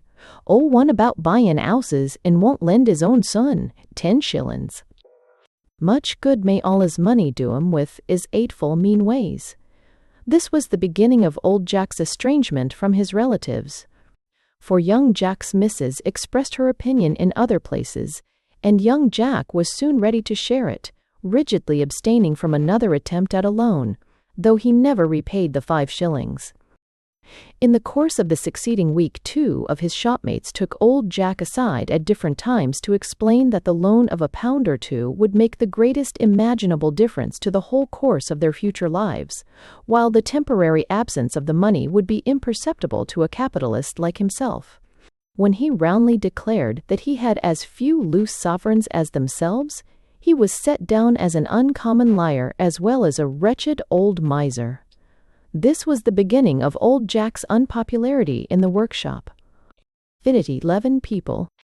He took a half-day off to receive the first week's rent in state, and Mrs. Randall went with him. He showed his written authority from the last landlord, and the tenant's wife paid over the sum of 9 shillings, giving him at the same time the rent book to sign and a slip of written paper. This last was a week's notice to terminate the tenancy, and 2cc, or pros. "We're very well satisfied with the house," the tenant's wife said. She was a painfully clean, angular woman with a notable flavor of yellow soap and scrubbing brush about her. "But my husband finds it too far to get to from Albert Docks mornin' and night, so we're goin' to West Am," and she politely ejected her visitors by opening the door and crowding them through it. The want of a tenant was a contingency that old Jack had never contemplated. As long as it lasted, it would necessitate the setting by of 10 and 6 pence a week for the building society payments and the ground rent. This was serious. It meant knocking off some of the butcher's meat, all the beer and tobacco, and perhaps a little firing. Old Jack resolved to waste no more half-days in collecting, but to send his missus. On the following Monday, therefore, while the tenant's wife kept a sharp eye on the man who was piling a greengrocer's van with chairs and tables, Mrs. Randall fixed a "To Let" bill in the front window. In the leaves of the rent book she found another thing of chagrin, to wit, a notice demanding payment of poor highway and general rates to the amount of £1.18 and 7 pence. Now, no thought of rates and taxes had ever vexed the soul of old Jack. Of course, he might have known that his own landlord paid the rates for his house, but, indeed, he had never once thought of the thing, being content with faithfully paying the rent and troubling no more about it. If he had understood the transaction at the lawyer's office, he would have known that a large proportion of the sum due had been allowed him in the final adjustment of payment to the day, and if he had known something of the ways of rate collecting, he would have understood that payment was not expected for at least a month. As it was, the glories of lease possession grew dim in his eyes, and a landlord seemed a poor creature, spending his substance to keep roofs over the heads of strangers. On Wednesday afternoon a man called about taking the house, and returned in the evening when old Jack was home.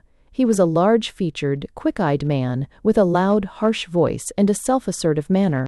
Quickly old Jack recognized him as a speaker he had heard at certain street corners, a man who was secretary, or delegate, or that sort of thing, to something that old Jack had forgotten.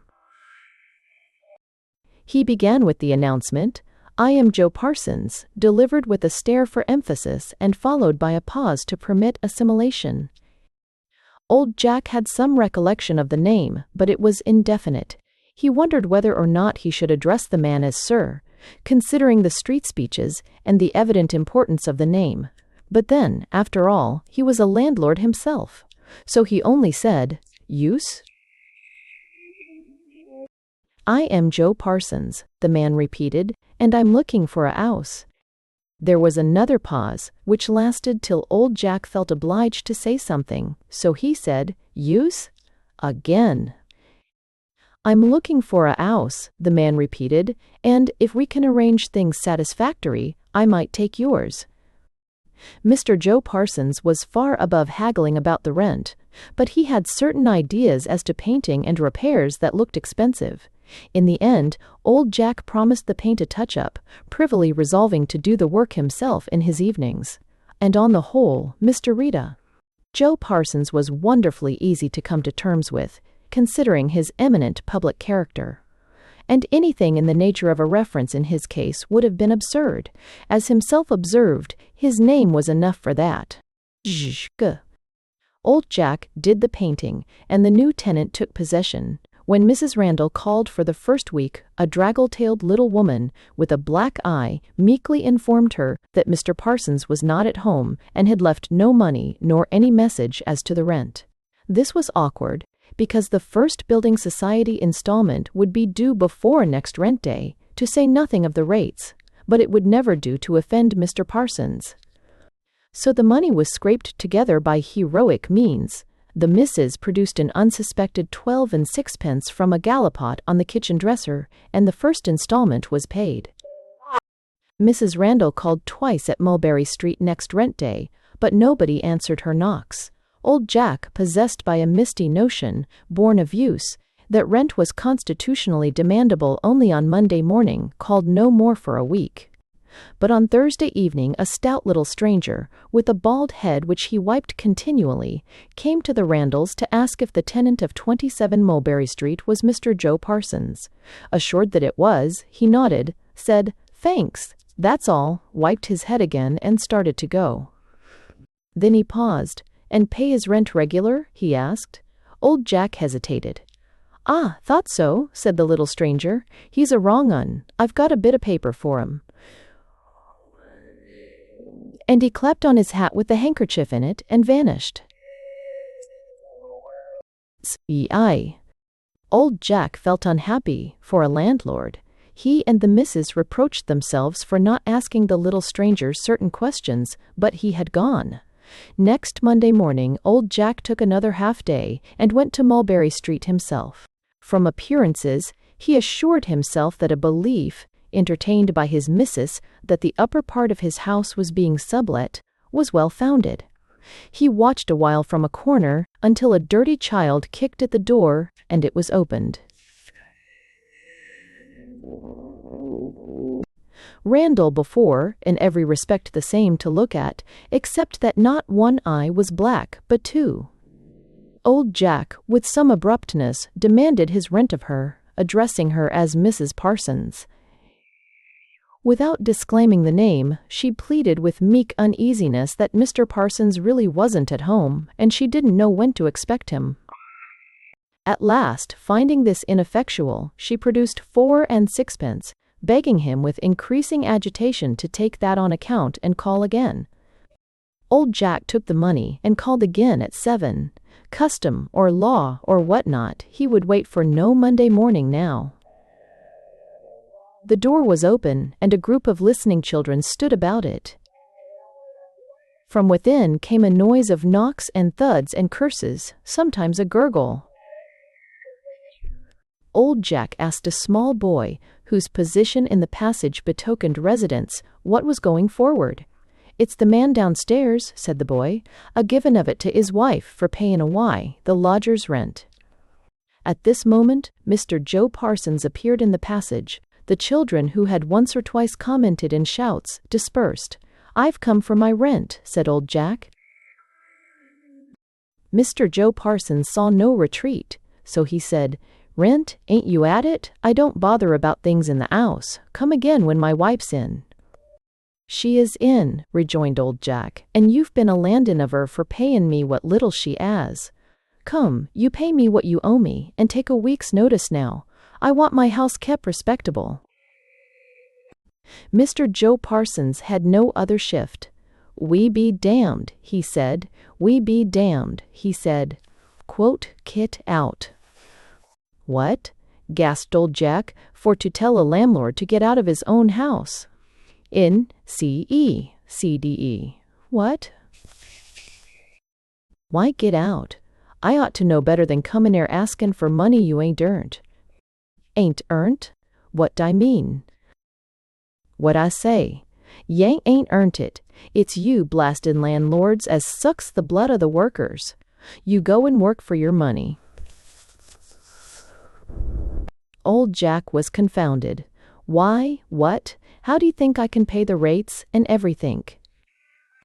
"I don't care. You'll 'ave to pay 'em, and I wish they was 'igher. They ought to be the same as the rent, and that'd do away with fellers like you. Go on, you do your damnedest and get your rent best way you can." "But what about upstairs? You're lettin' it out and takin' the rent there." Aye, cessed." "That's none o' your business. Get out, will ye?" They had gradually worked over the doorstep, and Randall was on the pavement. "I shan't pay, and I shan't go, and ye can do what ye like, so it's no good your stoppin', unless you want to fight. Do ye?" Old Jack had not fought for many years. It was low. For a landlord outside his own house it was, indeed, disgraceful. But it was quite dark now, and there was scarcely a soul in the street. Perhaps nobody would know, and this man deserved something for himself. He looked up the street again, and then, "Well, I ain't so young as I was," he said, "but I won't disappoint ye. Come on." Mr. Joe Parsons stepped within and slammed the door. "What's it be in the world half? back in the teachers and tickets, a great way from night and surds, maybe only mend. Old Jack went home less happy than ever. He had no notion what to do. Difficulties of private life were often discussed and argued out in the workshop, but there he had become too unpopular to ask for anything in the nature of sympathy or advice. Not only would he lend no money, but he refused to stand treat on rent days. Also, there was a collection on behalf of men on strike at another factory, to which he gave nothing, and he had expressed the strongest disapproval of an extension of that strike, and his own intention to continue working if it happened. For what would become of all his plans and his savings if his wages ceased? Wherefore there was no other man in the shop so unpopular as old Jack, and in a workshop, unpopularity is a bad thing. He called on a professional rent receiver and seller up. This man knew Mr. Joe Parsons very well. He never had furniture upon which a profitable distress might be levied. But if he took lodgers, and they were quiet people, something might be got out of them, if the job were made worthwhile. But this was not at all what old Jack wanted. Soon after, it occurred to him to ask advice of the secretary of the building society. This was a superficial young man, an auctioneer's clerk until evening, who had no disposition to trouble himself about matters outside his duties. Still, he went so far as to assure old Jack that turning out a tenant who meant to stay was not a simple job. If you didn't mind losing the rent, it might be done by watching until the house was left ungarrisoned, getting in, putting the furniture into the street, and keeping the tenant out. With this forlorn hope, old Jack began to spend his leisure about Mulberry Street, ineffectually, for Mrs. Parsons never came out while he was there. Once he saw the man and offered to forgive him the rent if he would leave, a proposal which Mr. Parsons received with ostentatious merriment.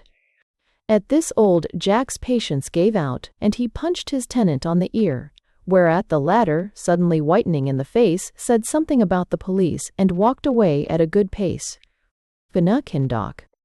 The strike extended, as it was expected and designed to do. The men at old Jack's factory were ordered out, and came, excepting only old Jack himself. He was desperate. Since he had ventured on that cursed investment, everything had gone wrong, but he would not lose his savings if mere personal risk would preserve them. Moreover, a man of 50 is not readily re-employed, once out, and as the firm was quite ready to keep one hand onto oil and see that things were in order, old Jack stayed, making his comings and goings late to dodge the pickets, and approaching subtly by a railway arch stable and a lane thereunto. It was not as yet a very great strike, and with care these things could be done. Still, he was cited and chased twice, and he knew that if the strike lasted and feeling grew hotter, he would be attacked in his own house. If only he could hold on through the strike, and by hook or crook keep the outgoings paid, he would attend to Mr. Parsons afterward. Go. One Saturday afternoon, as Mrs. Randall was buying greens and potatoes, old Jack, waiting without, strolled toward a crowd standing about a speaker. A near approach discovered the speaker to be Mr. Joe Parsons, who was saying, "Strike pay is little enough at the time, of course, but don't forget what it will lead to. And strike pay does very well, my friends, when the party knows how to lay it out, and don't go passin' it on to the landlord. Don't give it away. When the landlord comes a Monday mornin', tell him polite as you like that there's nothing for 'em till there's more for you. Let the landlord earn his money, like me and you. Let the landlords pay a bit towards this 'ere strike, as well as the other blackguards, the employers. Landlords gets quite enough out of you, my feller workers, when tricky. They don't get much out of you," shouted old Jack in his wrath, and then felt sorry he had spoken. For everybody looked at him, and he knew some of the faces. "Ho!" rejoined the speaker mincingly. "There's a gent there as seems to want to address this 'ere meetin'.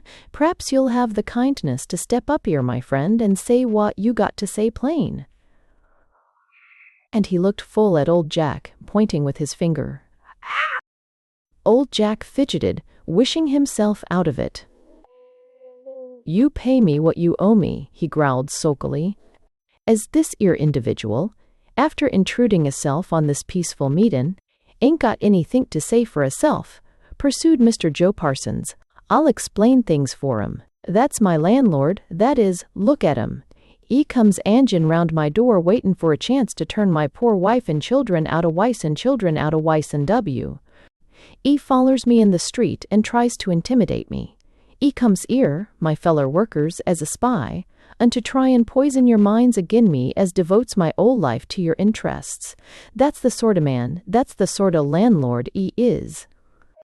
But E's something more than a greedy, thievin', overfed landlord, my friends, and I'll tell you what. E's a dirty, crawlin' blackleg, that's what else E is. Or E's the only man as wouldn't come out o' Maidments, and E's workin' there now, skulkin' in and out in the dark, a dirty rat. Now you all know very well, I won't have nothing to do with any violence or intimidation. It's agin my principles, although I know there's very often great temptation, and it's impossible to identify in a crowd, and safe to be very little evidence. But this I will say, that when a dirty low rat, not content with fattenin' on starvin' tenants, goes and takes the bread out o' his feller men's mouths, like that bleedin' blackleg, Old Jack was down. A dozen heavy boots were at work about his head and belly. In from the edge of the crowd a woman tore her way, shedding potatoes as she ran, and screaming, threw herself upon the man on the ground and shared the kicks. Over the shoulders of the kickers whirled the buckle end of a belt. One for the old cow, said a voice. Gotliga, Psi away program and headogram until the endopartment. When a man is lying helpless on his back, with nothing in hand, he pays nothing off a building society mortgage, because, as his wife pawns the goods of the house, the resulting money goes for necessaries. To such a man, the society shows no useless grace, especially when the secretary has a friend always ready to take over a forfeited house at forced sale price. So the lease of 27 vanished, and old Jack's savings with it. And one day, some months later, old Jack, supported by the missus and a stick, took his way across the workhouse forecourt. There was a door some 20 yards from that directly before them, and 2 men came out of it, carrying a laden coffin of plain deal. "Look there, Jack," the missus said as she checked her step. "What a common coffin!" And indeed, there was a distinct bulge in the bottom. Ilya, the end. Akateshin. Thanks for listening to Tales of Mean Streets by Arthur Morrison.